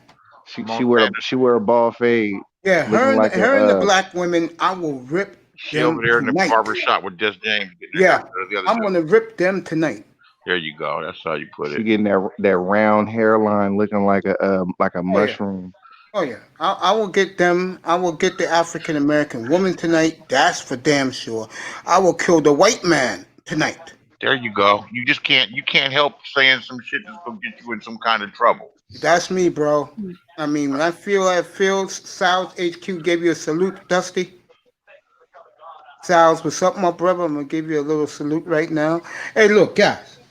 Like I said to the Latino a couple of weeks ago, when I look in the mirror, bro, I'm a black man. Okay? Don't worry about what we do. Don't worry about our fucking issues. You go to your goddamn Latino manosphere and you talk Spanish and Espanol over there. I don't want to hear the bullshit from you. Okay? This is nigga shit. This is our problems, not the rest of the rest of the world. There you go. And later on tonight, the white man will feel my wrath. Later on, I'm still looking at these motherfuckers celebrating. Be present for that. I'm still looking at these motherfuckers celebrating like Joe Biden. And I hate to diss the woman because I love the way she's so attractive to me. Knock it off. Don't Jesus turn and into an Mary enemy on back this on man. Earth. Don't turn to the enemy, Mace. You simping. You can't this bitch is evil. No, I tell you what. He said we the real niggas. That bitch is evil. My grandmother, who lived on 164th of Woody Crest for 50 years. Yeah, well, I know. You know, Larry Davis lived on that street. Oh shit! The cops are outside. I wonder if they're fighting outside, bro. No, I wonder if they coming to get your ass. Talking about you killing people and shit. I mean that by words, bro. They know. You know I mean that by words, man. It's not like I'm gonna take I'm just trying to help. There's other words. I appreciate you, bro. So it's not misunderstood because you are not. Sanders will feel my rap tonight because I've been biting my lip about. My grandmother used to say, "Pretty is as pretty does." Yes. I've been wanting to kill. I've been wanting to take a hit on her for a while, but tonight I will. Now that they won. Dan, can you imagine being 15 years old and getting off for 20 years? Huh? Yep. For some weed that's now legal? Mm-hmm. It's money. It was before that. It was before that, though. It's money funny how when the... It was 02. Well, it's money funny how in my area in New York City that the Arabs want to sell weed at the bodegas and the white man says no. But yet the white man can sell it all over the country. I will tap on that tonight too. White privilege. Oh, hey, guess who? I used to buy weed in the bodegas. Look, and he on my side of the aisle, right? But guess who's one of the biggest investors in the weed industry? Of course. You remember the Speaker of the House, Jeff Boehner, the one who used to give Obama a hard time? That's not his name. I'm trying to think of who you're talking about. Boehner, John Boehner, Jeff Boehner. Oh, Boehner. Yeah, from Ohio. Yeah. John Boehner. John Boehner. He's one of the biggest marijuana investors in the country. He owns like a 40-50% stake in like $1 billion company. I will kill the alphabet people tonight too. They're gonna be on my hit list. Oh God, you just gonna keep doing it. I'm gonna leave. You just keep saying the word kill. Let me rephrase it. You two don't blackball me. I will give a salvo to the alphabet people tonight. Is that better? No, see, you can't worry about this the thing. I need y'all to not be so depressed that they got to win. Because the reason why is the fact that there's a 6-3 majority. They can't push no crazy shit through. They can't push nothing through.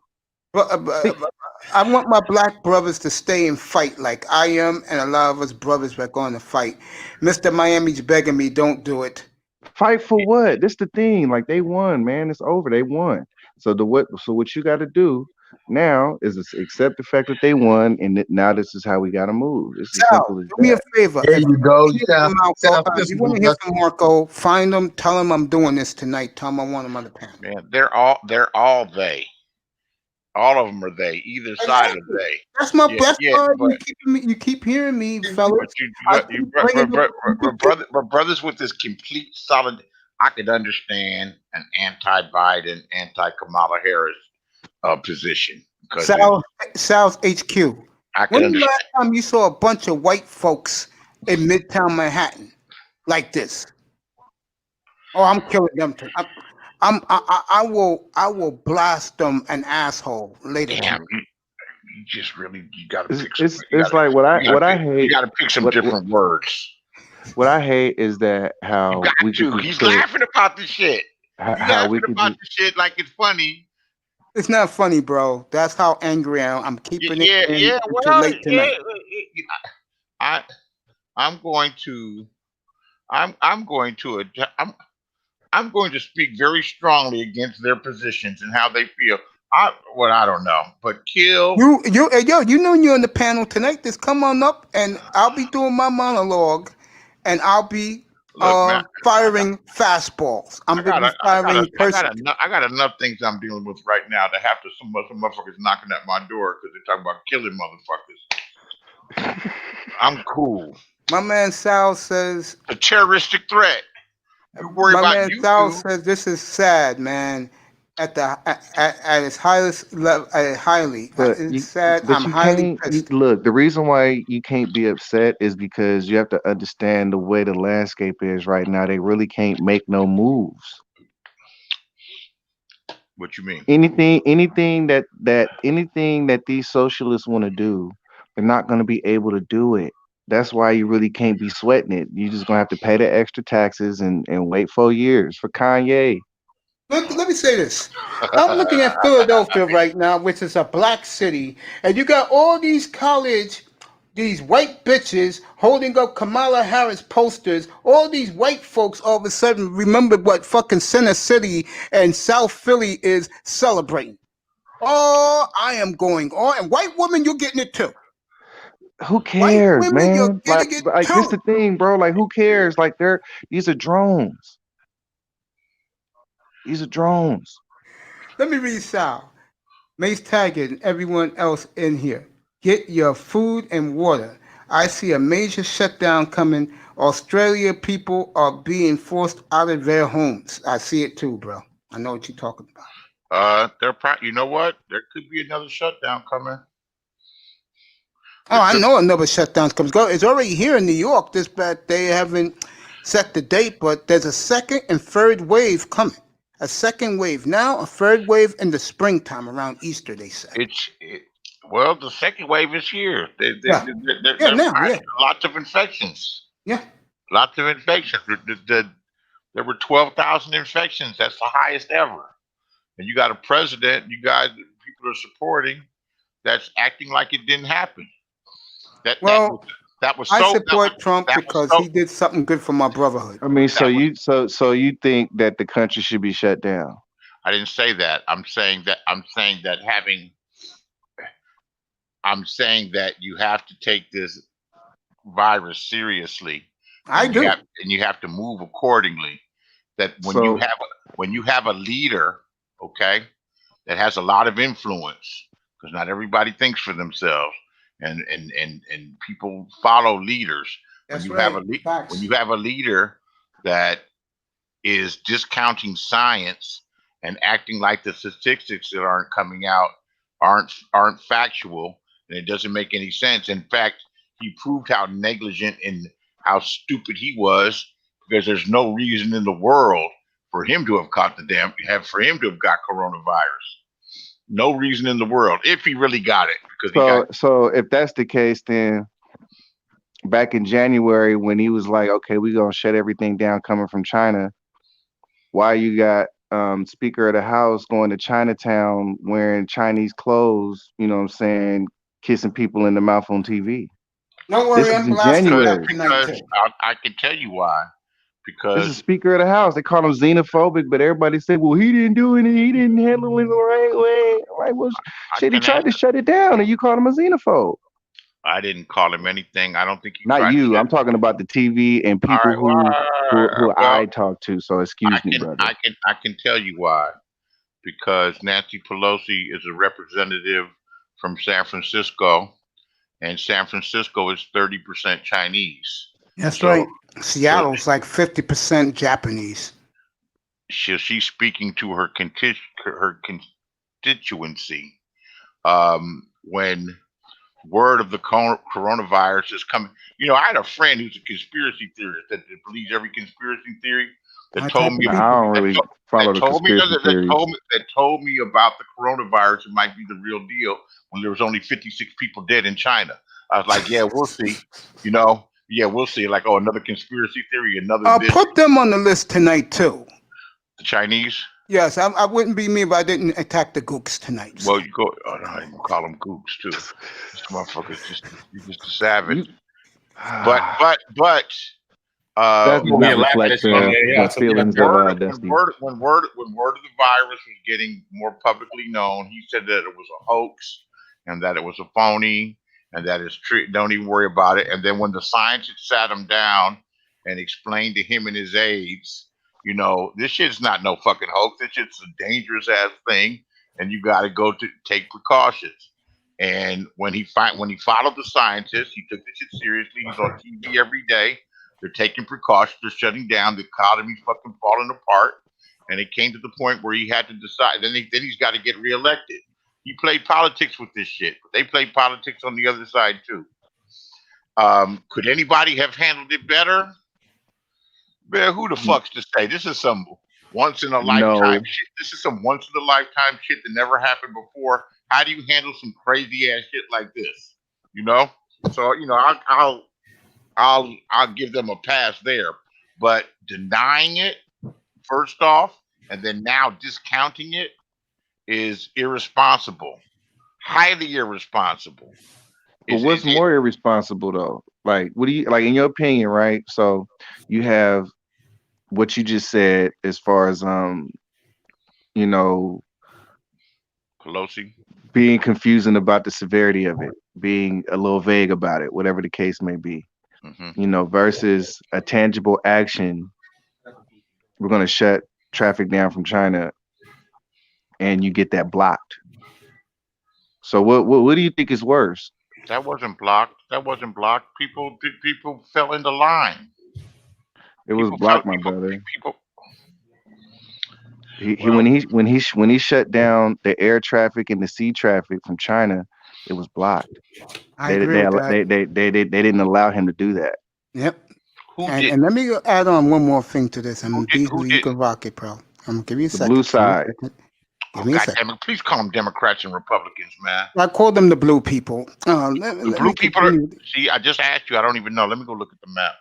They are the blue people. The Democrats are the blue. Biden's blue, Trump's red.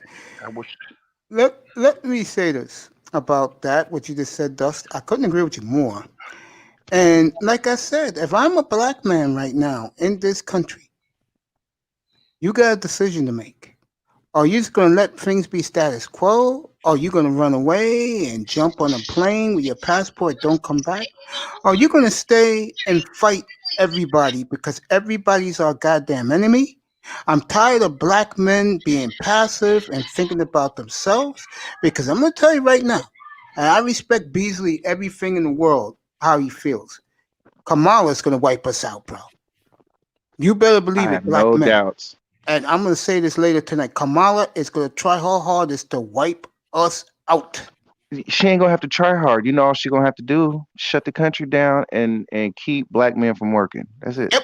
That's the biggest fear of all of this them winning. Is it's going to go back in the way when Obama was in office for 8 years. That totally retard the growth of black men getting employment and getting their own businesses. With these two in office, I tried to explain this to Beasley. These two people in office has documented their hatred for black men. And here's the sad part. Your sisterhood, the sisters that allow you guys sweat and want to sniff their panties so bad, they can't stand us either. And they will sell us out in a New York second. You think not? You think not? Watch them do it to me on YouTube, on lies. I will destroy the African American woman tonight. You can bet on that. I already have a beef with them to begin with. Man, that's their nature, man. You gotta understand, like you can't get mad at them for their nature. Oh, I got plenty to say to them tonight. Can't like it's just that's just what they do. And by the way, someone who talks to the women on YouTube, get the sisterhood in my room tonight. Nah, they ain't gonna. You don't want them over here. No, I want them. I want them in the room. What I have to say about them. You don't want them over here. You want Cluster B to come with her? I don't know who the fuck that bitch is. I don't care. If you got something to say to me, let her come up. No comment. That's one motherfucker you don't want to fuck with. You know what that smoke is? That's by far the coldest, most dangerous the most dangerous, ruthless gangster on this motherfucker. Well, let me ask you a question. What makes her so dangerous? What makes her so dangerous? I'm curious. Man, I don't know this woman. No comment. You know, this girl that's on Fox, man, she looked like they just like she looked like she's on their side. Oh, the blonde? Yeah, I'm looking at her right now. The sister. Oh, I don't see the black woman. Man, he says their side. I just see the white woman. I just see the blonde chick. It's like they got her on there, and it's like because I guess she's a sister, they let her march with them. But it's like I guess they're not looking at the camera. They don't see the fox on the camera. One day you're right. Most women do follow the power. That's why they worship the white man so much. Follow power. I tell you, Kamala looks very, very You know what? gorgeous in the picture of her. This ain't Too got bad she nothing. married the other side, all the way. Ain't got nothing to do with what we talking about. Everything goes with me, bro. Well, man, I was up all night trying to figure out this King Von shit. I'm not even getting into some dumbass hip hop star getting murdered. Hold on a second. That shit's got huge following, and apparently these rappers, and some of them are just so damn skinny, which is a trip because it's like how they're all because they're Pookie and Ray Rays. Hold on, don't do that, Mace. Like that. I like this music. Like he was a good artist. I don't listen to the millennials hip hop, and I like gangster rap. And apparently, this King Von was a real motherfucker. Which, when I say real, he actually did the shit that he said in his lyrics. But his lyrics are cold blooded because they talk about the motherfuckers they killed. 80%. That's Chicago. That's the way they rap. 80% of the murders in Chicago go unsolved. These motherfuckers, these motherfucking white folks are holding up signs, unite. Get the fuck out of here. You motherfuckers, I think it was Dusty who said it. These white motherfuckers wouldn't want a nigga living next door to them, even the motherfucker had billions of dollars. I'm gonna destroy white people tonight. I said that. I probably did. You did say that earlier. They ain't gonna pay you enough to live next door. Shit. That's right, nobody. Mr. Miami. It's the 1960s over again. These motherfuckers holding up signs, unite. The fuck out of here. I can't even. Someone, Mr. Miami said, put Stephen A. Smith on the list. I can't even listen to Stephen A. Smith anymore. Fucking Madison, Wisconsin. Of course, it's Libby White. What the fuck you expect from them? I look at it like this. Who cares, man? Like, only thing I care about is green. Like, I'm gonna say it one more time, bro. And you agree with me a couple minutes ago. This woman, this dragon woman that is now in charge, and she is in charge. Don't let it fool you. Don't believe the chameleon. She's in charge now. She's gonna try and wipe black men off this galaxy. Man, leave it alone. It's not gonna look, bro. You got to understand that they don't have to target us to get us, bro. That's how easy we are to get. I totally agree with that. They don't even have to target us. That's why I was bringing up just that whole drill music culture, because these motherfuckers are talking about that they really do got bodies, and they hint in their music. Yeah, I got rid of so and so. Yeah, I did so and so, and it's like the streets know. They actually know. I like drill music. I even make it. You know what I'm saying? So I can't. Speak down on it. Do I wish that this stuff didn't happen? Yeah, but can I change it? No. How can it not happen? I mean, it is what it is. It's celebrating the culture of killing each other, man. Yeah, and they celebrate in Chicago. Era Black. Go ahead, bro. I didn't forget about you. I'm just listening in, bro. I'm just listening in. And let me tell you, it's sad from somebody my age because this shit's already happened before. We lost Biggie and Tupac, but now this shit's like on steroids. They didn't kill because we don't have respect for one another as human beings. I mean, but at the end of the day, man, like when you, and I'm not like making it okay because I make the music, so I can't throw no stones at nobody. But at the end of the day, like when you starting to get money, man, you really gotta leave them streets alone. Like you really gotta go ahead, lead the homies and get you some security, man, and quit trying to prove you gangster. Now you need to start proving that you rich. They really are. Oh yeah, that's a fact. No, you can fuck around with the homies, but apparently these dudes, man, they still doing gangster. They still doing. These are actually. Here's the picture I'm trying to say. When you have images like that being promoted, and it will make most people, okay? It will make most people say, oh, you got to do something, and that's representing black men or young black men. That will make people, older black folks, white, everything like, oh, these motherfuckers are dangerous. Of course, they don't represent everybody, but those particular motherfuckers are dangerous. They're killers. No, they're not. They're not dangerous, bro. They're not. I want to say something about that. They're not, bro. Call you up next. They not. Like these is regular people that just have enemies from the other side. They're not dangerous, bro. They just have to, like, they really don't know. Like, you think people want to have to walk around like they, like, with a gun and stuff like that? How Like, you gonna say he's not dangerous? Even and they say that when they brag about that he's got 7 or 8 bodies. I mean, that don't necessarily make somebody dangerous. Like, Yes, I mean, how many how many bodies could you catch in self-defense? Black Wall Street, go ahead, bro. Just because you kill somebody don't make you dangerous. Like, you might be in a situation where somebody try to rob you or like anything. Like, just because you kill somebody don't make you dangerous. Go ahead, Black Wall Street. I will comment on that in a minute. Black Wall Street, go ahead. I just want people to understand and realize and remember that these labels make more money off these people dead than they do alive. Facts. These labels own the rights to everything that they do. These labels pretty much own them financially, and anything that they do is going to that label. So when Pop Smoke, when Juice WRLD, and all these other guys die, who's getting that money? Because they sure enough do have a post-mortem album come out right after that. Man, I heard that the labels own private prisons.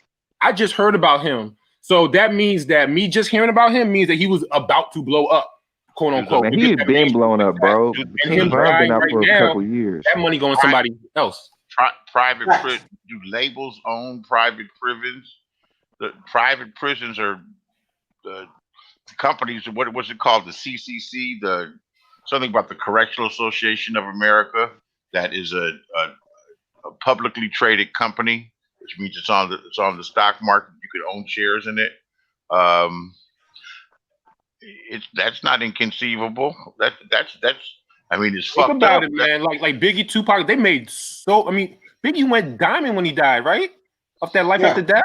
That album went diamond or something like that after he died. And then Tupac, he was still making out albums. But that was. I don't think, but that Biggie and Pac was different, man. Biggie and Pac, you know what I'm saying, had a lot of politics going on behind the scenes. Like King Von, they got a lot of politics. Apparently, this shit don't have nothing to do with music. You got Warren, exactly. You got the BDs and the GDs. Well, no, but then again, I was on Instagram. Now this could be some bullshit because it was on Instagram, but it was like somebody saying, "Believe the shit on Discord. Why won't you believe it on Instagram?" Go ahead. Well, because I believe that because the source on Discord, he's a reputable dude. Okay. Go ahead. I'll take this up to 4:30. No, what were you going to say? 10:15. What were you going to say? Because I think this draws into, and this is a guy that's, believe me, I bought all the gangster rap. I dig that shit. I got the old shit too. Yeah, I dig all that shit. I'm from Los Angeles, man. I came up in the culture. The real. I got all of Ice Cube shit on my Spotify. So I get it. So, yeah, but the realer motherfucker was like, oh, he's really about that shit. In the Bay, they've had all kind of motherfucking rappers, and these, I'm just gonna say it. These dumb motherfuckers actually be slinging dope, actually be doing that and making records talking about the shit. Mac Dre, who I like, was an artist who was talking about the shit they were doing, that they were robbing banks or his boys were robbing banks and this, that, and the other, and they were really doing it. But I didn't realize how dope of an artist he was and what he stood for. But when you have these images that are out there like that and getting all this damn attention, it brainwashes into people to think that this is the norm. Motherfuckers like that are not the norm. But at the end of the day, man, when we're talking about art here, like, like it's just art, man. Like, I don't think that brainwashes anybody. I think it does. And let me take that over. Let me tell you that it does. I'm gonna go with Beasley because he's East Coast, so he's from the East. So I'm gonna go with this one with him. No, I'm from the West, but I've been in the East. Yeah, I know, bro. You fam to me. You fam. Smoke a lot of stress in the West. I'm gonna stop giving LA props. This is the problem with the music industry that I don't think like the old heads that don't like what they see realize. Dude, like, we've been through this shit before. No, I'm talking about on a different level, big dog. Go ahead. The the music industry's biggest consumers are not the people who make the music, and it's not the demographic of the people that live that life. Those aren't the biggest music. White kids were now they don't even sell music. They don't even sell records too much. It's streaming. That's how the revenue's made. They give the music away. But it's been like that. 70% of the people that used to buy the shit 20 years ago were white kids. So when you go to a concert, you don't see a whole lot of black people at every concert or Hispanics. You see motherfucking hella white people. Right. What I'm saying is the images that's put out, and for people that don't know any better, okay, they can't put it in perspective that this is a small segment of black males. Trust me, and it looks like it's the youth, and these man, I looked at a whole lot of videos last night. A whole lot of videos, interviews, and then other people talking, and then talking to some younger people that know what they follow that Chicago drill scene. These motherfuckers is active. This the thing though. Like Chicago is different. Like I'm from Northern California. When I went to Southern California, they bang in Northern California. Southern California is a different type of banging. You know what I'm saying? Just like Chicago is one of them places where it's like a different type of banging. Like you can't live without, and you can't survive without involving yourself almost. Like that I grew up in Inglewood. Yeah, it's a different. I grew up in Inglewood, but it was a different era. All right, so you from Inglewood. That means if two cars full of people or a crowd of people say where you from, as well as I do that you have to be from somewhere. Even if you don't bang, they're gonna want to know where your mama stay, where your grandmama stay. Come on, man. It's a different type of banging. If you get impressed. That's what I'm talking about. That's what I'm talking about. I come from a different era where you can't be no punk. You could ask for I got pressed when I was in LA. I'm not from LA. I got pressed when I was out there. They said I thought, and I was like, "Who are you talking?" I'm from, I'm from 1,000 miles away, and they was like, I don't know, nigga. Let me see your tattoos. You look like this nigga from Woot Woot, like. Well, that happens. That goes down. That doesn't mean that it can't be. So you gonna tell me King Von ain't really killed people? And I feel sorry that he's gone. No, I can't say whether he did or he didn't because I don't know. The streets say that he was really about that shit. But this the thing, you can't survive without this. The thing in places like Chicago, you can't survive and move around making music without being like that. Because if he wasn't the way he was, who's to say it wouldn't have happened 10 years ago? I want some black women up on the panel tonight. I want you brothers on the panel tonight. Man, he's 10 o'clock. 10:15, baby.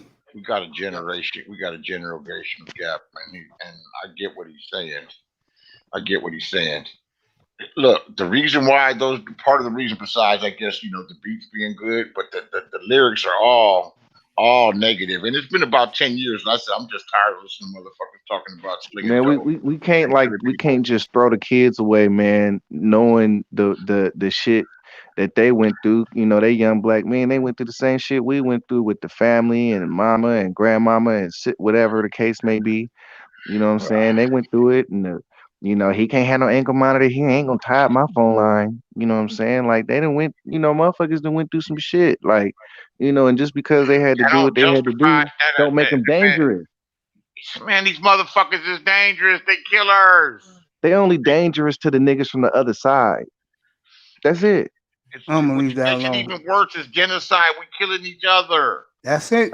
We'll give him a different option then. Give him a different option. Go to school, get a fucking education, and live in real life. There might not be a different option right away. I mean, man, I just keep seeing his face because I watched the videos and I'm like, look at this little innocent looking face little dude. And they say he's and The culture there, the shit is so real that if you not about that life, you gonna get checked. And apparently he stood up to the test all the time. That dude's been in and out of jail. He's been in and out of jail since he was 16. He was fighting a case with Little Dirk, and the witnesses didn't come to court, and they walked on that case. But a murder case. There was another dinner. There was another case where they had Little Dirk, and I watched this shit and I thought about it and everything. Where Little Dirk, they got him on camera shooting at motherfuckers. These dudes are shooters. Who is they shooting at and why? That's what I'm saying. Like, we don't know. They don't justify it. They're shooting at their enemies. They're shooting at the ops. So if I don't shoot you now, that means you're gonna live and you're gonna be able to shoot me tomorrow. It's a fucked up ass damn culture, but you still got choices, man. You acting like you don't have no choices. It's like these boys is in I look at them like children to me, and they in an impossible situation. Look like children to me. I'm 50-something years old. They are children to me. They're little baby faces, a little baby face killer with $100,000. It's like these little dudes, they got no option, and they have to build themselves however way they can. And they was actually able to build, a profitable venture. You know what I'm saying? Like on a culture of death that promotes ignorance.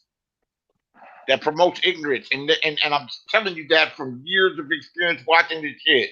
So if that's the case, then when you see a little ignorant rugrat, you should pull them off to the side and tell them it's ignorant. Then I'm gonna try to avoid you little motherfuckers as much as I can. I'm not saying you. You know what I'm saying? I'm gonna try. Let me tell you something. When you see a little ignorant motherfucker, pull them off to the side. Have a beer with them, smoke a blunt with them, and be like, man, you on that bullshit, man. Tell him that. That ain't my job. That's his daddy's job. I'm gonna avoid them little motherfuckers. Let me tell you something. See, there you go, man. See, so that means the criticism ain't even coming out of love. You don't see. It's like you have no love for these little niggas. Motherfuckers. I want to avoid them little motherfuckers so they not robbing me. But we supposed to love the black community, though, right? You really are on some silly dilly game goofy ass shit right now. What's game goofy, bro? Like, I'm just saying. Do you see what's going on in Oakland and Emeryville right now? No. Where they got groups of motherfuckers, 50 and 100 at a time. It's been going on since election day, and they hitting dispensaries. They're hitting Grow. There was a Grow. Look in the East Bay Times or Oakland Tribune or the news. There's a Grow operation on 97th and something in the town, and 100 motherfuckers came and showed up to that place. They probably have about 4 or 5 armed security guards. You think the place would be safe? They rushed the thing. The police showed up. They ran over a policeman. And they shot and killed the driver. He's 20 years old. There's groups of young motherfuckers that age that are going around hitting every place they can. It's in the newspaper. And if that's the case, they'll get with that. If that's the case, they'll get what's coming to them. Yeah, exactly. Yeah, but it's a huge problem. They hit dispensaries, grow operations. They hit a 7-Eleven and stole all the cigarettes. There's shit's going on. I'm not out of the streets, but there's money in the streets right now, I'm sure. At least some street weed. I haven't been smoking weed either. They hit electronic stores, phone stores. It's straight crazy and lawlessness. So, I'm not. Look, I'm not saying that that's wrong. I'm just saying, like, that is wrong. Of course, it's wrong, and I don't agree with it. You know what I'm saying? Right, but anybody who engage in the fuckery, you're gonna get caught up eventually anyway. And you're gonna get what's coming to you. You're gonna have to sit your ass down, and you know what I'm saying. You're gonna learn your lesson. But I don't think that doesn't make them. That doesn't mean they're just bad. That doesn't mean that they can't be rehabilitated. Like, that doesn't mean that they won't get out and be like, you know what, I want to do something, make some of myself. You're a Republican? Yes, sir. You identify as a Republican? Yes, sir. You sound like a liberal. You You sound like a real hardcore liberal. Convinced me, and I Nah, gave I'm me to not. come to get I'm not. I just right or come do from a tricky family or end up that paralyzed or engaged in the die. fuckery.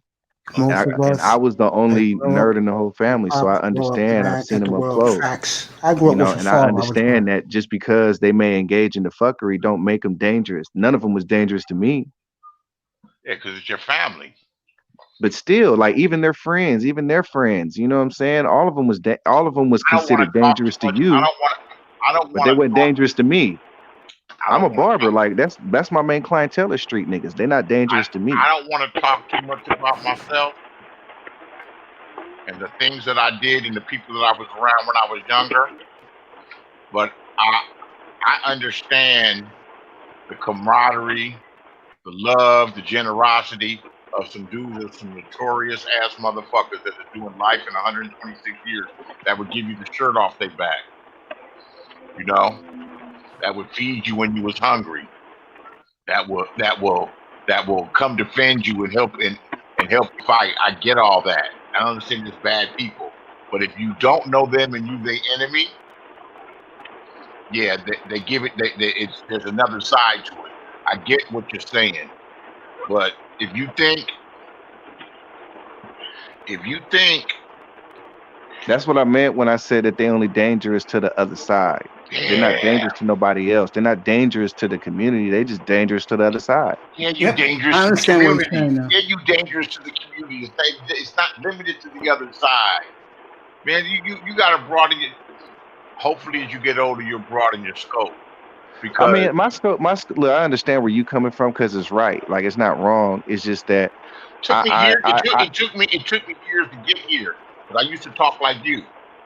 See, but for me, I just understand that when it comes to I used to minimize and compartmentalize the anguish that people feel when they lose their young ones, or when they lose their sons or people that they care. What the years have taught me is to have some empathy and some understanding of the pain that's caused. Man, you do not empathize. You call them little. You said a whole lot. Not anymore, because these little motherfuckers is off the fucking hook. Okay. Maybe they sensing your energy, man. Maybe they sense that you don't want to be around them, and they like, well, fuck this nigga then. If you don't try to you blame avoid me them. Don't try to blame me for what they doing. You know how stupid you sound right now. I can't let you do that. How you gonna blame me for what King Von or what they doing? Hey, you were the one who brought it up. It wasn't me. I didn't want to talk about this King Von dude today. He doesn't I can only matter speak to about me. your personal experiences, like It matters because these images are promoted, and because you paint the youngsters with a broad I'm brush. looking at That's this why TV I'm for the giving you last pushback. 3.5 hours. I'm painting these particular ones in this culture. It's Yeah, a negative but culture. No matter how much you like the music, it's promoting. Beasley, Go ahead. no one gives a. Maybe Dusty does. Let me tell you why it matters. Okay. Real quick. The reason why it matters is that people that don't know any better at all, they think all black men are like this and all young black men are like this. I know better. Okay? They think all like that. And then when people think like that don't even have any idea or any understanding because they don't interact with black people or younger black people or have never fucked around in the streets. Okay, well, all right, so did you? All right, so go ahead, big dog. Go ahead. My bad. Go ahead. When they see this type of behavior, this type of criminality, what do they say? They say, lock them all up. That's what they say. Lock them all up. So Sal says that this is real convo in the chat. He also says Sal's HQ's brother put $10,000 in his. Well, this brother is putting $10,000 in his brand new studio. By the way, congrats to this brother. Real conversation here. Nobody getting to their emotional feelings. Yeah, well, I have a little bit when he says he's. Yeah, I ain't saying that's that. okay. I mean, you guys are civilized, nobody's bro. yelling at like each earlier. other. We respect each other's opinion. It wasn't like earlier with the young man cursing. I raised my voice. All I'm saying is this: these images which are promoted by whomever. The man. Let's be real. By the man. Yeah, by the man. by the man and amplified because they don't represent everybody, even if they represent a great portion of the people in Chicago. These images are promoted that scares people, and when people are afraid, they create private prisons and laws, and it's easy to sell the shit to the public. So if you have an administration and people that you already know have a hard on for black folks and black males in general, or criminality, and you've got these images and these things out there and promote it, and you know, you like the music, it's cool. You don't see that much harm in it. You have more understanding than criticism. Well, I have children and they listen to it. That's how they keep me up Man, to date. you better not let your kids listen to this stuff. But this is the difference. I talk to them and I have real talk with them. Like, do you think this is a sustainable way of life? Do you think that this is like, I have real conversations with them about this type of stuff. By the way, just to let you two gentlemen know, people on this panel are enjoying this conversation. So you guys keep up the great work. Quinte, you're next in Black Wall Street and Arab. I guess it's a good conversation because you got different generations. We're from different generations, and we see things different. But I've seen this shit before, and it took years. Listen, when I was your age or younger, there was a woman called C. Dolores Tucker, and she was coming out hard against death row, hard against it. And she said, "This is gonna." And there was a preacher named Calvin Butts. He's from the Abyssinian Baptist Church in Harlem. It used to be Adam Clayton Powell's church. He got a steamroller and steamrolled over a bunch of gangster rap albums. And actually, also, Vice President Gore, his wife's name was Tipper Gore. She was the one that introduced legislation, so they put the Federal Advisory sticker on albums. And she used to go after the Two Life Crew. We're having an all-star cast up here now. Hold on. So I despised all of them motherfuckers when I was your age or younger. I'm saying they don't know what the fuck they talking about. It's just music. It ain't bothering nobody. It's just some damn music. It don't mean shit. They're just talking about what goes on in the street. But now let me tell you something. It's a lack of empathy though, bruh. No. You know what? Maybe it's a bit of a lack of empathy. Because you don't deal with them and you don't want to deal with them. Oh, but I've been there. I've been there not only as a consumer. Listen to what I'm telling you. I was against Tipper Gore. I thought C. Dolores Tucker was crazy. She didn't know what the fuck she's talking about. Let me tell you what the years have taught me, young man. The years have taught me that they were right. Sure was. Nobel Peace Prize and all. The years have taught me that this music has played a part in creating this gangster culture. I'm from the general. I'll tell you, I'm from Los Angeles. I grew up in the gangster culture. It was gangsters before gangster music, man. We know that. Yeah, the NWA changed the face of music.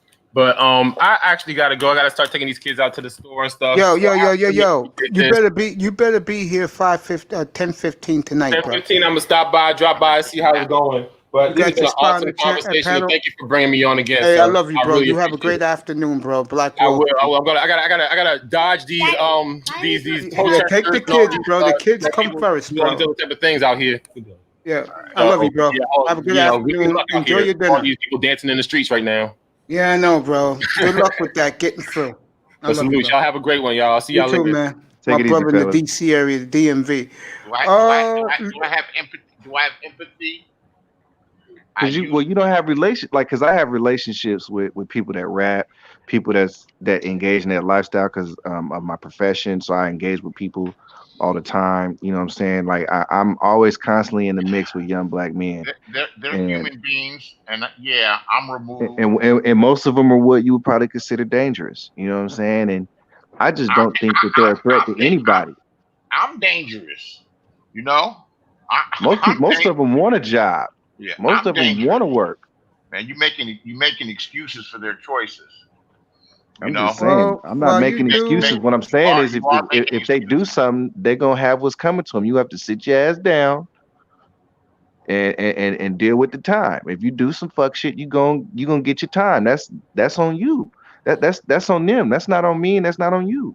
If they Nix, you fuck got up, something to say about this? Who? Vision of Nix. You got something to say? It's both ways, man. Look, I grew up. Henry, you coming up? I grew up. You know, my father and my mother. Henry, you coming up? Right. Were divorced at 10. But you know, I had a mother from a mother who was a strong mother, strong Nigerian culture, and so she told me early on. She's also a caseworker, so I was exposed early on to not believe any of these rappers and any of this trash. Like, you know what I mean? Like, it's entertainment, right? But I think on the flip side, so look, we have two issues from two different sides.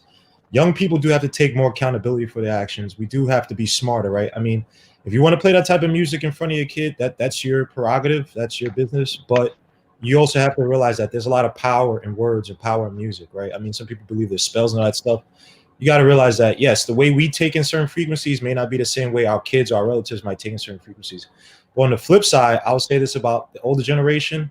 Even, I guess I'm a millennial, I guess, but even the older generation, a lot of older generation failed in guiding us, right? I mean, there are a lot of single parents, a lot of single parent homes that came from that old generation. A lot of this old generation, not coming at anybody here, but a lot of old generation likes to put down the younger generation and say, oh, you guys this. But a lot of you guys really didn't show us the way. A lot of you guys left the home. A lot of you guys didn't give us the mentorship or forget the mentorship, just stay with your own children and build the culture that now you expect us to so-called invisibly, like just out of nowhere poof and build up. So we don't necessarily blame them either. A lot of times there was multiple extenuating circumstances for that. We can't just lay all the blame on them either. But no, but you didn't hear me. I just literally said that it goes both ways. See, that's the thing about it. Yeah. Listen, I said both ways. I said it's issues all over, right? I'm not here to issue on anybody. Hey, I don't have a kid, but if there was anything I did on my end to screw up anybody, which I don't think, but I'm taking that responsibility too. Like we put so much onus on how other people view us, but we don't care about how we view ourselves. You know what I mean? We got people. I'm sorry, man. I've been around enough black people, especially a lot of black people now who are so-called racist. For instance, in my high school group, right? So I went to this high school in Wilton, Connecticut, ADC program, right? You literally have people who are crying, and I'm not trying to make it political, but you have people who are crying about Trump is racist this, Trump is racist that, right? But these are black men that I've literally sat with, and they make fun of the fact that they don't touch black women. And I'm like, what the hell? And I confront them, I'm like, wait, you guys are the same ones crying about Trump being so-called racist, but you guys literally joke around how you don't sleep and you don't touch no black woman, this blah blah. So I said, we got a lot of degradation in our own selves. We have to care about how we look with each other. You know what I mean? This wraps up all that stuff. Look, you can have a strong culture. When I see my fellow brother in the morning, good morning, how you doing, man? How you doing? Versus looking him up and down, ready to fight him. We do that, but then we in front of white people or anybody else, and we treat them like, oh man, don't rob them because you know what I mean? We treat ourselves like trash. So it's generationally, older people got to be like, look, we messed up. We got to bridge the gap. What can we do? Younger people got to be like, hey, like those kids were shooting each other in Atlanta, whatever. Look, all that crap, this gang, drug, drop all that ish, man. There's other ways to make money. You go online, you can create a YouTube channel, make thousands of dollars. You go online, you can sell things, you can create things. The time to selling drugs, there's no excuse for doing that. Destroying your own community, there's no excuse for doing that. You know what I mean? So all that stuff. You said there's no excuse for say it again. Destroying your community with drugs. No excuse for destroying your own community with drugs. I don't care what no one says, man. Bro, I grew up. I was born in '87. I wish that there was somebody. I wish that Twitch existed when I used to be a video game junkie. You got kids now. You can make money playing video games. You can make money having YouTube channels with your kid or your son opening up gifts. And thousands of people watch that, and you get money from advertisements. Are you kidding me? You don't have to sell no drug. Well, you're gonna sell a few dime bags here and there. When all I gotta do is do some stupid dumb crap with like a niece or a nephew and say, "Hey, here's my niece and nephew open up toys," and thousands of kids around the world like, "Oh, look at that cool kid! He's opened up toys," and they give you thousands, if not millions of dollars if you're one of those top level people. There's no excuse to sell drugs to your people. I don't care what no one says. Everybody says, and I'm not getting on anybody. People want to say and say you can sell drugs, all that stuff. Why is it if everyone has a phone? If people I know that, oh, I'm so broke, blah, blah, all these people have phones and they have the internet. All you got to do is go on the internet and create something for you to make money. Nah, dog. There's no reason for you to be selling drugs and destroying your own community, man. I agree with that. Eric Black, you guys. I'm not gonna advocate for it. I'm not going to sit here and advocate. Yeah, you should sell drugs. Like, nah, because I didn't do it. You know what I'm saying? I would. So at the end of the day, but I agree with you. I'm just envisioning you with your voice being like, "Yeah, hey guys, sell drugs." Like I family man. You're talking to Eric Black. Yeah, I'm a family man. But and I think I don't think people should be out here selling drugs either. But at the same time, when I was a kid, sometimes that drug money was food. Yeah, facts. The general, you ready? But you also know why, though, right? I know why, but this the thing, man. Whoever want to buy that, whoever want to buy that shit, they not gonna stop. General, I got you. Don't worry about it. They're not gonna stop buying it because you don't have it. That's okay. That's true, right? That's the moral. That's the moral side of it. The other side of it is Kamala Harris. The other side of it. You better believe it, and I will get on her tonight. The other side of it is getting yourself in a fucked up spot in jail. That's the other side of it, because I'm not gonna lie. I've done a lot of shout out to that. I've done a lot of things in my life, not being, and I still probably do, not considerate of anybody but me and my own and how it affects me. So I was gonna come with the mature argument where you're harming the community and your brother. Man, I understand how it is, man. But hold up. I understand the mentality of you got to get yours at all costs and fuck everybody else. I get that. But you know how we get there, though, right? Let's just break it down. I get that. But no. But I'm gonna come from culture, money, economics, all that stuff, right? Right. Because we have an issue in the hood, or any bad lack of culture. We have an issue in the hood where we think that having a kid outside of a proper family structure is okay. Bro, I grew up broke. My family was broke. But the moralistic approach ain't gonna work, bro. It's not gonna work. No. See, this is why I don't like what black people do. What my own people do. We call ourselves kings and queens and all that crap. When it comes to our own volition and agency, we say, "Oh, I don't know." No. Here's one thing: if you want to control your wealth, if you want to control the future of the people around you, do not have kids out of wedlock. Easy as that. And yes, there are people who get raped, all that stuff. That's only 2% of the population of people who go for abortion, that stuff, right? But I'm talking about the vast majority of my people, my black people, the people I love so much. The reason why they're in bad situations is because they have babies with people who aren't their husbands, people who aren't their wives, people who they don't love, they're not going to build a family with. And so you bring a child into the world that you were not ready for, right? And many parents, and I grew up around a lot of kids where they got thrown when they became 7, 8. This is how I learned to even play basketball, because I was around these kids. Their mothers threw them out the homes because they were done with them. Right, so they get no mentorship, they get no growth, they don't have that far in the home because you talk about me. Yes. So, but that's what I'm talking about. You talked about the drug issue, right? It is unequivocally fact that when black people have both the mother and the father in the home, they do exponentially better. And I'm not saying all, right? But statistics show, on average, they do exponentially better. Look at the black community and look at every other community. Asian communities, these people do not vote, but yet they have the highest collective group wealth. Because they put their money together and they work together. We're the only race on this planet that doesn't. And we spend over $30 billion a fucking year. And what else they have? They have something called, and I'm not getting on anybody here, I'm talking for myself too. They have something called a culture, a code, a way of life that when they do business, they don't care. Oh, the guys are blah, blah, blah. When they do business, they buy amongst themselves. They build amongst themselves. And the funny thing is, the racist people, I live in New York City, right? You can have as many racist, white, black, whatever people you want to say, right? But when they want to go and eat Chinese food, right? Where they go to? They go to Chinatown in Brooklyn. They go to Koreatown, 30th Street, Manhattan.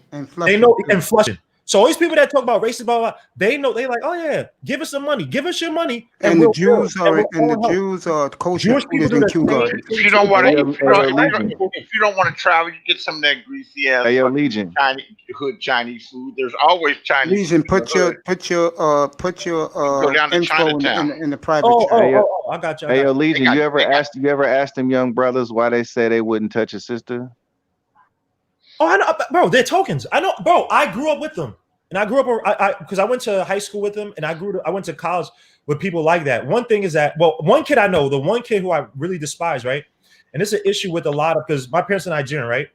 And I've had arguments with relatives, right? He's either Jamaican or Caribbean, right? A lot of people from outside of the U.S., right?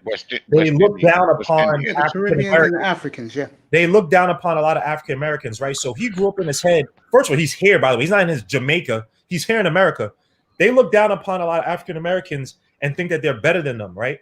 And many times I've been around people who do this. When they're around white chicks, they make themselves like the token, and they make themselves, oh, I'm not like them. Because I literally had white girls. Oh, yeah, they say that all the time. I've had white girls talk to me because of how I talk. Like, bro, I'm in New York, yeah. Because of how I talk. People, and makes things because I'm from, a lot of people think I'm white, which I'm not, right? I know you're not white, bro. I thought you was, bro. I mean, bro, when you support, listen, when you support Thai City like this man does, that's what me and him hooked up.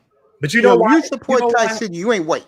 You know why? You know why I even talk like this? Only because when I grew up, I remember my father got pissed at me because I used to say brung, which is not a word.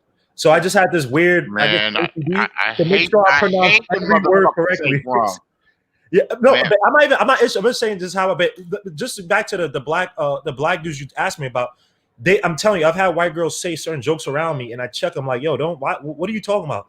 Like they're trying to make little jokes that token black guys will take because like, oh, I'm gonna give you pussy, so you know.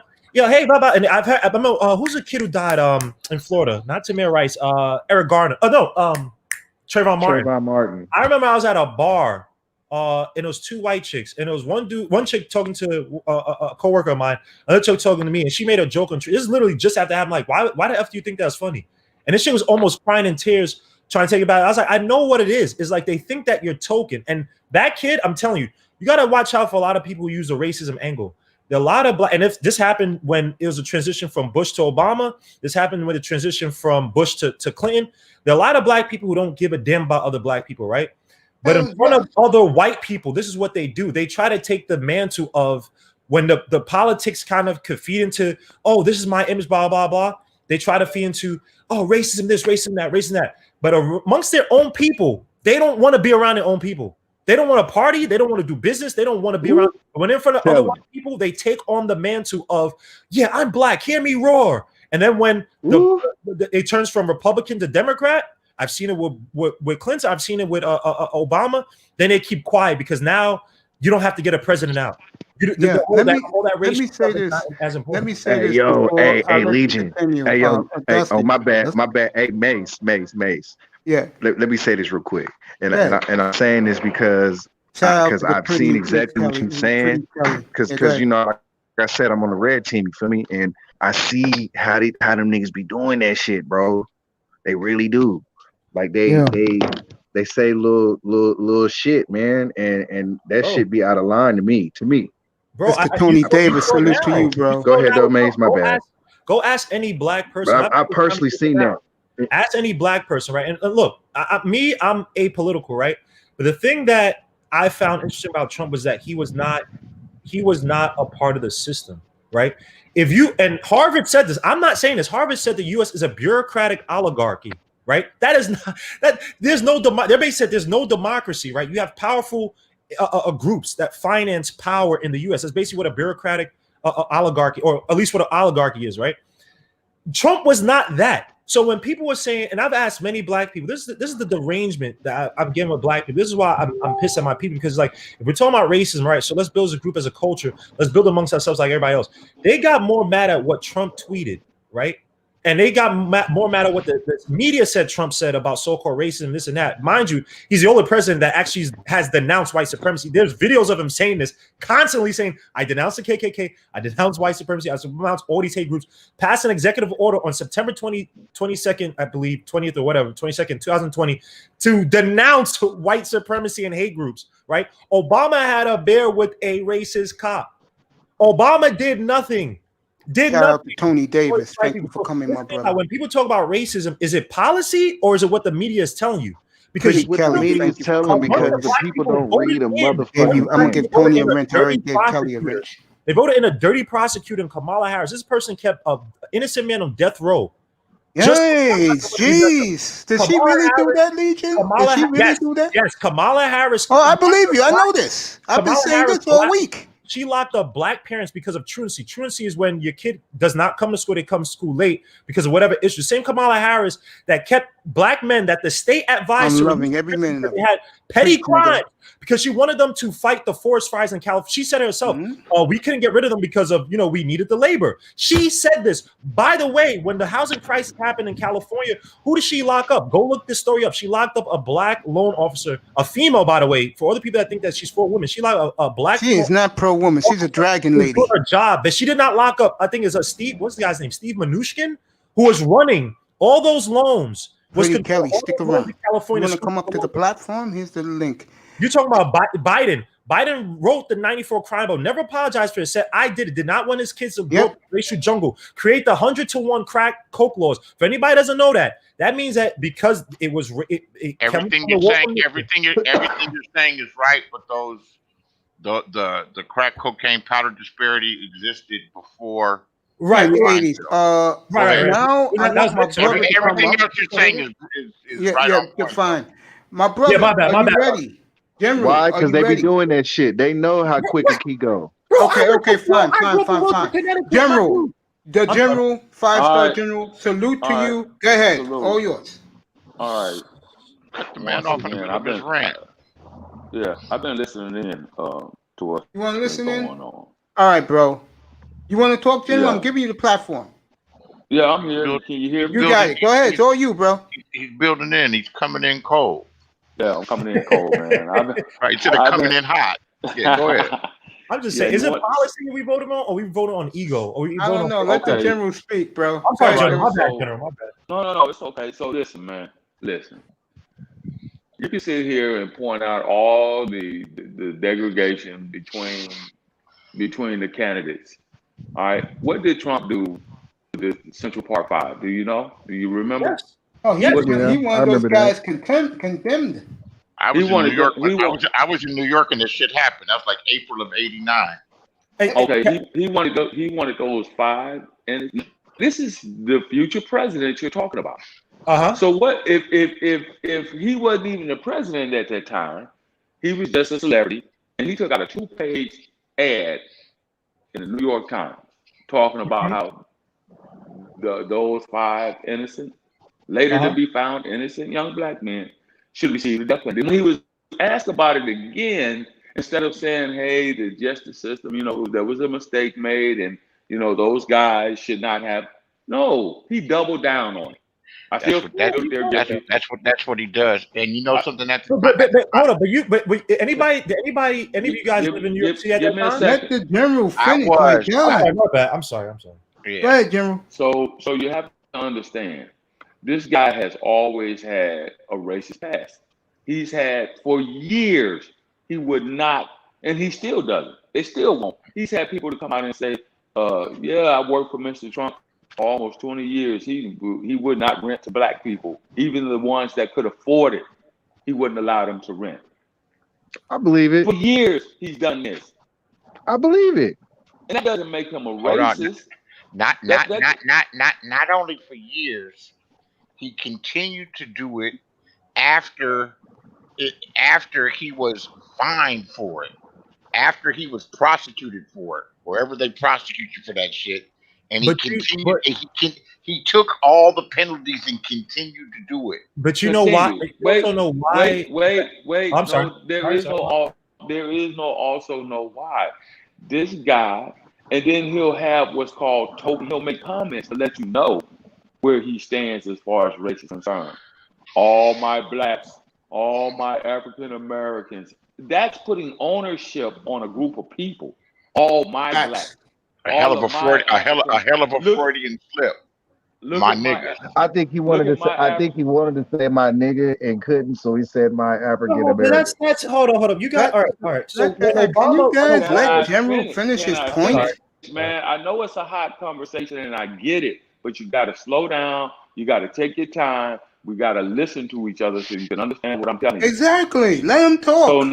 So now here he is. He became the president of the United States, right? And every time on live air, he was asked about racism, I never heard him say, or there's not one person who could produce a video clip of him saying, "I denounce racism." Even during the debates when he was asked about it, will you denounce hate groups, or will you denounce white supremacy? Right here, right now. Where are they? Tell me where they are now. Can I answer, or are you done, or can I answer you? I can post them in a chat if you want. Let him finish. Go ahead, Jimmy. All right, my bad. I thought he was finished. My bad.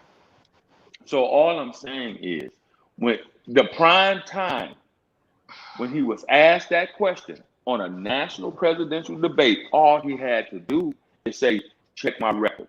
I've done that time and time again. I've denounced white supremacy time and time again." You know why he couldn't do it? Because that's like asking a black man to denounce being a nigger. Facts. Do you know why he couldn't do it? Also, his handlers and him, they tapped in to the inherent racism that exists. Exactly. And that's still 68% of the population, and he's surprised, and it worked. It got him elected president because it got him elected president, and that's his base. All right. You know what? Let's just call that true, right? And that's what's so frightening when you come into these places and you're seeing brothers that are otherwise intelligent calling Trump like he's their man. So why did Trump's numbers improve with every demographic instead of outside of white men, right? You guys live. So can I just go back to the 3 points you mentioned, right? The Central Park 5, I agree with you wholeheartedly. What he did back then was disgusting. But if you guys remember in the 80s, especially during the Mayor Dinkins. That was 93, yeah, with Dinkins and Giuliani. Even before, I think it was Koch before that, right? There are a lot of black kids who were so-called, they called it wilding out, which was robbing and beating the shit out of people. Those kids, they were exonerated of the rape, which they should have, and they were innocent, right? I agree with you 1,000%. But those kids, a lot of those kids in Central Park were robbing and beating the crap. A lot of people wanted that to stop. So let's not make it seem like it was just Trump by himself saying that. There are a lot of people who are like, yo, that has to stop in the U.S. That's one thing. Man, the housing discrimination. Hold up, because I let you guys speak. The housing discrimination suits against Trump, right? Many people like to say, oh, it's racial, blah, blah.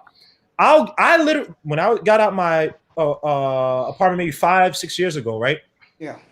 If you do not have a certain credit score, because in New York, it's, I believe, it has a strong squatter right state, right? It is. So you can have people that cannot pay, and it will take you years in court to move them out. So there are a lot of black real estate owners who do not rent out to other black people. They do not meet certain criteria. They tried to put on Trump as if it was race, but Trump was also not renting out to people who did not fit a certain. I forgot what the exact story was, but it came out. I was like, yeah, well, he's not gonna rent to people just because or they're black, whatever. If they don't have certain money, blah blah. I'm not gonna rent to them. So people try to deem it on him, and I believe the courts came out. I believe it was one of his hotels where they tried to make it seem like, oh, there was a discrimination suit, whatever, and he won the suit because it came out that he wasn't discriminating based off of race. So that's also one misnomer. Another misnomer about when you guys just talked about the racial, the race stuff. If you go and talk to a lot of Republicans who aren't racist, a lot of these people will tell you, look, it's not like we like Trump. We're just tired of the BS within the government, and we like a person who was not a part of the system. Now, you can like Trump whether you like him or not, whatever. But what you're doing right now is conjecture, where you're saying, well, he galvanized these races and he galvanized with these races, blah, blah. I'm literally, if I can, I'm going to post 3, 4, 5 videos of him saying, I denounced the KKK. I denounced their support. I denounced David Duke or whoever the head Graham, whatever wizard. I denounced hate groups. I'm literally telling you, he passed an executive order to denounce these hate groups. Okay. Okay, just because they're racist people that vote for Trump, how can you say? Hold up, I let you speak. How can you sit here and say, "Oh, he demonized racism"? I grew up in Wilton, Connecticut. Hold on, I got one more point. I grew up in Wilton, Connecticut, liberal city, right? These are people I've met the most liberal racist people in my life. I know one kid now that moved to Brooklyn, New York. He's BLM now. This kid, I remember when he used to get high, he used to say N-word, N-word, N-word, N-word, N-word. So his father's racist, all this, and now he's part of BLM, right? he votes Democratic, but I know deep down in his heart he's racist. I've had conversations with this guy. This guy's racist. So if Obama has his support, right, and Obama is saying to all my white allies or whatever, or if Biden says that, right, is he galvanizing racists, or they're just racists that vote for this guy? Right, yeah, racists that vote for this guy. Go ahead, General. All right, man. Listen. Here's the problem. Here's what a lot of black people didn't understand. Donald Trump talks out of both sides of his fucking neck. And if you don't understand that, then that's every politician, bro. But see, this is what we do. There's a scapegoat. That's why I don't get into there's a scapegoat when we do that. When we say that's just like black women saying, well, white women wear weave too. Asian women wear makeup too. That's what that is when you're not talking about other races of people. You're talking about a single individual. What Donald Trump does and what he has perfected is always being able to talk out of his neck. When they asked him in the 80s if he would ever run for president, 80s, 90s, or early 2000s, whenever it was, 80s, on somebody's show. All right, they asked him if you would ever run for president, what would it be? That was a setup then for him to run for president. If you would ever run for president, what would you run as a Democrat or a Republican? Well, I'd run as a Republican because those people, they, basically saying that they were dumb. They said they believe anything.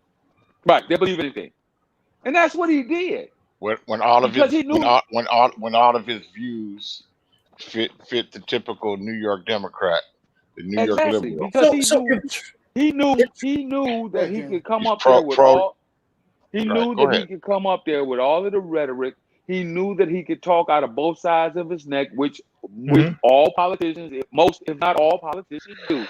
But when you sit there and you tell supposedly the one alpha, this is a one alpha country that we live in, meaning that we are the top of the top countries around the world. When you sit there and you tell the top country in the world that you're going to build a wall and that Mexico is going to pay for it, and you get motherfuckers to believe that wholeheartedly, that's telling you the political astuteness of the people in this country, how ready they were to have a white president who had a racist undertone to him, that's why he won. That's why he won. So when Bernie said that in 2008, let General Rock. You guys spoke a lot. Legion, you're going to speak soon again. I'm sorry. Because he understood. No, you're good. He understood how to double talk and how to get it over people's heads. That's what he did, man. Then he turns around and he says, the first thing I'm going to do if you elect me as president, I'm going to repeal and replace Obamacare. That was the first orders. He kept saying, repeal and replace Obamacare, knowing that would galvanize white people. Why? Here's the hidden undertone to that, because it was something that a black man supposedly had done in this country. But he knew that was going to many people, most poor whites, where they saw how they benefited and where they were getting government subsidies, which still exist, by the way. They were in favor of it, but their overall racism and it's pushback. That's what you see in this country. Once the country leans a little bit to the left, it goes back to the right. It's because each side goes too far. On the Central Park thing, I was in New York when that happened, and that shit was like major headlines. And they hyped that shit up so much. And of course, it's some horrible ass shit. It's some horrible shit for these young motherfuckers to go in there and beat a jogger and rape her and everything. That shit's fucked up. That's some horrible shit. But what had happened is those dudes confessed. Now we found out later that they confessed under coercion.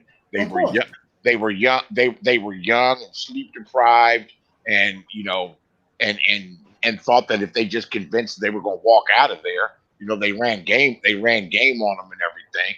And they probably were out there doing shit, but they didn't do that shit to that thing because they didn't find any of their DNA on the person. But what he should have done is not double down on it and said that I was wrong. But everybody thought that they were guilty because they confessed. They confessed like within 48 hours. They confessed. Right. So, you would figure they did the shit. No, until you see those documentaries And you see those documentaries that people went on. Yeah, you see documentaries and you're like, wow. But I believe that they were guilty. And you know what? I even back then, I ain't got no damn mercy for motherfuckers doing some shit like that. Ain't no excuse. Right, but at the end of the day, like you said, we didn't know until damn near 20 years later that the documentary came out and people actually. Yeah, he should have. He should have walked. He should have walked. The decent thing. Don't worry, you're gonna go again. I'm just saying the decent thing to do would have been to walk it back. He doubles down on his ignorance.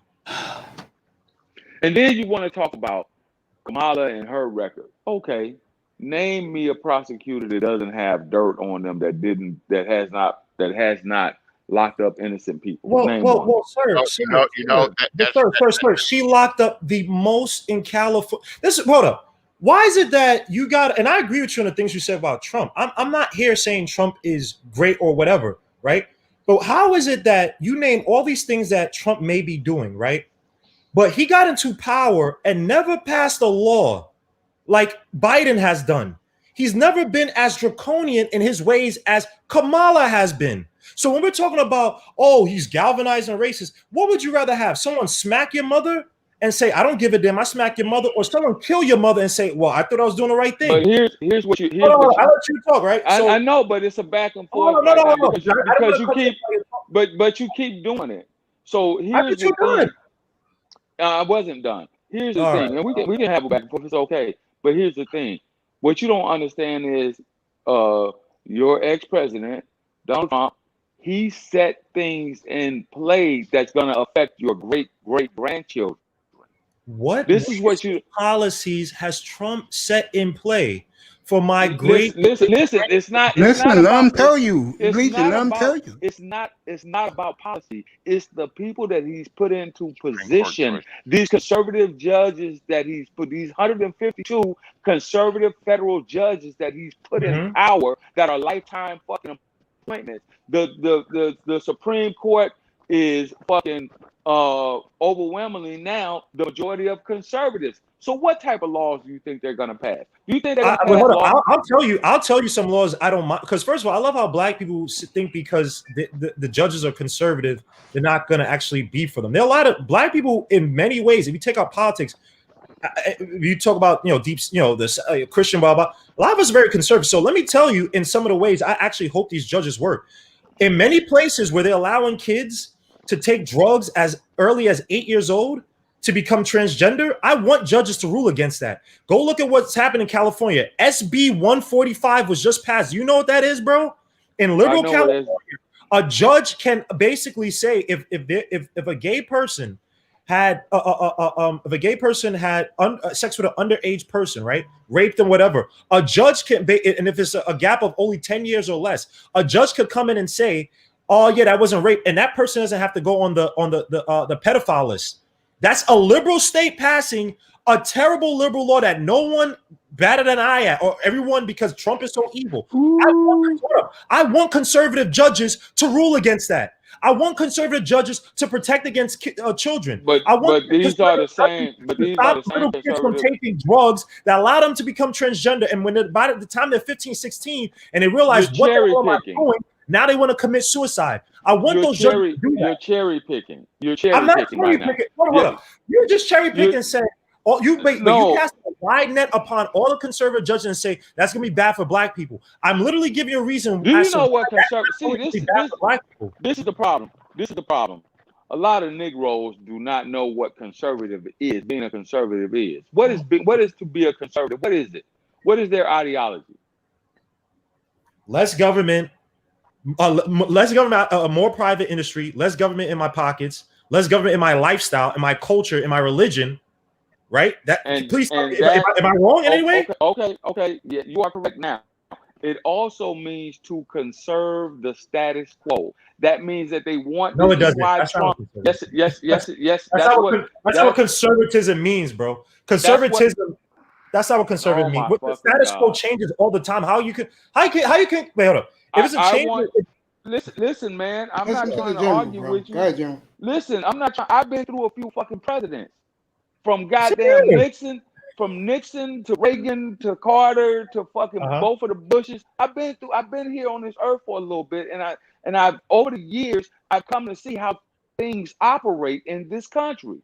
Okay. This is a white country with white blood flowing through its veins. It is not. We talked about that the other night, John. It is not a country for. Okay, so that's conservatism. I want to conserve. I want to conserve the way things are. Conserve what I have, and if you ain't got nothing, then that's on you. I want I want to conserve the way. Republicans basically saying.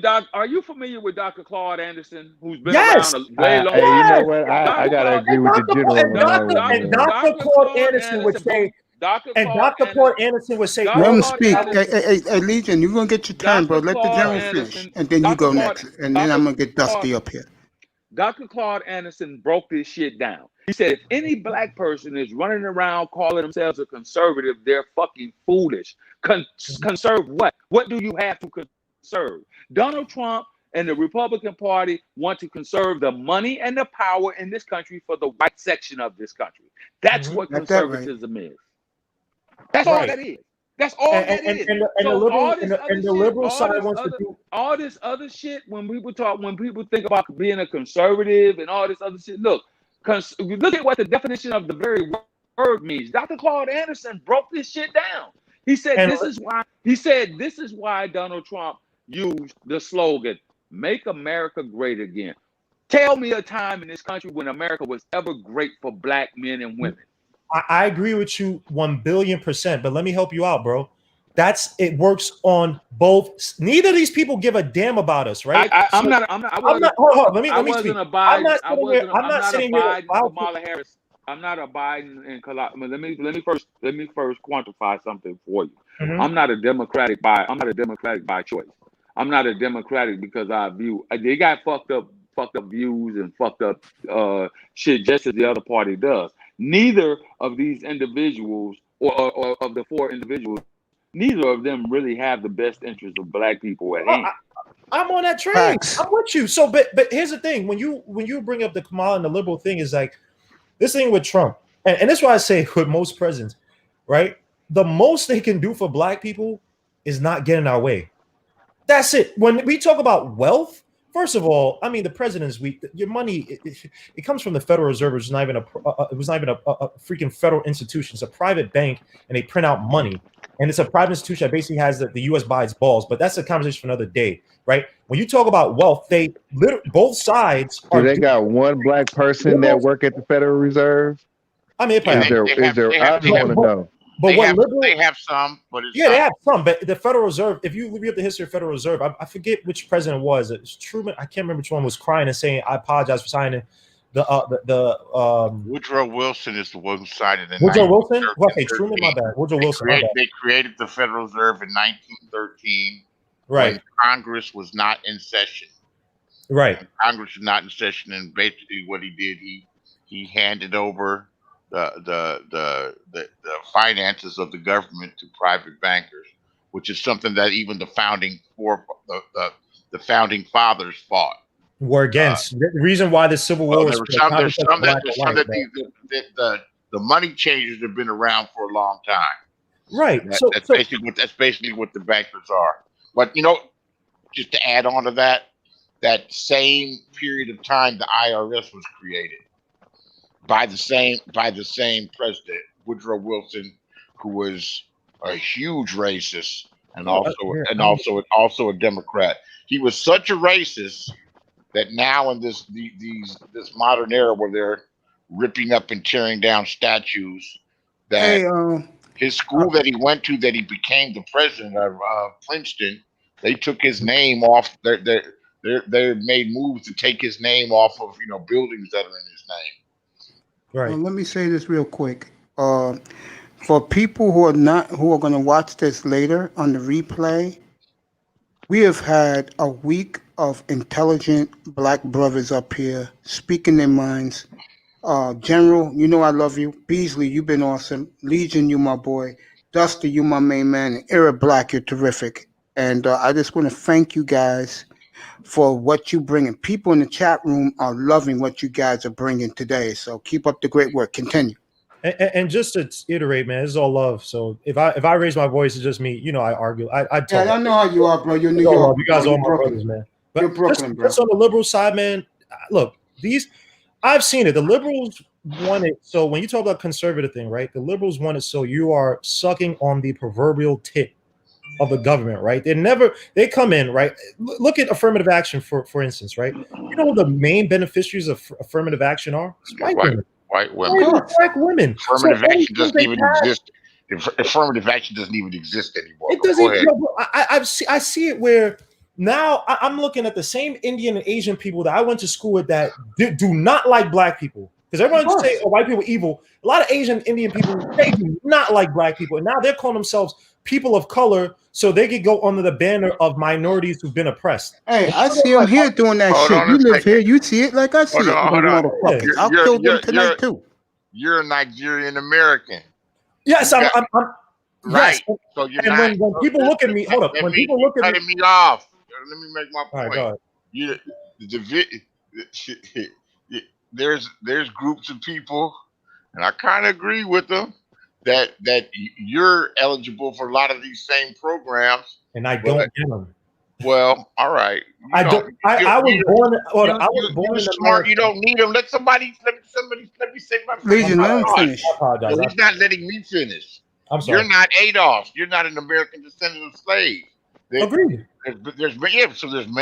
There's a whole movement of black folks, American black folks, that feel that you do the same thing that these other people are doing. That's all I'm saying. Yvette Carnell. First of all, Yvette Carnell, Tone Talks, right? That's an ugly motherfucker. It's uglier and uglier. Ugly, they're idiots. Because let me say certain things about this, right? So when white people see me, I never go to white people and say I'm Nigerian American. I say I'm black, right? That's one thing. 2, I was born here, right? I wasn't born in Nigeria. 3, I didn't mention one thing about reparations, and nor did I utilize so-called affirmative action to get into schools I got into. I didn't get any benefits like that or nothing, right? And 4, I have yet to make one donation. I have relatives back home in Nigeria. I have yet to make one donation to them, but I made donations to of several black homeless shelters, toy donations for kids. I have not given 1 cent to Nigeria. My home is here. I may have extended family in Nigeria. So all those people at ADOS, what they do is that, and I agree with them to a certain extent that they are immigrant. And I said at the beginning of the stream, or when I came in, I said there are people in my family who I argue with all the time because they try to act like they're not black and yet they are here. I have family members who do not talk to me because they'll call black people akata and all that. I'm like, but you live here. Like I said, this is the stupidity, and they'll cut me off Thanksgiving, Christmas, all that stuff. Don't talk to me. So I'm on an island. I can't go back to Nigeria. People don't see me like that. Even when I was here in America, I've had black Americans. I was going to school. They call me African booty scratcher. Oh, you not real black, blah, blah, blah. So hold on. It's black African booty scratcher. Black. Well, I was in Brooklyn. They didn't use all those words. They just say you booty scratcher. Yeah, but let me ask you this: so your people are Yoruba? No, I'm Efik. So we have people from Calabar. Oh, that's a smaller tribe. So I was about to say, if you were Igbo, you wouldn't have to worry about sending them money. They should be sending you money with their. Oh yeah, Igbo people. They call them the Jewish people in Nigeria. But bro, this is the thing about it's like this one I like by Yvette Carnell and Tone Talk, right? You know what their solution was to help black people? You know what Yvette Carnell said one episode? She said that because I remember somebody said, how about we teach black people how to create businesses and all that stuff? So at least on a microcosmic level, we could build towards gaining wealth. And that's what Claude Anderson talks about, mind you. And they don't like Claude Anderson, by the way. Yvette Carnell said, no, that's not gonna work because we got to change it. And she said, we have to get together as a group and write letters on behalf of, I'm like, are you, every other group, no other group in the U.S., and I understand no other group is going through it like black people, right? But no group in the U.S. is sitting there trying to write letters for reparations that are not going to ever come. The money system does not work like that. Politics, whether left or right, doesn't work on pity. It works on power and leverage. When these politicians come to you, they are prostitutes. Only people who treat these politicians like wives are black people. We look at these people like, oh, get up here, nigga. They're gonna save us. No, they are prostitutes. So when these people come to you, especially local politicians, you say, they ask you, hey, blah, blah, we say, we give you this money, you're going to do this, it is that. If you don't do it, if you're not going to do it, you don't have these things in play, we're not going to give you money. That's how it doesn't work on race. How old are you again? 30 something? I'm 33. Yeah, you got we got two 33-year-olds up here. You got a good understanding of how things work. That's why. Hey, this guy is one of my favorite people.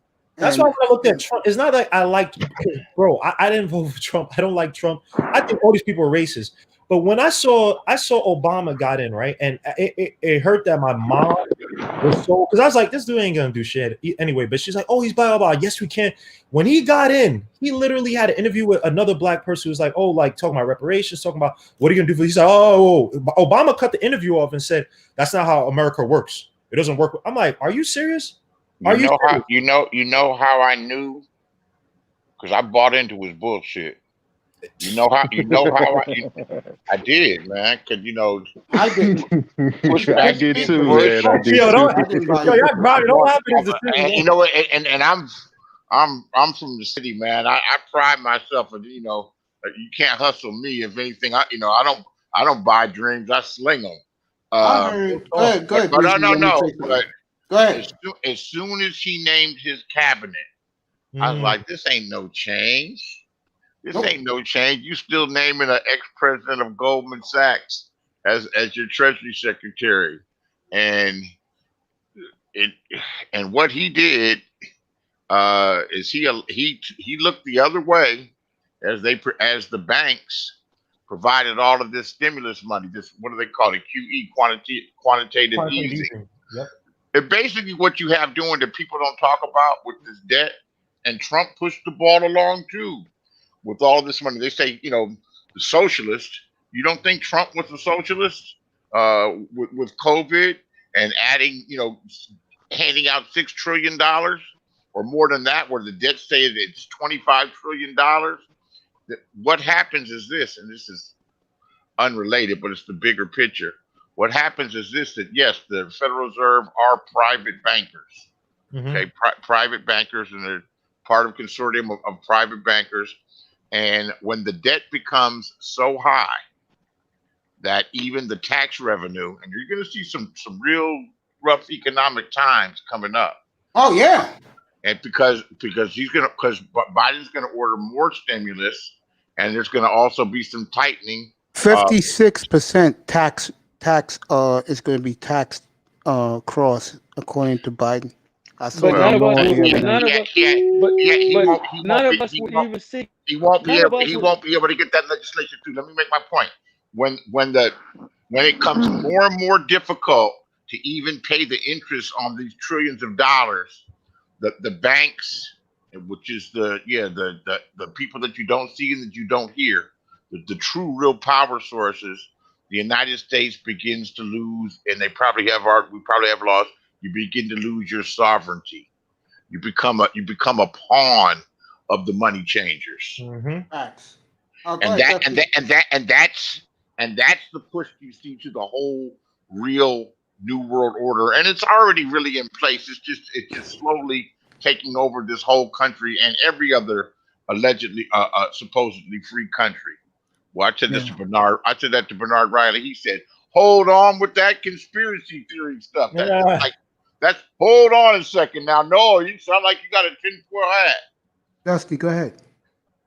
Does that make sense to you, Legion of Nick? I mean, I'm sorry. That's not a far-fetched thing, but wouldn't that have been the case in '33 when they got rid of the gold standard? Legion, I got you. Go ahead, Dusty. Yep. Dusty, go ahead. I mean, it's the same type of thing. The speculators. They're not gonna allow you to look at that. That you know what, and not Riley, right? Not Bernard Riley, but this is the thing I don't like about a lot of people, right? You bring up these things, right? Like what you just said, right? Nothing about what you said was conspiratorial whatsoever, right? There's evidence, there's fact, we see it, and yet the whole issue is to say, this is why I got on a Trump thing, because people think I'm on Trump. The thing is, like, we have other issues that are happening in this country right before our eyes that no one is talking about. Right, that gold standard, the fact that we use a fiat currency that means nothing, like No one. We don't bring that up. Now we're talking about, oh, this person's racist, but man, they all racist. Of course. The fact that the TPP, right? The That's one thing Trump good. That's one thing Trump did that was good. That he was not a part of this. Bro, He shut it down. He actually had some good ideas on the TPP. In fact, you want to know something? I just don't like him because he lies and he's unthink. But actually, some of his ideas that he was able to get him through this anti-globalist. Mm-hmm. He had some pushback there, and he got pushback from China because he didn't want these people to dump cheap products in the U.S. to bolster their like. I'm arguing with people, and literally I'm like, everything we get is from China. But yeah, I said Trump did not like NAFTA. He didn't like these trade agreements that screwed over the American workers. These corporations, you know how the corporations are in bed to hate Trump? They literally domicile themselves in other countries so they pay no taxes in the U.S. Trump was like, no.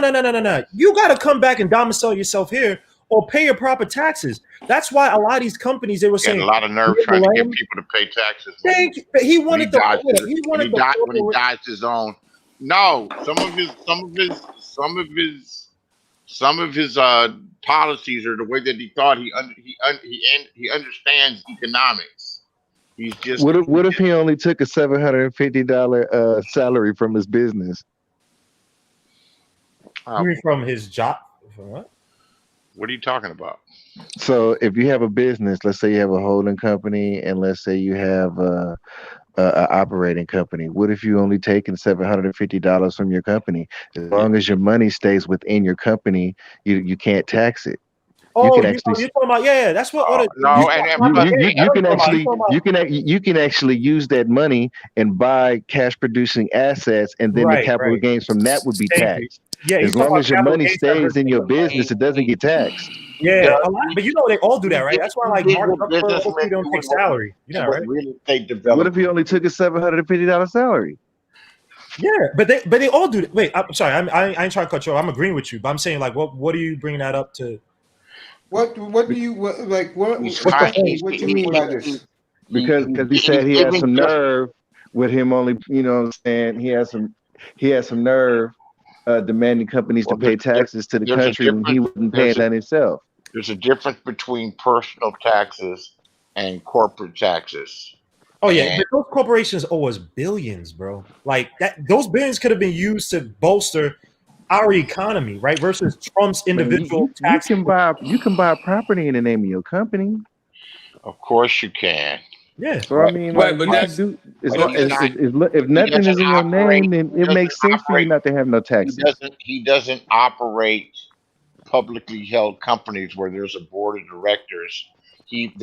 His companies are sole private corporations, and that's part of the reason why he is how he is, because he makes the decision. He doesn't have to answer to a board of directors and to shareholders and to have open books. He has closed books. It's a private entities. Yo, Eric Black, you there? But there's reasons why he fought so hard. There's also, if you do some reading, there's also schools of thought out there that say that one of the reasons he's going to fight so hard to stay the president elected because he's been indicted. Now he's been indicted and under investigation from New York State authorities, and there's also maybe some federal laws, and that there was talk, and I don't know if it was true, but I'm sure he's got a contingency plan for everything, that he was going to consider resigning and letting Pence take over. So Pence can pardon him. So Pence can pardon him because the stuff going on in New York State is pretty serious. They've got him for all types of violations and tax violations and criminal shit. So he's gonna fight tooth and nail. But I'll pick this bad boy to 530. So do you think it's plausible that maybe the enemies that he has over there could maybe think of some charges to charge him with? No, I won't say they can't. They can't make up any charges. Well, because the enemies don't. His enemies don't have the ability to charge him, and charges, especially somebody with resources, they're going to have to meet the scrutiny of the law. And he's a fighter, so if they come, and he'll probably be able to settle charges by writing a check. And who knows how much he's enriched himself since he's been president. But no, your enemies just can't bring. They can make allegations. They can cause parts of government to open investigations and to bring but his enemies can't bring charges. And all while here's something else that a lot of people didn't understand or didn't see. All while he's telling all these other companies, corporations to bring their, to re-embed themselves back into America. Well, where is his suits and ties, his clothing line made out of? Isn't it China? Yes, it is. So there again is double talk. Basically he practices what's good for me is not good for you. Do as I say. Do as I say, not as I do. Not as I do, which is the biggest. See, that's the problem. And that's the problem that I personally had with this guy. Not along with that, the motherfucker just didn't have any diplomacy about himself. The motherfucker just didn't. He don't. He's alienated the U.S. from the G20 summit. He's alienated the U.S. from the allies. Hell, how do you meet with a person from another country that's an ally of yours and you won't even shake the motherfucker's hand on national TV? How do you do that? Easy. I'm going to explain this right now. General, I'm going to get right back to you. Because in Trump's mind, he's old school like my parents. America is number one. Fuck everybody else. Okay. If that was his mentality, why would he court somebody like Kim Jong-un over in North Korea? Because he doesn't. Because in Trump's mind, God bless him for thinking this way. He don't need nobody. We're the greatest country in the world, supposedly. But see, we got the best military. General's been working for the most of his life. But let me let you in on a little secret here. The reason why we have allies is because no country can stand on its own, can stand alone and survive in a global economy. We can't do that. And then you wouldn't even shake Angela Merkel's hand when you got over 80,000 U.S. personnel in that country. That's just you want to know why that is, though. I agree with you, big dog. I really do, but I'm gonna tell you why that is. Because Angela Merkel was cozying up to the Chinese, and he was like, "Nah, fuck that."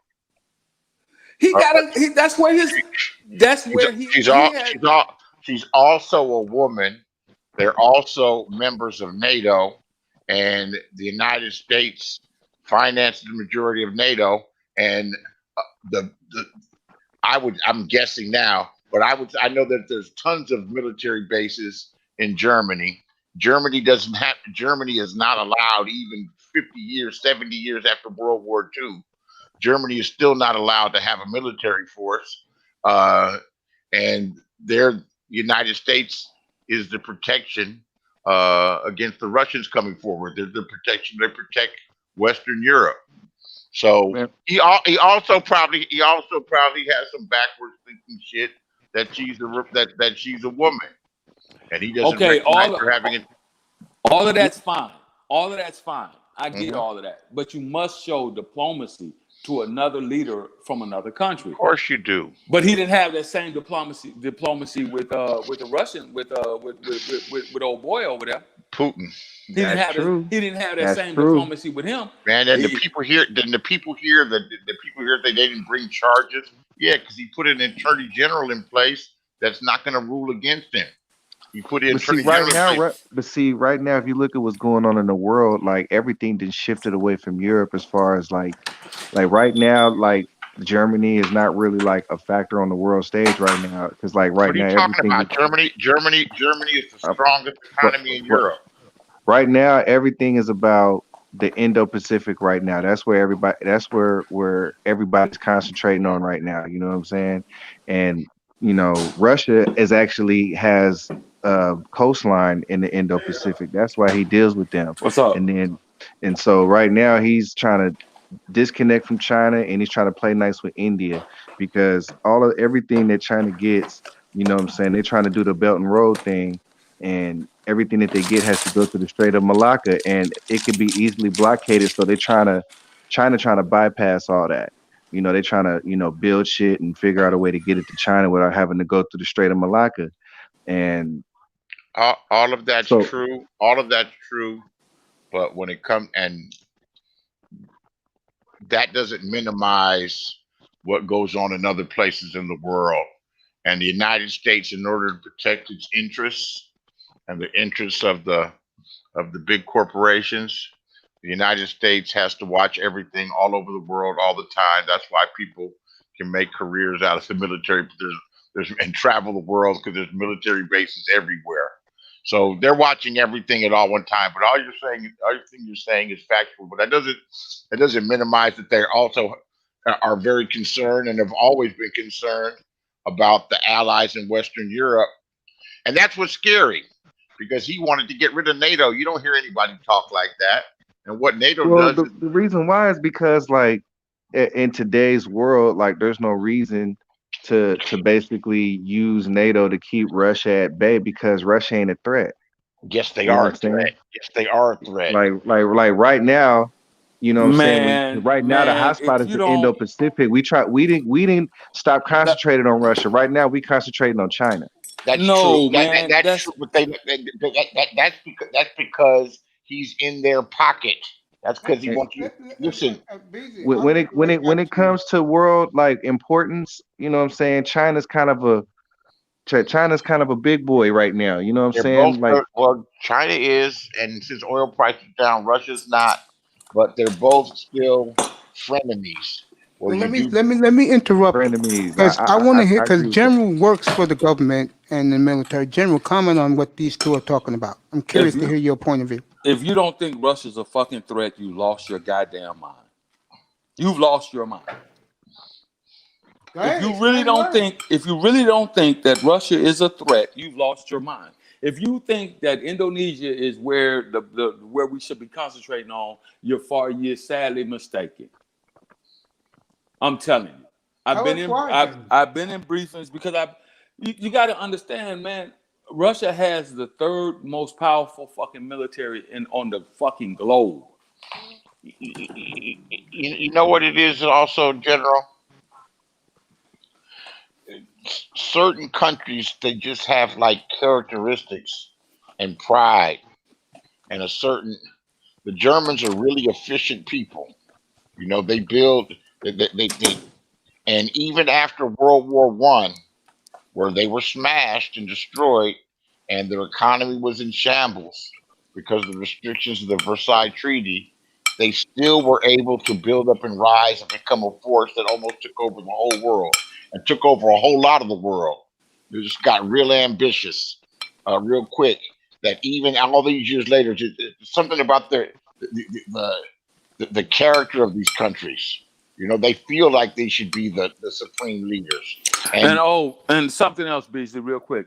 Go ahead. Yes, Germany does have a military. I was over in Europe for 10 consecutive years. I lived outside of America for 10 consecutive years.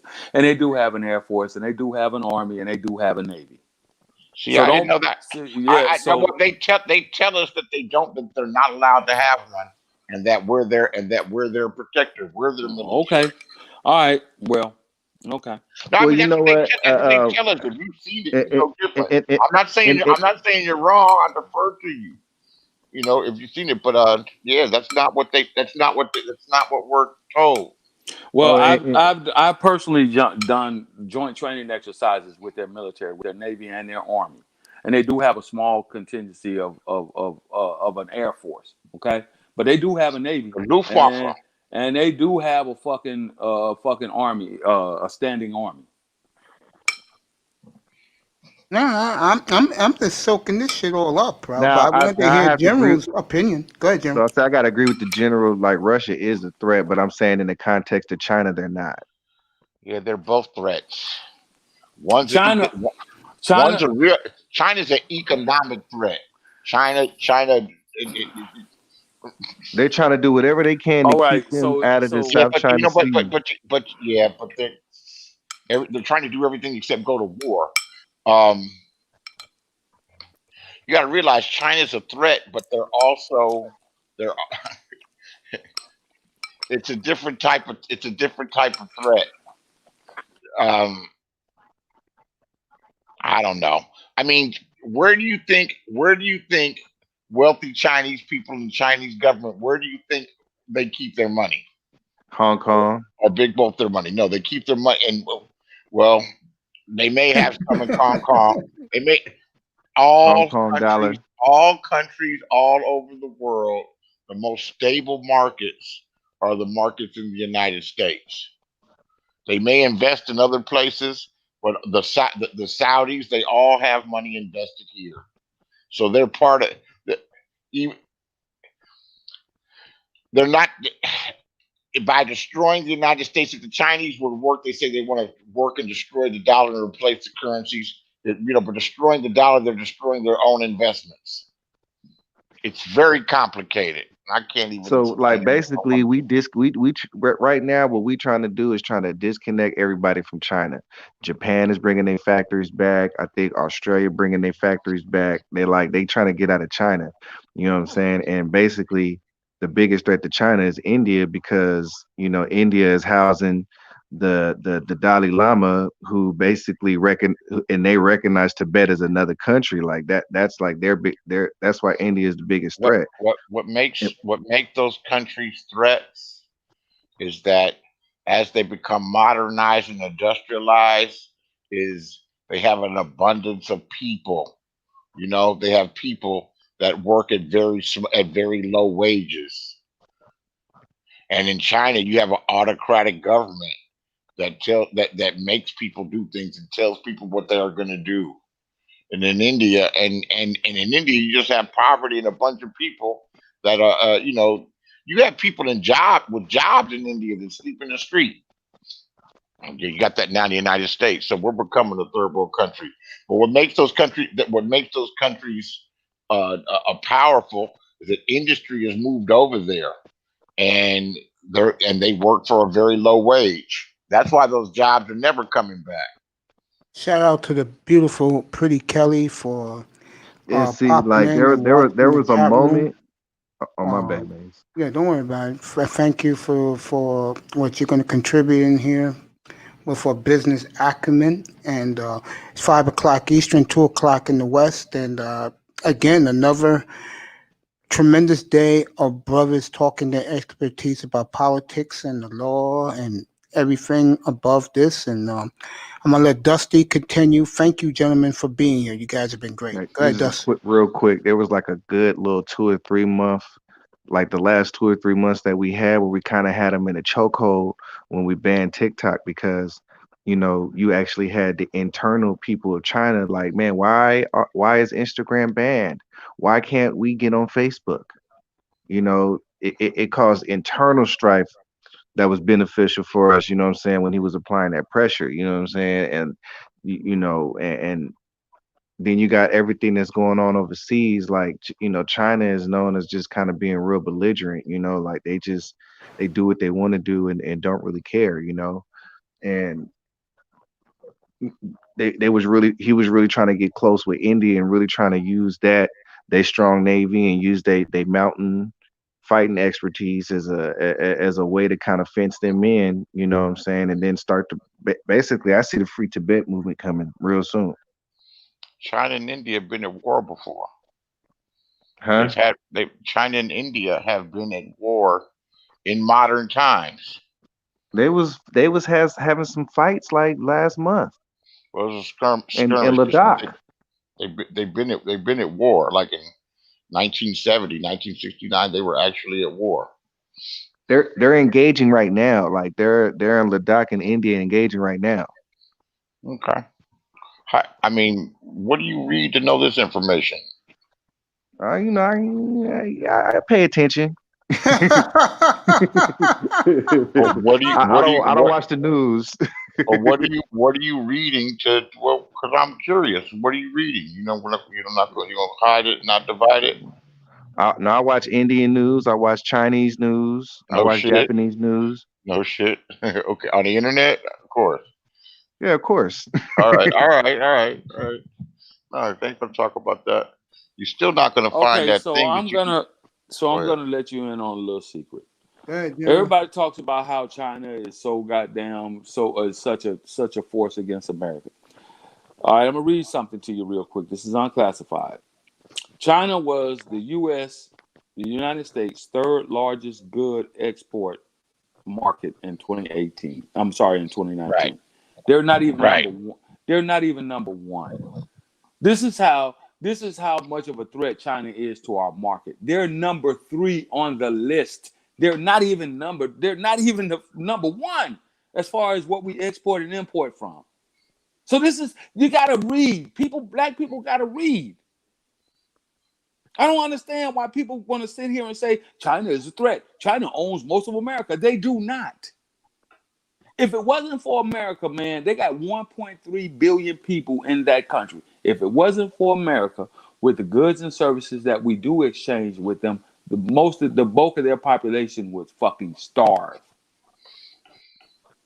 If it wasn't for our wheat, grain, corn, rice, China would fucking starve.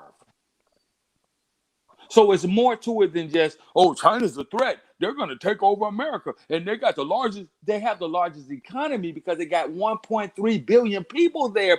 God damn. Why you guys can't? Man, niggas really kill me.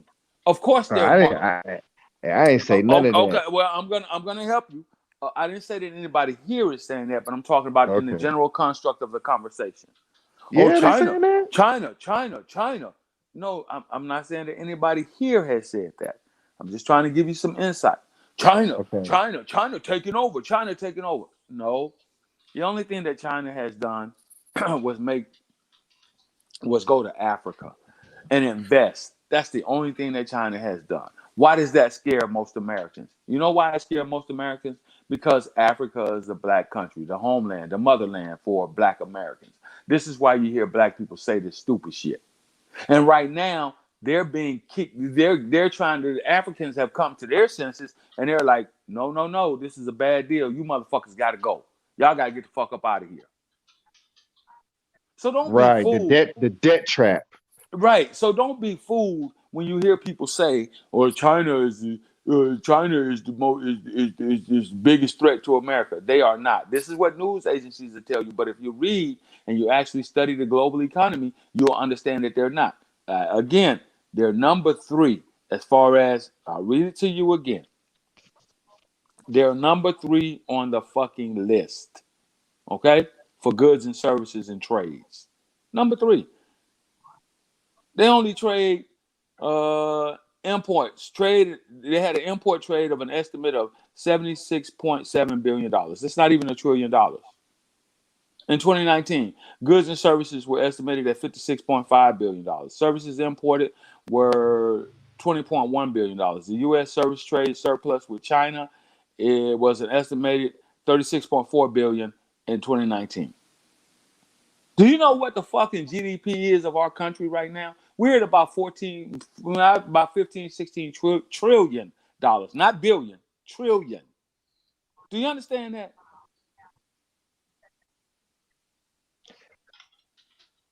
So I think you make a compelling argument. So, in your estimation, who you think is our biggest threats as a whole in your earnest opinion? If we keep, well, luckily, the previous president, Donald Trump, is now gone. But if we had kept going the way we're going, we would become an island unto ourselves. And in the global economy, no one country could stand on its own. This is why Europe opened its borders. This is why Germany has open borders now. This is why Spain has open borders now, because they understand that in today's economy, the way it works is each country depends upon the next country for goods and services traded. If you shut down your borders and say, we don't need you motherfuckers. We got the world's largest oil surplus, so we don't need you motherfuckers. Well, when your oil begins to run low, then you have a problem because now you cut yourself off from the sources. Do you understand that? You cut your nose to spite your face. Exactly, and this is what, in my opinion, Donald Trump had intended to do with the way that he was reacting to other countries in the G20 summit, for example. You go in there and act like a tyrant. You go in there and you want everybody to bend the knee to you. That's not why the G20 summit was set up. The G20 summit was set up so that the 20 countries that were involved in that, the 20 major countries around the world, what you would call 1 alpha and 1 B countries around the world, it was set up so those countries could come together and say, hey, we need to strengthen over here in this country, because if it falls, then it's going to put a larger, it's like balancing your home budget, right? You don't want your electric bill to become 30% of what you pay in your monthly expenses. You don't want your cell phone bill to become 20% of what you pay in your monthly expenses, because then it affects your bigger bills, like your mortgage or your rent or your car note or your insurance. It's a little bit more delicate than what people think it is. China's got motherfucking 1.3 billion people in that motherfucker. So of course, and this is again where black people have a problem comprehending, of course their economy is going to be larger than ours because they have more fucking people. Do you think that we're only 14.7% of this nation's population, supposedly? So of course the white economy is going to be a bit larger than ours, because they make up 63% of the fucking economy. The little $1.5 billion that we spend annually ain't shit compared to what white people spend, because there's more of them. Some people make this shit rocket science when it's really fucking very simple. It's really simple. Oh, our voting block. The blacks need to come together and vote as one collective. All right. We had this conversation the other night, Beasley, did we not? Beasley, you still there?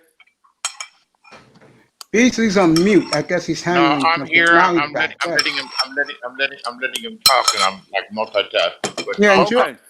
Okay. Enjoy whatever you're doing in the kitchen, bro. My fault. I'm listening to you. Yeah, no, you're on point. So as usual. When you take away, when you look at our voting block and you talk about the black men in this country, their voting, our portion of the voting block. Me and Beasley said, and we discussed this the other night. Man, I crunched that down to nothing. Right. When it's 20 million black, it's 20. So it should be 20.2 million black men and 20.5 or 6 million, because they outnumber us, so to speak. Right. All right. Not by that much. Well, 51-49, whatever. Yeah, all right, yeah. So when you take of the voting age, and me and Beasley did this the other night, when you take away those that have lost the rights to vote due to being incarcerated, due to being incarcerated, just voting age, right? When you take away incarcerated or on paper or just felonies, right. You don't have that many black men as a voting block in this country. Man, if I were to make that argument over there in the manosphere, boy, they would probably scream and holler. But shit, it's common sense. It makes sense if you just think about it. It's facts. Yeah, it's a fact. And then I didn't even take into consideration the 18 and under population, or the 17 and under population that just aren't eligible to vote because of age. Man, black men might make up 1.5% to 2% of the electorate. 6%. No, of the population. Okay. But of the electorate, of those eligible to vote. And how many of us? I mean, shit, I discuss this shit and I talk about it and I read about it because I'm interested in it. I didn't even vote. So you know what? I'm registered to vote and I ain't even vote. Yeah, out of apathy. So now, yet again, when you break those numbers down of that 1.7% of black men who are eligible to vote, when you take away the ones who just didn't go vote, what do you have? Yeah, you got a very small percentage of the electorate. You can knock off 7% right there. Now you're down to 1%. 1% of 20 million is what? Shit, 2 million. Okay, there you go. 200,000. There you go. Yeah. Well, hold on a second. 1% of 2 million 20. 10% It's 20,000 people. is 2 million. I Actually, thought you said 1% of 20 million. well, actually, 1% of 1% of 2 million is 200,000. Right.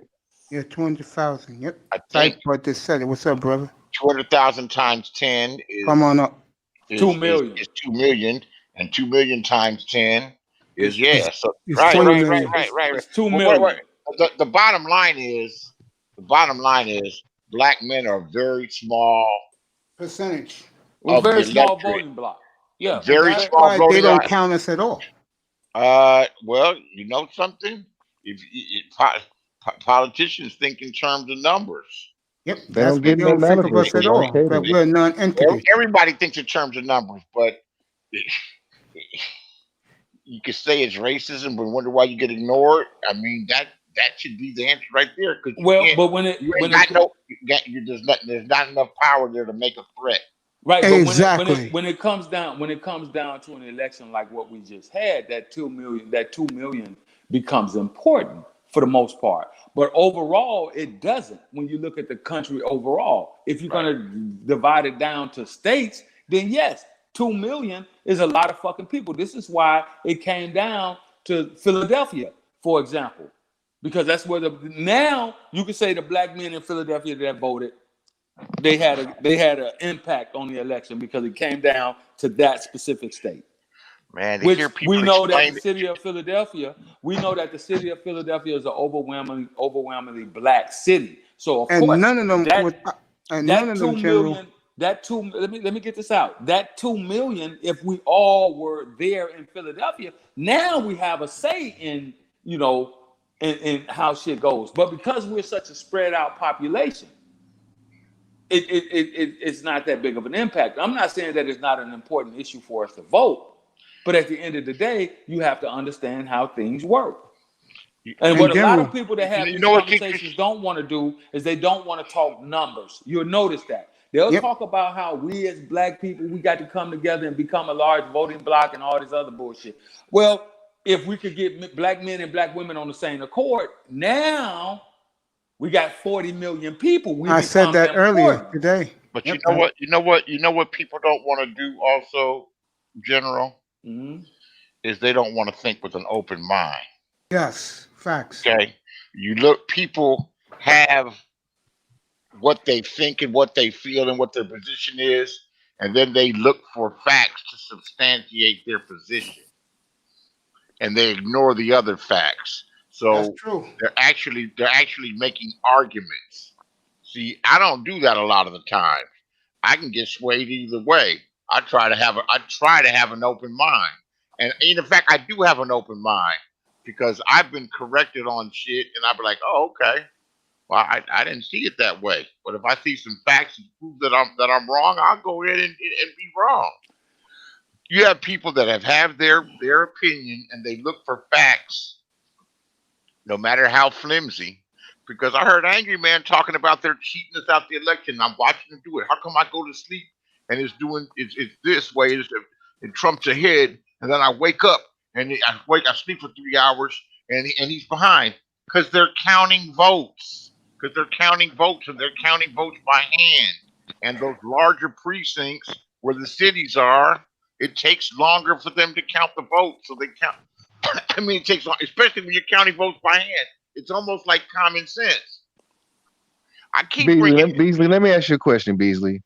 All right, so if we're a country that depends on the electoral vote, right? Supposedly, right? Right. Or electoral college, excuse me. Now, if we know that the popular vote don't give a damn, because if that was the case, Hillary would have won, then why isn't we making a big deal about it right now? When we know damn well they have the choice to vote whatever way they want. That's a big old softball. You throwing up just a big old easy one. Yeah. Because each state electoral vote is determined by the popular vote in that state. Oh, it's not. Yes, it is. Damn it! It's not. I hate when you motherfuckers do this shit. I hate when you motherfuckers do this shit. Yes, you it just is. say no, it's not, and it is. And They we just go broke back it and down. forth. I hate when you motherfuckers do this shit on these fucking panels. They just broke it no, down. it's not. How can you say that shit, Dusty? You know better. All right. Just hold on, dog. Before you cursing, hold on. Check this No, out. because that's some Now, simple shit, man. Niggas. no, listen. Niggas will disagree. Niggas will.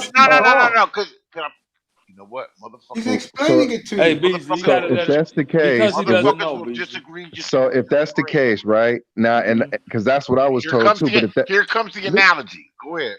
If that's the case, why is it that Hillary had the majority and lost the electoral vote? You can't answer that. Why do you think you can't answer that? She had a 3 million vote popular vote lead. Why didn't she win? Because he doesn't know. Because Beasley, hold on before you get frustrated. I'm frustrated. Right, but he doesn't know. The way it's set up is CNN spent the last week breaking this shit down since General the election was happened. Better man than me. They broke the shit down for you. Okay, let's look at the state of Pennsylvania, for example. It was a red state. However, most of the people in that state voted for Donald Trump, but the areas that Biden was able to carve out had the higher number of electorates, the higher number of votes. That's why Philadelphia, the city of Philadelphia, has more people in that state than anywhere else. Joe Biden won Philadelphia, which in turn gave him the state, which in turn gave him the electorate votes in the state. Do you see how it works now? I understand that, big dog. You're not hearing what I'm saying, though.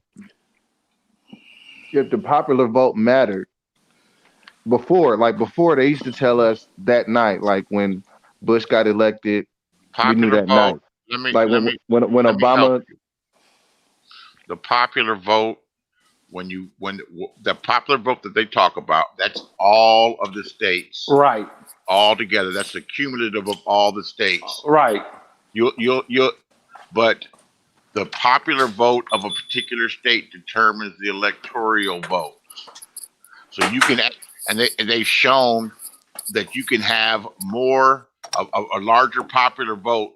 But if you win California, okay, California and New York are Democratic states, all right? So California gets 60-something% of the vote for the Democrat. So there's a big disparity there. So it doesn't matter if you win California by 1% or by 20%. It's the same amount of electoral vote. All right, I'm gonna wrap this up right now. I'll be back at 10:15. We're gonna go real deep into this shit. Beasley, since you're up, you give your final words, bro. Man, I've had enough, man. My bad for losing it, man. I'm tired. It's okay, bro. You was tremendous on this panel today. It's good to have people to talk with, and this is better than the barbershop. And excuse me for losing it, because when I'm tired, I'm just not the nicest motherfucker. I ain't got a lot of. You've been great. You've been great this whole week. I don't have a lot of patience. You've been great this whole week. Me, you, and the general had we spent hours from Tuesday and Wednesday night doing electoral coverage, and both of you was outstanding. Star Scream. I'll say this. Look at the power of the media and your big media thing, because they're the ones that called the election. Yep. Facts. The media just decided. It took them a lot. The media just decided. Then they all fall in line. Yep. Man, I wish somebody could hear me though, like, because every other election we knew that night. You know what I'm saying? As far as since TV been on it, right? Like, why is it that today it had to take 4 days? Like, not that it makes a difference, but like this election was much closer. If you look in 2000 and Gore and Bush, it took 30 days. It took more than 30 days. It took longer than that. It was in limbo for a long time. It took to February. This was a very close election, and you had many more votes that had to be counted by hand. Wait till tonight, fellas. Wait till tonight. Well, I'm going to say what Dusty just brought up and what Beasley's going to finish saying. Wait till what I got to say about them, because I'm looking at something in these crowds that I am going to go ape shit, and which group of people it's going to be. So wait till tonight for that. white Go ahead, people. Beasley. No, I mean, you can figure that out, Dusty, man. You can figure that out. I hope you can figure it out because No, I mean, bro, I know how the electoral college work, bro. Like, I'm not like I'm not a layman, but at the same time, I wonder, like, why does the popular vote matter so much this election? Because it never mattered before. Oh, you wait till tonight. That's I'll what I give you the mean, bro. answer. Like, I understand how it works. The national popular vote does not determine the president. The presidency is determined by electoral college, and that's probably something. And that's probably something they should do away with. And it was designed that way by the founding fathers, so that it would give the people in the rural areas as much say so as the people that lived in the cities and the population centers. So it's a way of kind of balancing things out. Oh, I'm gonna say it, but I'll wait till tonight. I'm looking at the reason right now. The question Dusty asked, I'm gonna give him the answer later tonight because I know the answer. I'm not gonna do it now. Give us a clue. It's part of the conversation now. Rainbow. Oh, because of the gay people. Oh, see? How's it because of the gay people? I understand, you know what I'm saying, all that good stuff. I'm just wondering why it matters so much this time. Cause like I'm telling you, like, cause the Democrats' number one agenda is for them. That's why. Like because we all know with the electoral college, they could vote whatever way they want.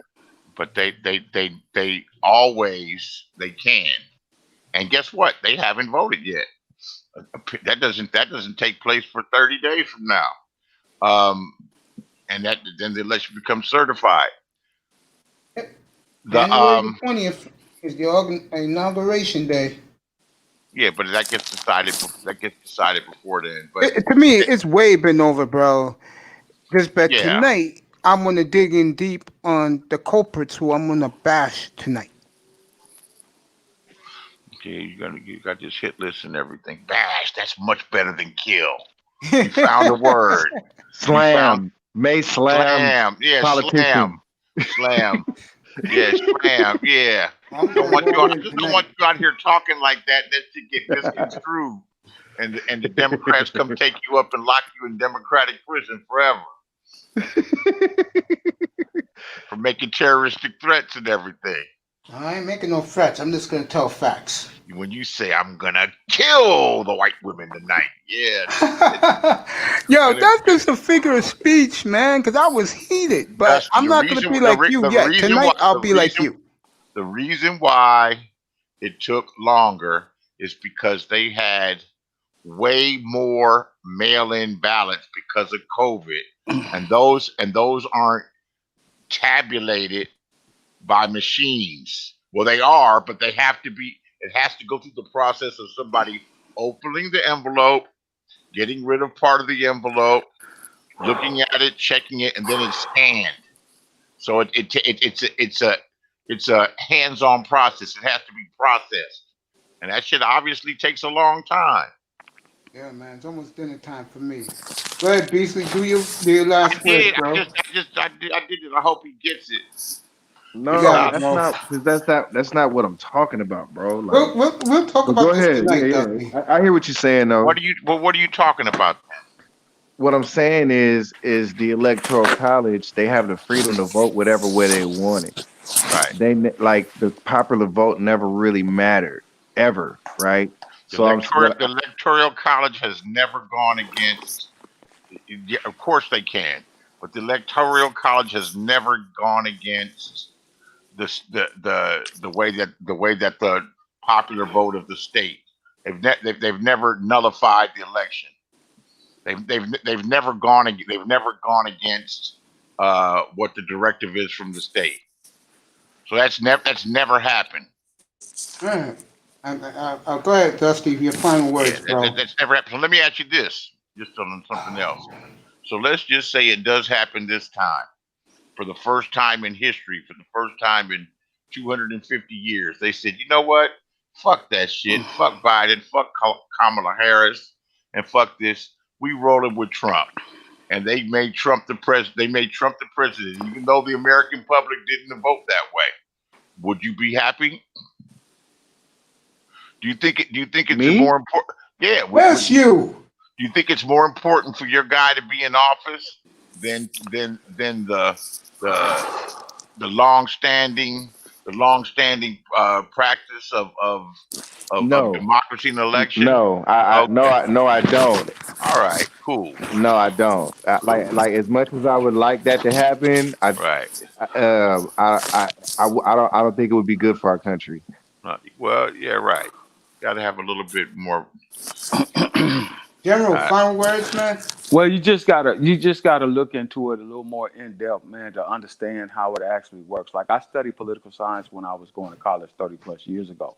I never thought that I would see an election that was this tight ever, because we're so used to runaway. We've gotten used to runaway elections, especially with people like Clinton and Obama, to name a few. The last time that we had an election that was this close, where it came down to a single solitary state, was with Bush. Bush Gore. Yeah, Bush Gore. So every few years now, it seems like this is going to happen, because we live in turbulent times. And just like Beasley was just saying, it was a thing where a lot of people didn't understand how the Electoral College worked. Take this medicine. So that's what happened. You know what's sad though, on a little bigger picture, is that people don't know things, and they're here on the damn net, and they don't just do a couple of clicks and a little tiny bit of typing to find out. Not everybody does. Many people do, but you've got all the information at your hands. And that's the one flag, by the way. And I will kill this in a couple of hours. All right. The number one flag that's being waved in all these celebrations is their flag. And it sure ain't red, white, and blue. And I promise you, I will hit on the rainbow people tonight. That's not going to go unscathed. Okay? They're going to get theirs from me tonight. I'm going to start jotting down some notes. And then we're going to have a war here later tonight, bro. Because this is ridiculous, what I'm seeing. It's absolutely ridiculous. For Beasley, the general, my man Dusty, Arab Black. Are you there, buddy? Arab Black. I'm still here. Final words, bro. And I've been calling you today, bro. You don't pop up. So what's up? Man, as always, thanks for having me on. I always appreciate the conversation. You be there tonight, bro? 10:15. What you said? You be there tonight, 10:15? 10:15. All right, I'm gonna check you out. All right, brother. I'll see you then. Sir. Enjoy your dinner. Yes, sir. You too. Thank you, brother. Thank you Yes, for your sir. support. Beasley. All the time. That's right, brother. One love. New York's One love. finest, bro. Mm-hmm. Mount Vernon, New York. Beasley, go ahead. You got the I'm platform. done, man. Come on. I gave 5 closing messages. We good, man. Again, apologize for losing my patience like that a couple times. I don't even care, bro. You bring ratings. That's all I care about. You bring ratings, bro. Huh? You bring ratings. I'm gonna try and reach out to Little Big Nate, get him up here tonight too. Oh, fuck that motherfucker. I will never come get on the panel with that motherfucker. No, I mean, I've heard him once, man. Shit. Oh, shit. I don't even want to be in the same room as that little mother. That little motherfucker is an ideologue and shit. If you find Little Big Nate out here in the manosphere, tell him I want him in my. Y'all find him, man. You know what? Exactly. My steel is sharpened though, just by having these discussions, these arguments, and thinking and shit, man. He don't want to fuck with me, man. I don't really want to bother with him. No, I'm gonna say he don't want to fuck with me. Not on much, just on a debate thing. He had a debate with my man. It's gonna come back to me who it was 2 weeks ago. That was fucking gold on the Teapot Network. Oh my God, it was one of the best debates. He's got his talking points, but he's really sick with it, man. That's like all he thinks about. He's just a little bit too much, man. I don't think I like what they say. Drink the Kool-Aid. I think this motherfucker works for the Kool-Aid factory, man. You got that right, Mr. Miami. It's gonna be my roasting hour. I'm going on in later I'll see you tonight. when you come on. I'll see you when you come on, and I'll Yo, you enjoy your dinner, my brother, out in Southern California. No, it'll be dinner time for you when I come on the air. Man, I'm about to make me a salami and Swiss cheese sandwich. And, dinner. I don't feel like cooking shit, and I'm gonna do it like a bachelor do it. I'm gonna open the refrigerator, squeeze some mayonnaise on the bread, grab a couple pieces of salami, grab a piece I of couldn't cheese. do cold cuts today because the cold cut line was out the door because it was check day for people on EBT. So they loaded up on the. Well, you go to the deli. The delis. That's one thing that's cool about New York. Even like in the Bronx, you can go get you some deli meat, some cheese, and this and that and everything. I'm a bachelor like you. So I like cooking, but I just haven't been cooking lately. I won't be cooking tomorrow, but the last couple of Sundays I made spare ribs. Last Sunday I made turkey wings the Sunday before and showed them off to everybody. And Mr. Miami, cut it out with that I never Popeye's had chicken sandwich. I never had one, but I got a tankering for some chicken. Maybe I'll fry. Man. I do got some chicken in there I could fry. Yeah, that's right, nigga style, bro. We love our fried chicken wings, bro. Our chicken breasts. That's the way we roll, bro. That's the way it is, man. People don't like it. Fuck you. I'm a proud black man. Fuck you. I like my fried chicken. I Hells always yes. fried chicken. It's even better when a sister can do it. I could cook that shit better than most of them. Okay. I had a sister cook me some fucking fried chicken, man. I'm like, it looked right on the outside. You got to cook it like my grandmother. My grandmother said you got to cook the shit out of it. You know, to the point that even if it gets a little dark and you get a couple of burnt spots on the outside, man, I bit in that shit. It was fucking pink, man. I wanted to choke her out, man. Fucking Joe Biden's arrived at his headquarters, 8 o'clock Eastern. He will go live with the beautiful Kamala Harris talking, destroy the black man. We're going to get the black man out of here. We're going to get the niggas out of here. We all hate the black man. We're going to get them out for you. That's going to be the You know what? Tonight. I'm not saying that's not that might not be that. Kamala's gorgeous, but she's a devil lady. That's why that kid didn't understand when you're showing these wild young niggas, man, shooting up shit and everything like that, and they're putting that in the media all the time. It just makes people think these are savages, you know? You are not lying. Thank you, my good man. It makes me they're savages, and the rest of us got to pay for their shit. Especially us brothers, bro. Watch that press conference tonight, black men, because they're going to be lying in your face, okay? And if I was there, that would be the first question I would ask both of them. Why do you want to kill us? These are two extortionists that is trying to kill black men, and I will preach that tonight up here. All right. Well, we'll see. Hopefully they don't happen like that. But as long as you're saying blast and it'll be blast, but when it comes to us, I will use the word kill. They're trying to kill us. Well, you could say that, but just don't say that you're gonna kill them. No, not at all. Not at all. Hey, I'm close to Delaware, my friend. I'm like 3 hours away from Delaware, bro. They'll send them up here for me.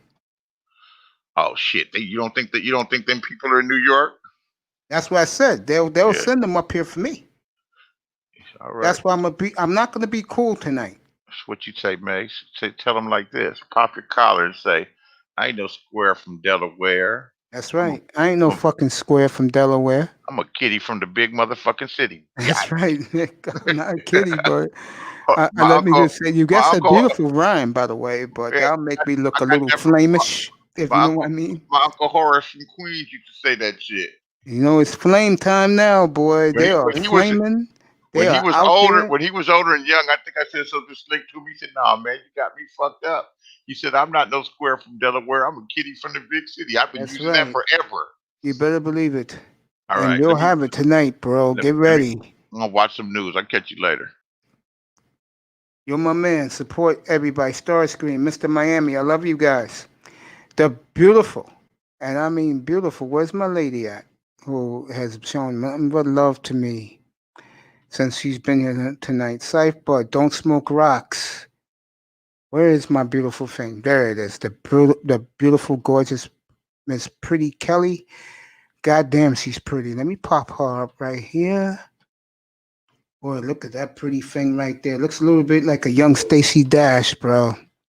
That's what you call black women in their finest, bro. Thank you for your support. Subscribe to her channel. She's into weight loss, weight training, diet, and business. We need more black sisters like her, bro. Trust me, we do. And she's going to be a regular up here. She wanted to be a part of it. She is. Black Wall Street, thank you, my good brother. Okay. Who else was in here? I know my man was in here. I-Test. The beautiful Mahogany. She was here. Mahogany Roots and MJ. Always a big supporter. And of course, the beautiful, pretty Kelly girl. You are a breath of sunshine. Goddamn. That's why this week in New York City is going to be a beautiful week because of you. What a class, honey, in her. Wow. Telling you guys think I'm joking. I'm getting more and more beautiful black women in here supporting the beautiful man. I keep telling you this. It's not a game, fellas. You know what it's called? It's not called simping, guys. It's called being cordial towards the ladies. They never did nothing to me. Why should I abuse them? They've been great. I love you people. Sal's HQ, another one of my boys. Quinte Riddle, thank you for popping up. I love you guys. I will see you here in exactly 4.5 hours. We will continue this warfare, and I will get on all of them. The white man, the white woman, the alphabet people with their flags all over the place. And let me end it with this. Anybody who's left in here, I'm going to start this conversation tonight with this. Where were the black people at? I didn't see no niggas in any city. D.C. littered with niggas. Philly littered with niggas. New York City littered with niggas. Nowhere to be found. Nowhere to be motherfucking found. And I'll get on niggas about that tonight. That's a promise. Here we go. No drinking, no partying, no clubbing, no smoking recreational drugs, no sex, no women. Good afternoon from the OA Temperature time. I love you. Enjoy your dinner.